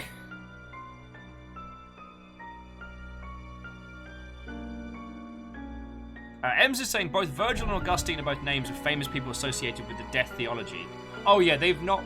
the naming conventions have been, like, subtle as a sledgehammer. But I kind of like that because it very much leans into the melodramatic aesthetic of this world. Oh yeah, most people think Gregory's next. St. Wallplug's Abbey. Chapel. Virgil, where's Abbot Gregory? What interrupted his Mass? Oh, here we go! The abbot. His death was the interruption. Called it! Murder, I'm afraid. Okay, so friends, for those of you that voted that Gregory was going to be the next victim, I'm going to show you a maneuver. What you do is you lift your arm like this, pop your hand over your shoulder, just give yourself a little pat on the back. Called it. Feckin' Selkie's like, Daddy Abbott, no! Zelki's the one to bust into the chapel as we're there. Because I like to imagine that this is all of us and Ada trying to solve crimes. So we're all like picking stuff up. And Zelki kind of kicks in the door and just goes, Father!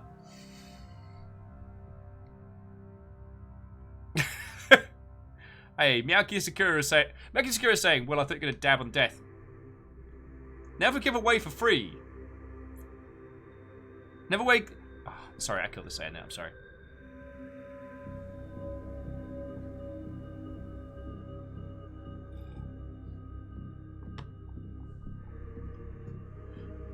Oh yeah, and as Ems was pointing out, Virgil's the guy that guides Dante through the Inferno, being our tutorial character and teacher.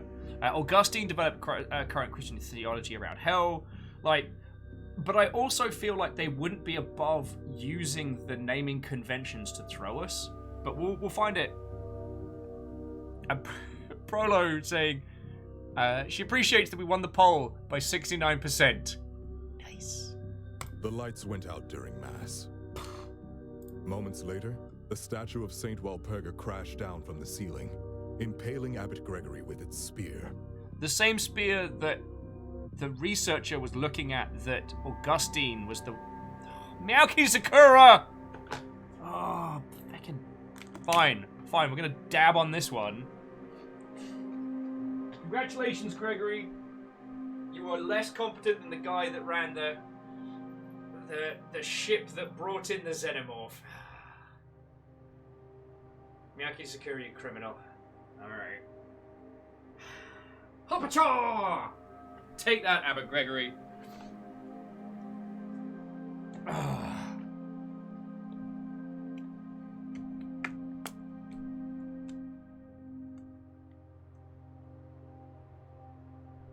Ark of the Conclave was like, I didn't have another 80k to save you. I'm sorry. Miyaki Sakura's like, I regret nothing. Alright. An assassination, then. But why? We must determine who is possessed immediately. Examining the facts will reveal Ainsof's truth. How was the statue held in place? Due to its weight, we had to rely on using aether-powered restraints to hang it above the altar. Seems smart. Which means the killer must have sabotaged the 2 power generators on the balcony floor. There were only 2 people on the balcony during the Mass. I've detained them for interrogation. Okay. I've sent the pilgrims back to town, lest they panic and disturb the evidence. Excellent work, Virgil. Who are the suspects? You said there were 2. You already know them. Brother Gideon and Father Augustine. Oh shit, Gideon's Since back! You are a key witness to the events. I will of course hear your testimony as well. May Ainsof show us the truth behind all of today's events. So many people, so little time. Alright. Let's have a chat. So, Alex is back. Gregory's dead. Very, very crushed. Alright, so let's talk to Alex first. Okay, sorry, Gregory. Oh yeah, he got super squished.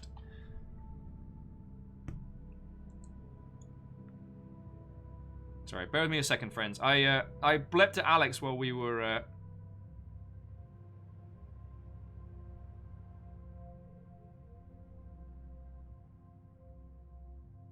Oh, okay, that's way cool. Alex was also doing some of the daemons. No, I didn't notice. Oh, I feel real bad now. All right, so let's get Gideon's telling of the story, because we know he's vain as. Then we'll get Augustine von Clelia demons, and then we'll get Virgil to tell us. This can't be happening. Yet another death? Am I to be blamed again? Well, I didn't blame you the first time, mate. Calm yourself, Gideon. It's like, I'm innocent. Even more, I'm a victim here. I was attacked. Surely that puts me above suspicion. So you were attacked by whom? Couldn't see him, whoever it was. They attacked me from behind. I was knocked unconscious till the guards found me. All right, so let's hear your story. At the start of the night, I was waiting near the organ. Play Freebird. I don't know what it is about this game that makes me want to make ridiculous jokes. It's so well put together. Oh.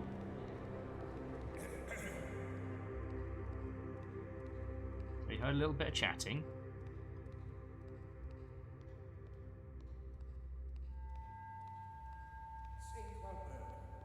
Alright, so there was some chatting going on over here. He plays a hymn for a bit and then listens to the sermon. Okay. Yeah, Gideon's story currently looks useless.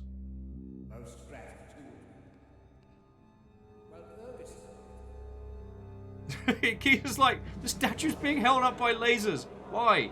What if somebody uses the microwave in the other room and shorts the circuit? Like, this might not be a murder. This might just...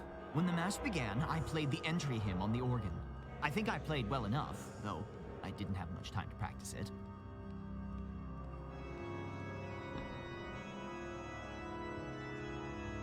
I mean, Ark of the Conclave, I think he's probably lying a whole bunch, but...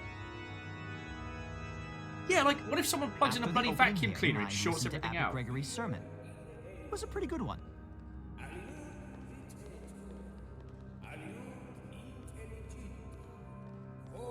Yeah, Gideon is also no visual help.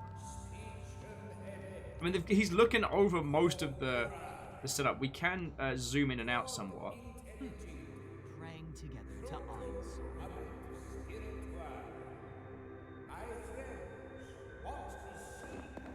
When the ritual of communion began, someone attacked me from behind. I fell unconscious until just now. Oh, Virgil. It looks like Virgil's cape, but I can't be sure. Virgil, no. Don't let Augustine be innocent. Alright, so we know the power went out round about here. So the lights went out first. And there was enough time between the first power and the second power. Okay.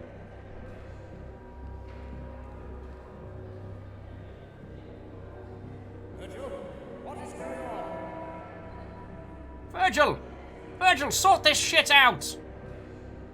I thought we said there were going to be no murders today!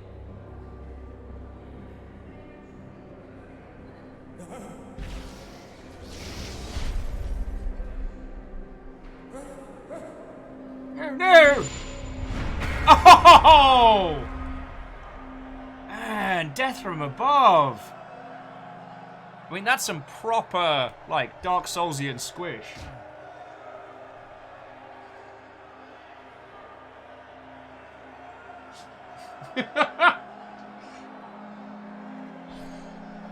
Okay. And that's what we got from Gideon. Oh, wait, we can ask him... Hang on, let's just quickly do the talking, because there's only a few things we can ask him about here. It doesn't seem like you. You had nothing else to do. No, nothing to do but wait. I practiced patience for once. Playing the hymn. It was the hymn of communion for Father Augustine. Magnificent. That's cool. What was the sermon about? The end of Ensoff's silence. Wish he'd been right. It'd be so much easier to hear Ensoff's voice when I was uncertain. When the ritual...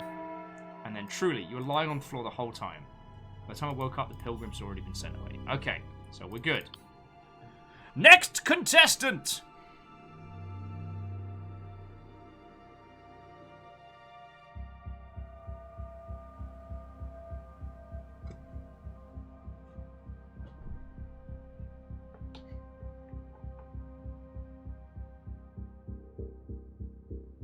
Sorry, saying, why does this reflect the past of the ancient Holy Roman Empire?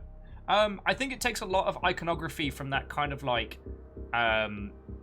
Holy Church of the Roman Empire style, but with like an Art Deco edge to it. It's definitely going for like the technology is magic future. Catholicism sans like the Christian pantheon. That was a lot of words I just said. Selkie, I've got this horrible sinking feeling that Augustine is innocent.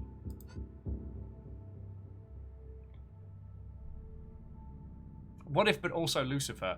Oh, and Exo, it's no worry. Like, Sorry, EXO was talking about mobile advertising in games, and I'm not... It is a methodology of mobile monetization that I do not like. I don't think it works. I don't think that the kinds of people that engage with them engage with products. And they are more... They tend to be more insidious than they are good. But if anyone wants to hear about Will's current phone addiction, I will happily talk your ear off. But speaking of talking ear off, let's hear Virgil's tale first.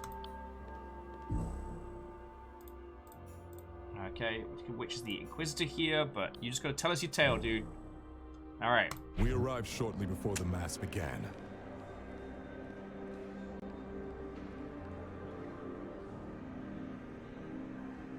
Inquisitor, prepare. As you command. I began my patrol by securing the east side of the balcony. I saw Gideon examining the ritual bell. Okay, so we already know that Gideon's full of nonsense.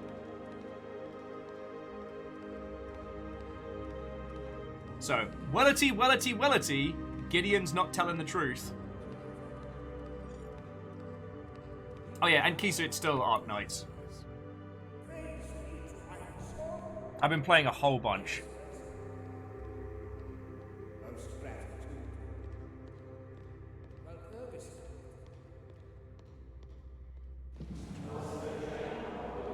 Then, I patrolled the south balcony. Alright, so Gideon's moved over to the point.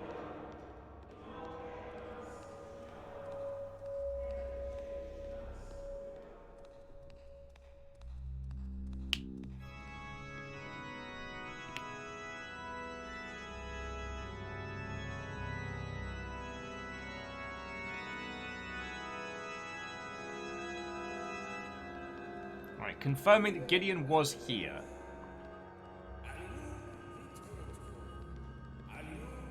Everything appeared to be in order, so I ended my patrol and watched over the chapel from the south balcony.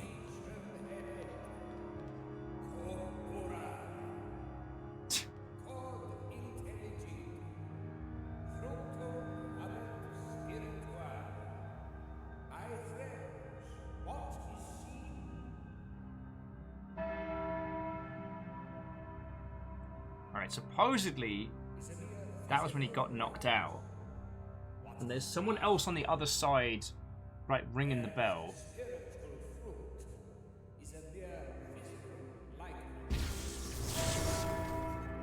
As I heard the ritual bell ring for the second time, okay, the lights went out.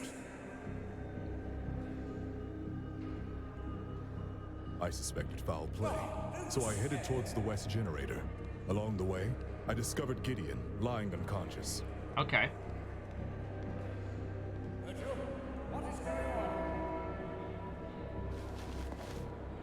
Wait, there was another ring of the bell. To protect the remaining generator, I ran towards the east balcony. Along the way, I heard an explosion.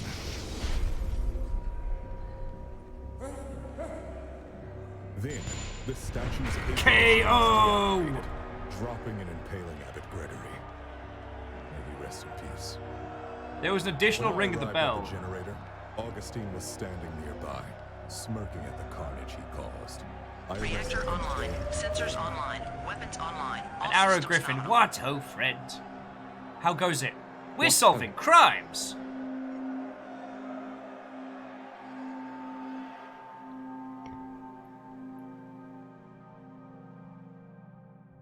And EXO, I understand where you're coming from, but I think it's worth saying no one is defending the use of neither the business model of advertising nor the putting of incorrect age-rated adverts into games. No one's defending that. I'm a little worried, if I'm being honest,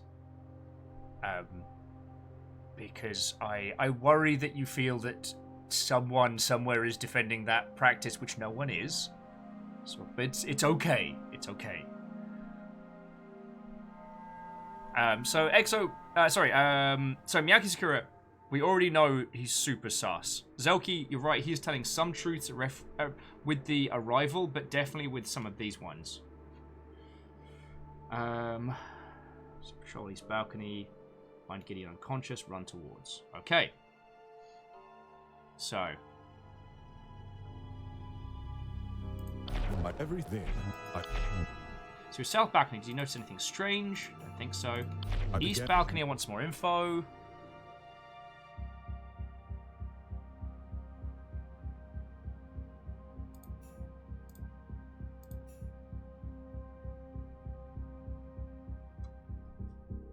Oh, Fat Pidgey, take your time, friend. Take your time. We've still got to hear Augustine's, and then we can start taking it apart.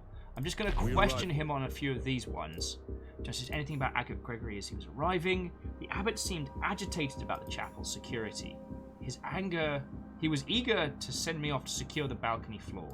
I began everything All right. appeared. Why did you position yourself in the south balcony? To give me a clear vantage point over the entire chapel. As I heard the ritual bell ring for the second time, the lights... Is Gideon lying unconscious? You didn't help him. As cool as it sounds, I had little choice but to leave Gideon there. The culprit was going to strike again.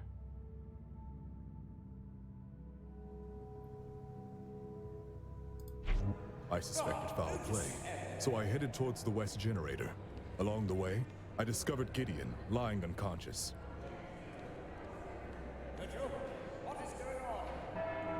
Yeah. There's the third bell ring.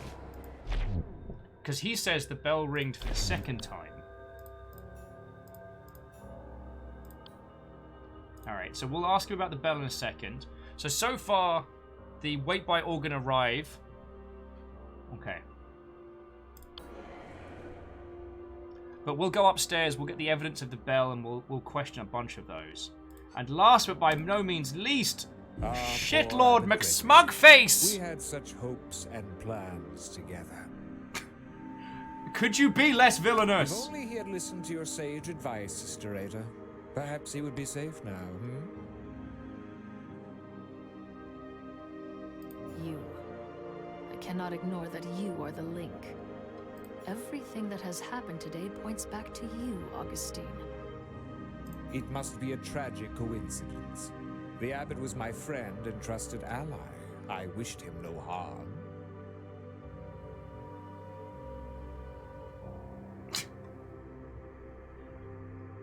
Whose fault was that indeed? Explain your actions. What were you doing on the balcony?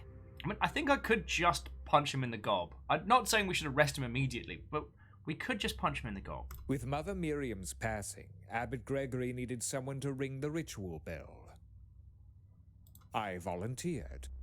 It was an honor. Alright, let's hear your story. The abbot, Virgil, and I arrived at the chapel just before the Mass. Okay, do we call Jessica Fletcher in on this? It's his murder, she wrote. Also, we can call Pargo in if we need to. I mean, I'm pretty sure Jessica Fletcher has killed more people than anyone in this cathedral. I'm gonna say it. Like, her and Agent 76... 76? Agent 47. Are possibly two of the greatest assassins on the planet. Inquisitor, prepare. As you command. When I headed to my seat for the Mass to begin, I was rather excited for the proceedings.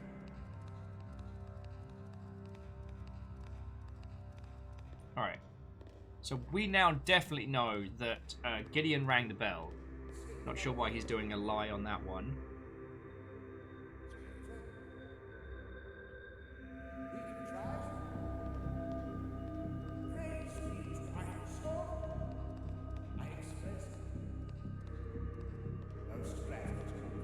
Right, someone was doing a tamper even at this stage.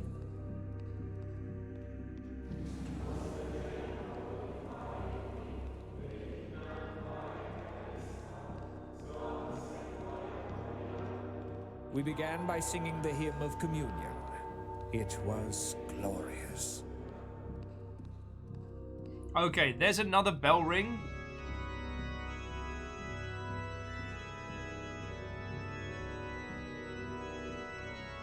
Oh, Narrow, thank you for the tiny top up there. When the sermon started, I headed to the balcony to prepare to ring the bell. Please forgive my scratching in my nose. I got a spot inside there that I'm trying not to tear out with a spoon. I know, classy. It's a classy kind of bloke that I am. Hadouken!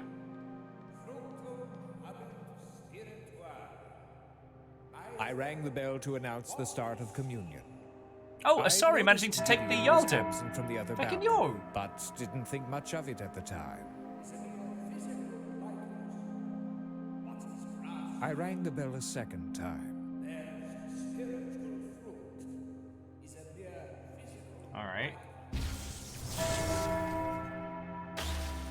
Suddenly, the lights went out and the chapel was covered in darkness. I stood calmly by the bell, waiting for someone to fix the problem. So where's the third ding?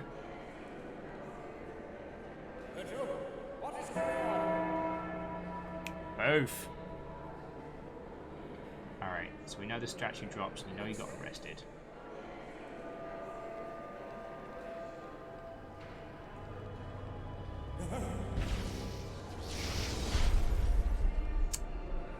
Somebody's lying. Moments later, the statue dropped from the ceiling. Sorry, Kesha just put. And then I pissed myself and cried like a tiny baby. I mean, I was calm. By the statue. I'll never forget that image. Someone ran past and threw pee on my pants. Not sure why they did that. Alright, so firstly... Alright, wait. Why not investigate the situation yourself? Sorry, I didn't want to get... Alright. So, now it's time to go grab the evidence, and then we can start wrecking face. Alright, so the statue... Hanging stone statue of Saint Woolplug. It was recently outfitted with a spear relic and suspended above the altar. Excuse me, I'd like to add a deadly spear to our peaceful church statue. You know, the one that hangs above the abbot. Like a whole bunch. You'll notice its specifications are surprisingly sturdy, even though it's decorative. I'm sure that's fine.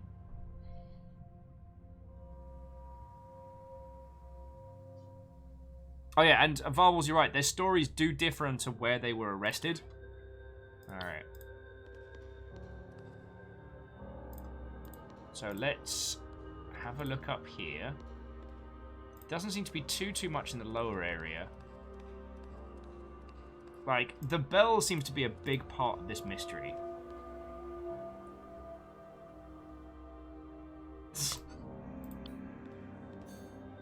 Yep, there's that ritual bell. An old bronze bell, rung during Mass.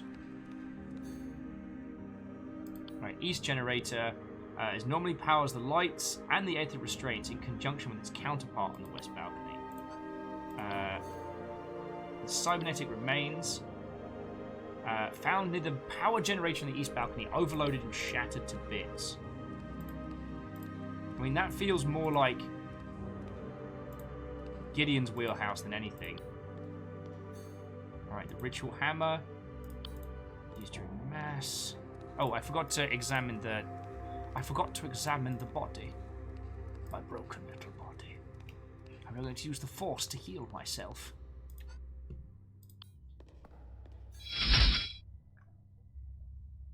Oh, and I want to go with Akkadian man. Akkadian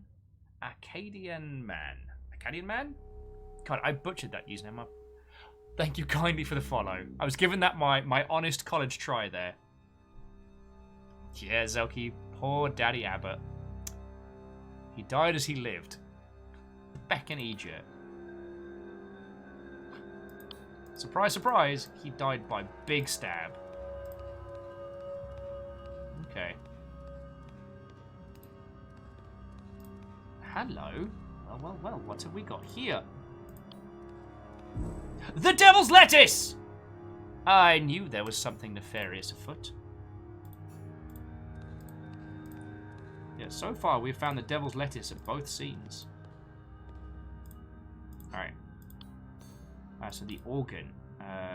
Similar to the cybernetics tower. Okay. So it's not weird that Gideon would be the one to play it. And the West Generator.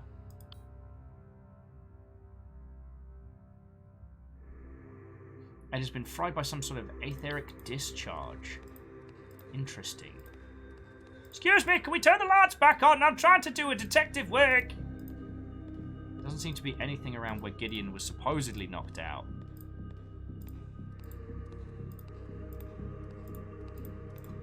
Oh, so we missed the devil's lettuce at the tutorial scene, right? Okay. That's alright. I mean, Moose, I tell you what, if you find yourself in need of, we can go grab some more of the devil's lettuce. Oh, and to, do you mind if I just go with Dan Man for short? Would that be okay? This game is fascinating and it is so well put together. In terms of like a puzzle detective game, it's fresh as it comes. The idea is that you simultaneously use the evidence the evidence, the timeline, and the psychological state of the people you're questioning to bring all three pieces of the case together. All right, so let's start with Gideon. Because Gideon. Okay, so... At the start of the night, I was waiting near the organ. So, contradict, patrol, east balcony. Lies unmasked! Like, Gideon saw you standing near the ritual bell prior to mass. What were you doing? Like, really? I'm innocent. But maybe the attack damaged my memory. What you say does sound familiar. Did I misremember? I do recall being by the bell. When exactly did it happen? Let me think. Would you look at that? Although him having a concussion does kind of suit the memory Given the weirdness. tragic events of this morning, I examined the condition of the east generator to ensure the safety of the chapel. And I see him glowing, don't worry. Inquisitor, prepare. As you command. Oh, and I should still have the... Yeah, there's the link to the game if you're interested in picking up the for ritual yourself. bell. As I was doing this, I saw Inquisitor Virgil gazing at the altar. Okay, notice, yeah, again.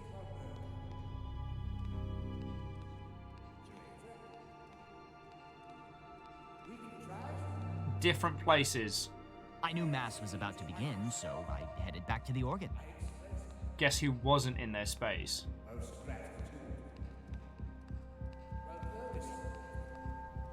M's like, so you could have sabotaged it? I mean, Gideon's telling us a lot of telling all y'all it's sabotage. Alright. And no one saw Gideon unconscious after he says he got knocked out. Why you all lying? Oh wow, okay, so after Miriam's death, his confidence is shattered. A little bit bad now. Gideon no longer trusts himself, questioning his own memory and competence. Perhaps he did make a mistake after all. Ah, buddy, I know your brother exploded your mother figure's head earlier today, and you've been basically picking teeth and cheekbone out of the glass, but it's okay. He feels he's done something wrong. Can't help but worry that he's slipping under pressure. See. Next, I checked the ritual bell. As I was doing this, I saw Inquisitor Virgil gazing at the altar. Okay, so Augustine. When I headed to my seat for the mass to begin, I was rather excited for the proceedings. I want to ask about this one. Tell me, what were you excited for? Because it was the culmination of my labours. All my scholarship pointed towards this moment. The spear, the statue, the hymn, all gathered in one place. Of course I was excited. See, I'm going to contradict you with that one because... Alright, well, how about return to the organ? Darn it. Like... I know you're full of heck, matey boy. I know you're full of heck. I knew Mass was about to begin, so I headed back to the organ. Next, I checked the ritual bell. As I was doing this, I saw Inquisitor Virgil gazing at the altar. I began my patrol by securing the east side of the balcony. I saw Gideon examining the ritual bell.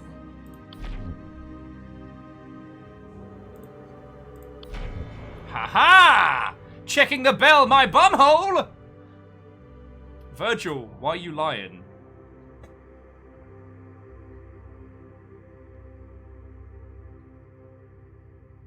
Oh, actually, so Moose, thank you for pointing that out. Moose was saying that we may have missed this in the tutorial, that Ruben was doing work for Augustine. We didn't miss that he was doing work for Augustine, but we did miss that he idolized him. That's new. Kesh was like, wait, why would you check your bumhole? Because that's where the truth is stored! What is with the Lord Calcium Bonio voice today? I can't seem to stop it. I know Wraith will be glad that it's not the horrible Glaswegian, but still. Alright, Gideon saw you on the balcony, looking down at the abbot. Oh, I didn't want to distract you with trivial details.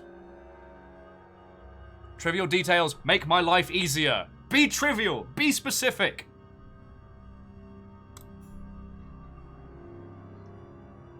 It's true that I watched the two of them. I suspected Father Augustine was up to something. Alright. So now you want to tell us the truth. So we arrived shortly before the mass began. Oh, and Arrow Griffin, I hope you have fun with this, friend. Yeah. I'm glad I'm getting to do this with everybody, but I understand that people want to have a crack at themselves. So thank you for coming to hang out today. I mean, like 3.5 hours. If the amount of this game is to be believed, we might be past the halfway mark. But I think it's because I have all of you lot helping solve it, which is why we're cracking through it.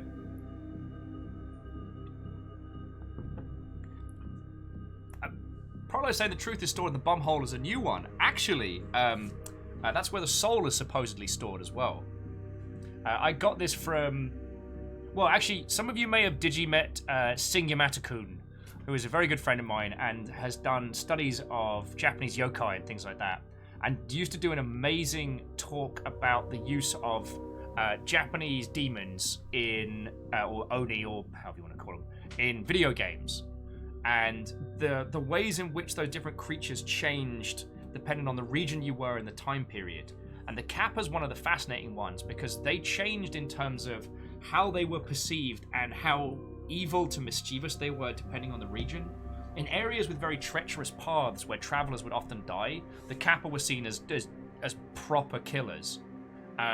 However, the myth that the soul was stored in the bum comes from the fact that, unfortunately, when you expire, the muscles relax, and lamentably, all the excretion's got to come out them bowels. That is a thing that happens. Bodies do a poop. And what happened was that individuals that would slip and drown would poop themselves in the river. And the mythology around it, I guess to kind of take the edge off the embarrassment of expiring that way, to give people a little bit of comfort, was the idea that a Kappa would basically reach up in your bum, grab your soul and pull it out. Oh yeah, and Fearless, yeah, in Sekiro, the headless spirit can rip your soul out of your ass if they manage to get you from behind. Sometimes, as you see with a lot of folklore and ideas like that, there can be ways of explaining things that are very unfortunate, uncomfortable, or just downright nasty. And yeah, that's why the soul is stored in the bum. That's why if you see someone who drowned and pooed themselves, you'd be like, it's not their fault. Kappa did it. Anyway, I'm paraphrasing Singyamatkun's incredible talk on this. I don't know if the video is still up, because it was for a series called Video Brains. I did a talk about cloud gaming, which involved a Naruto x Jessica Fletcher mashup, which I'm still very proud of. Anyway, let's go through his testimony again. Inquisitor, prepare. As you command. At the abbot's behest, I patrolled the upper floor of the chapel. First, I secured the east balcony. So then he eavesdropped from the balcony, and the eavesdrop allows us to contradict the take a seat.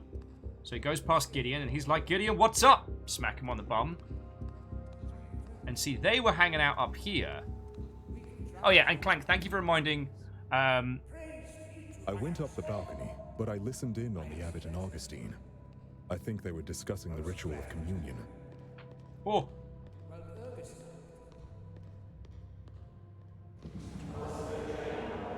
There's a lot more of this timeline that's locked in. But I continued my duties by continuing my patrol.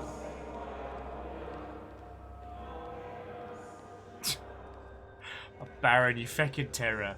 Sorry, Baron was saying, a quick PSA for everyone, be careful. There's a bug on the Epic Store where if you go get Amnesia, a machine for pigs, if you click it now, then you get Amnesia, a machine for pigs. It's like, I mean, I guess. It's not a bug, it's a feature. So now we go over to Augustine and we can be like, yo, what's up? When I added to my... You excited to have a little listen? Well... Objection! Eavesdrop from balcony. Kablam! I'm masking your lies. I forgot to click on the guy's eyeball. Why am I like this? He saw us very well. Abbot Gregory and I did speak at the altar, it's true. We're discussing the ritual of communion. Wanted everything to be perfect. Alright, so... Can I still get Virgil? Yeah, no, I haven't lost that one. Alright, so let me get Virgil's one next, then we'll discuss that. Because if I miss this, it'll end up being a problem. Harmonious evidence discovered. Wrath. Oh, buddy, no!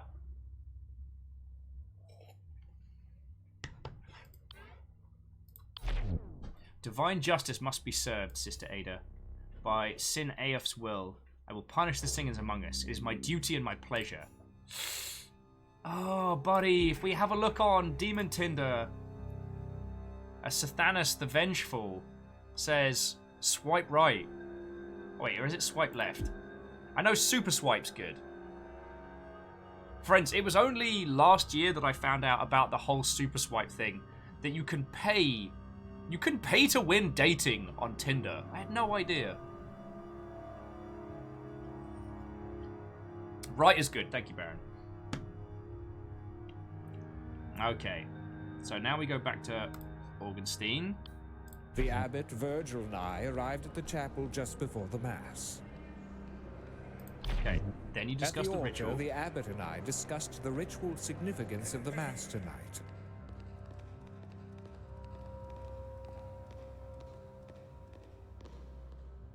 Just stand right under the death trap that you rigged.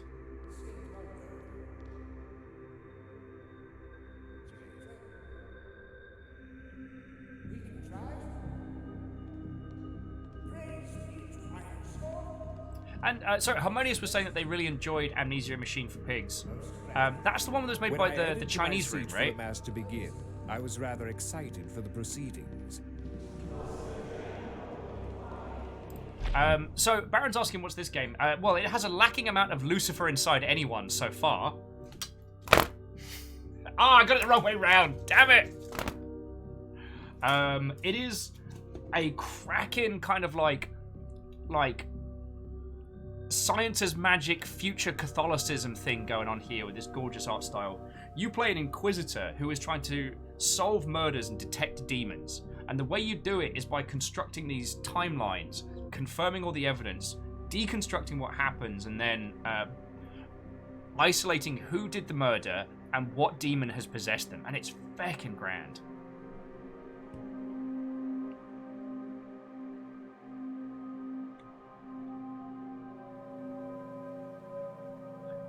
Okay, Ems is saying, so super swipes are wild because all it does is tell you that person swiped right on you before you swipe on them. I can't help but feel like the gold shells from World of Tanks comes to mind. Sleep paint front on the business end of the handle on that thing. What, in case I accidentally woof myself, Sadlin? Like, I'm not saying. It can work both ways. Alright, so takes a seat, sings a hymn. Alright. Heads to bell. When the sermon started, I headed to the balcony to prepare to ring the bell. Okay, what was Virgil doing Everything at this point? appeared to be in order, so I ended my patrol and watched over the chapel from the south balcony.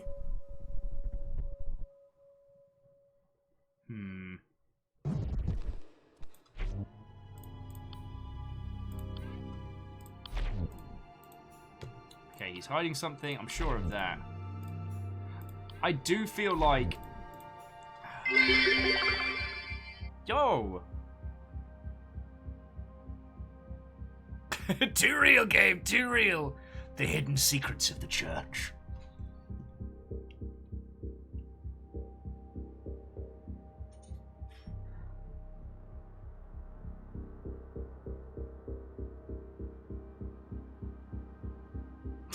Zelky just says, if you're not using high explosive, fin stabilizing, discarding Shabbat shells and water tanks, I can assure you that I have no idea what I'm talking about.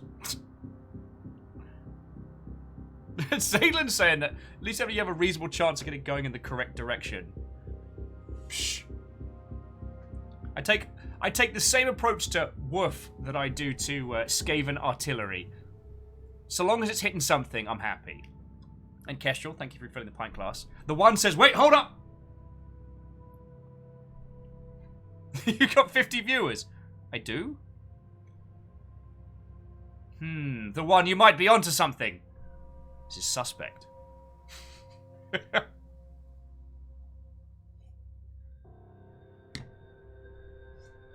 Kestrel sees 55. Alright, friends, both the one and Kestrel's timelines don't match up. Time to get inquisitive. Soki's like, sus, I think the one is the imposter. We shall detect your inner demons, the one! Sorry sees 120.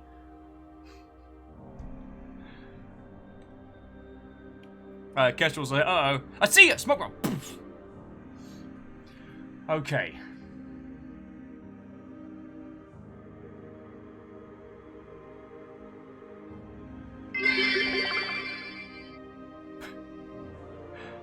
Sorry, thank you for 120 bits as well. And thank you for all of them, like, seriously. Right, I'm not, like, today isn't a Feelsy's day, I'm not getting cheesy, but, like, it was real nice that I could have, like, a little Euros box, have a little snack, we could play a cool game, like, the day feels very much, it's not a bombastic day, but it's like, Kit Fox sent us this game because we did the Shattered Isles and some of the other titles they've done, like the weird interesting ones, like For the King. Aw, sorry, thank you for 100 again. And I got to have like a little lunch thing today. And let's be honest, everything that we're doing right now is thanks to you lot, you know, from a bottle of Snoop wine to a feckin', you know, a nice little lunch. And I'm real grateful for all of that. So I just wanted to say an extra thank you. Now, it's all about this bell right here. So there was the first bell.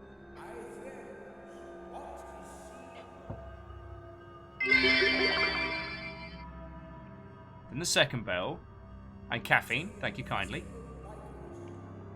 Oh, and Zelky, we have eaten today.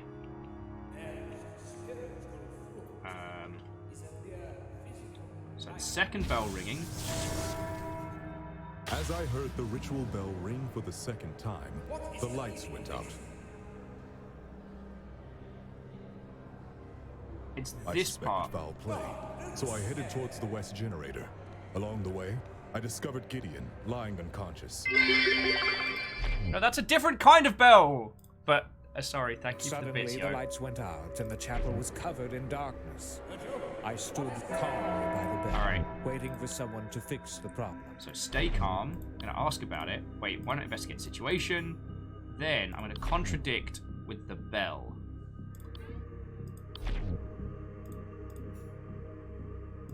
Wait, no, you're by the bell. It rung.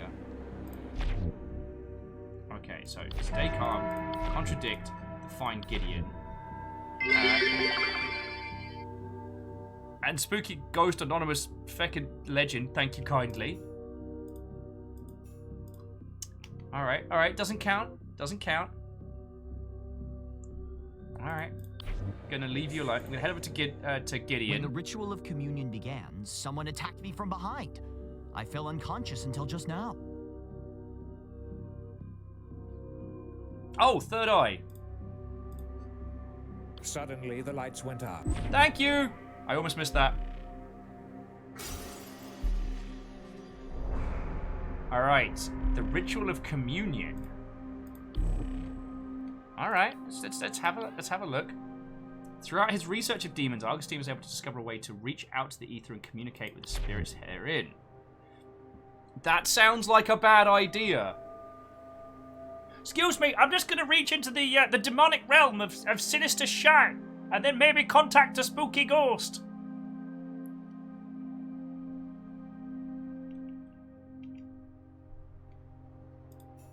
Alright, Ainsof isn't always so silent, you know. Everyone would hear his voice. There's no metaphor. But since demons were sealed away by Saint Wallplug, our Ainsof has also become silent. The church pretends they can hear what the layfolk can't. What if they could hear Ainsof again? Ah. This is a terrible idea. In real time. So the one says, so what info do we have? Right. So in psychology, we know one thing about each of them. Gideon's confidence is shattered. Virgil is religiously angry. And Augustine here wants to ring the telephone of demons. Evidence-wise, we've got the statue, the spear. Oh, we haven't asked him about the spear. There's a relic that I unearthed in my research that was damaged. The spear is no more a decoration. It's no mere decoration. It's a conduit to the ether that I hoped would allow the communion. So I asked Reuben to rebuild it so it could be used for mass. Okay. So we have the statue, the spear, the bell, east generator, west generator, ritual hammer, abbot's body, cybernetic remains, and the organ. So, what's the weapon used? The weapon for the murder was the whole-ass statue. What we know is that the two generators left at the... Yo! Greenfire, you're on a feckin' spree, friend. Thank you.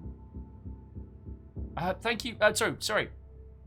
Asari gifted 2 subs to the crowd, and they went to Of Stardust and Relsia. Stop that incessant clicking. Sorry, thank you for both of those. Ems is like, what if Greg just wanted to go out and sabotage himself? Oh, feck. There's like setting up a fake murder just for the hex of it. Knowing that these three would probably spend the next 2 weeks yelling at each other.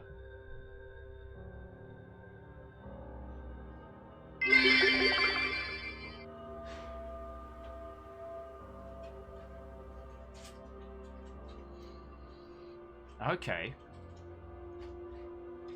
So let's ask him about that. Yes, the lights did go out around that time. However, I don't recall seeing Virgil on the south balcony. To be fair, I had difficulty seeing much of anything in the darkness. Alright.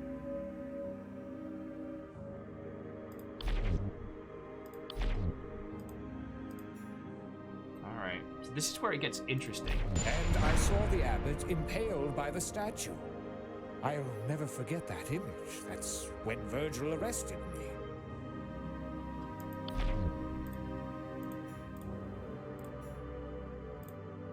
Okay, I asked him about being arrested there, but... surely... like, if Virgil...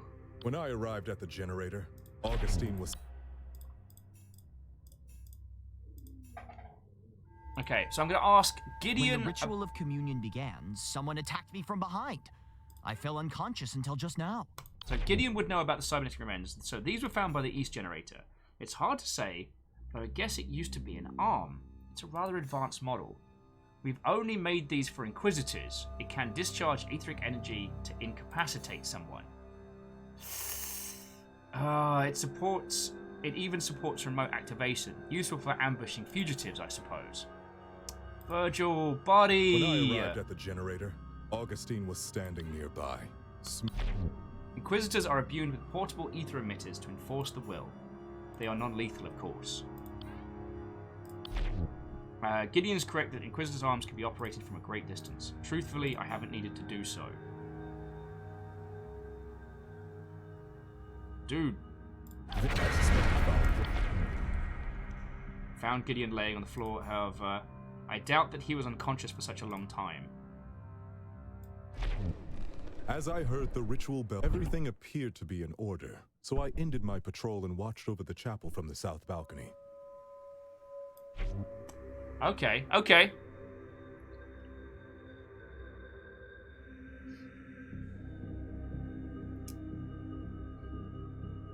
See, we got so much momentum with puzzle solving, with putting this timeline together. It's this whole section where it's getting squishy. And Harmonious, the abbot could have been some kind of sacrifice, but I've got this horrible feeling that it's Virgil. Like, the remote arm seems to be a big part of it.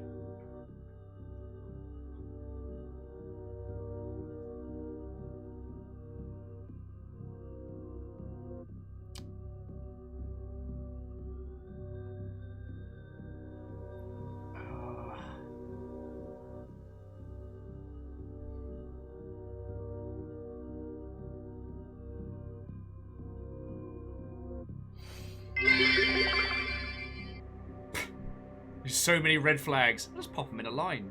Sorry, thank you again. It's like 100 after 100.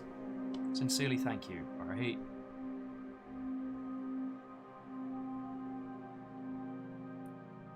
And M says, so far it seems like he had the best opportunity to sabotage. It does. I am also sus that Gideon was KO'd this whole time. So After the opening hymn, when the ritual... So let's ask him a little bit more. So truly, you were laying on the floor that whole time. Woke up, pilgrims were sent away.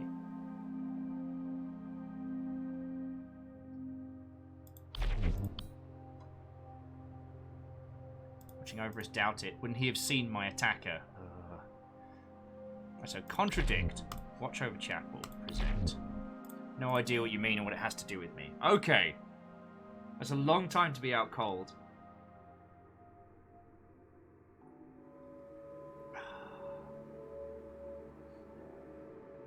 Yeah, where was he though? No one's got eyes on Gideon. And there's this third bell ringing. There's this third bell ringing which is doing my noodle. Alright, so I'm going to go over to Augustine. Suddenly the lights went out and the chapel was covered in darkness. I stood calmly Contradict, by the bell, waiting ritual for someone hammer, to fix it. present. Perhaps, actually, perhaps if we... So let's head to... Wait, no. Let's head to Virgil and ask him with the watch over the chapel with, like, the arm, because... Everything appeared to be in order, so I ended my patrol and watched over the chapel from... Failed to see how that's irrelevant. Return. Alright, contradict. Inquisitor arm. Yep. Do you recognize these remains, Virgil? It's like, no, not mine. Weird, because this is the arm of an Inquisitor. It dispels the power of Aether. It's also gotten Virgil is awesome cool big written in big Sharpie across it. I believe this is yours. Okay, it should sound very familiar. These are the remains of an Inquisitor's arm. Lift up your cape. Show me your right arm. I will not. What's the meaning of this, then? I will do it myself. Would you look at that? Ladies, gentlemen, and individuals of all persuasions, give Virgil a hand. No, I mean, really, does anyone have a spare hand for him? He is down one because he used it to do her murder! Why would you hide this? It's like, because I was ashamed. I failed my duty. Someone ambushed me in the darkness. The culprit severed my arm and used it to disable the power generators. I cannot deny I failed to protect him. I failed us all. Wellity, wellity, wellity. Let's see how his new story goes. Continuing my patrol. Everything appeared to be in order, so I ended my patrol and watched over the chapel from the south balcony. Hang on, hang on.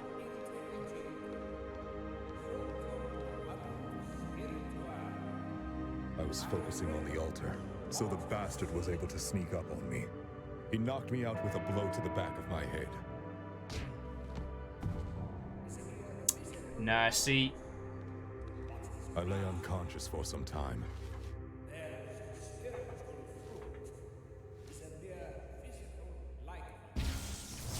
He's full of shite. When I woke up, everything was dark. I also discovered that my left arm was missing. Yeah. I lay unconscious. I was focused. Everything appeared to be... I was suspicious of Augustine, but I went up the balcony at the abbot's behest. We arrived shortly before the mat. We arrived at the abbot's behest. I was suspicious of all. Everything appeared to be in order, so I ended my patrol and watched over the chapel from the south balcony. I was focusing on the altar, So See, the again, bastard was able to contradict. sneak up on me. Ringing the bell. Because... Oh yeah, sorry, I almost forgot about the eye. Thank you! Alright, let's see what we got else out of him. Oh wow, right to the core. Evidence discovered. Zealot.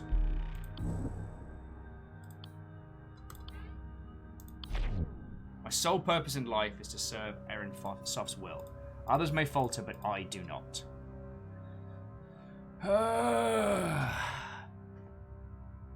Yeah, he said earlier that he heard Bell too. I lay unconscious for some time. So, contradict, Bell again.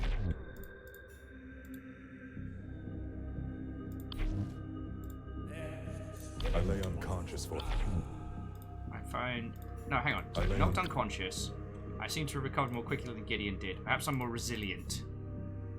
Or perhaps the culprit used a different means. Possible. Possible. When I woke up, everything was dark. I also discovered that my left arm was missing. Okay. Theela says, what if the second bell he heard was... Alright, so... Suddenly, the lights went out. Oh, shushy. When the ritual of communion began, someone attacked me from behind. I fell unconscious until just now. Now, do we hear it from his story?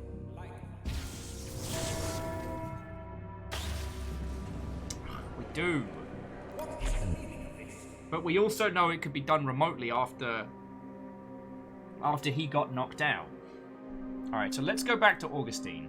Suddenly, the lights went out and the chapel was covered in darkness. I stood calmly by the bell, waiting for someone to fix the problem.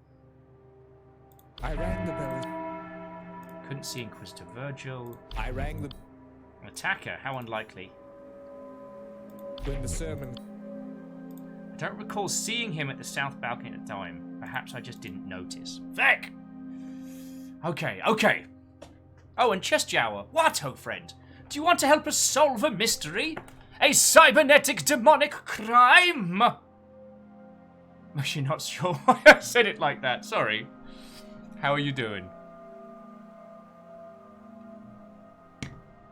Oh, Chestjower, we have flushed so many people at the airlock today. Okay, okay.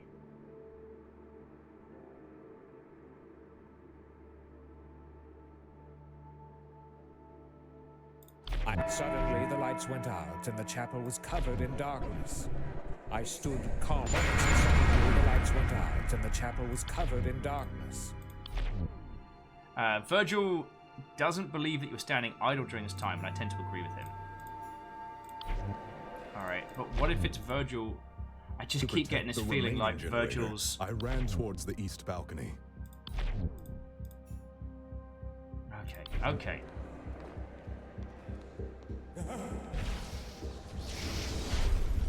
The one, I'm not sure. Like, we know Virgil's lost his arm. The statue's aether restraints deactivated, dropping and impaling Abbot Gregory. May he rest in peace. When I arrived at the generator, Augustine was standing nearby, smirking at the carnage he caused. No, he's lying. I arrest him at the northern ledge of the east balcony. Alright. So that's something. And I saw the abbot impaled by the statue. Both! Why are you lying? Trust your instincts as a gamer. I explained to someone the other day about good old Metal Gear Solid 1 and how it's complete disregard for the fourth wall. We were having a conversation about who is the player, and it's kind of fascinating. Like, it's gotta be this guy. Alright, when Virgil arrested you, you were not standing near the bell. You were standing near the generator overlooking the altar. True, but what does a few feet matter? If you were the only one near the generator before it fell, perhaps you sabotaged it. But I only approached it because I heard an explosion. I arrived after the sabotage, not before. Alright, but let's have a look into your eye.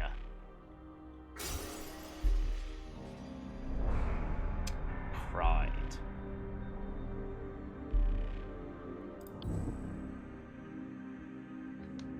Oh, we're absolutely asking you about that. Is this what you see within me? Interesting.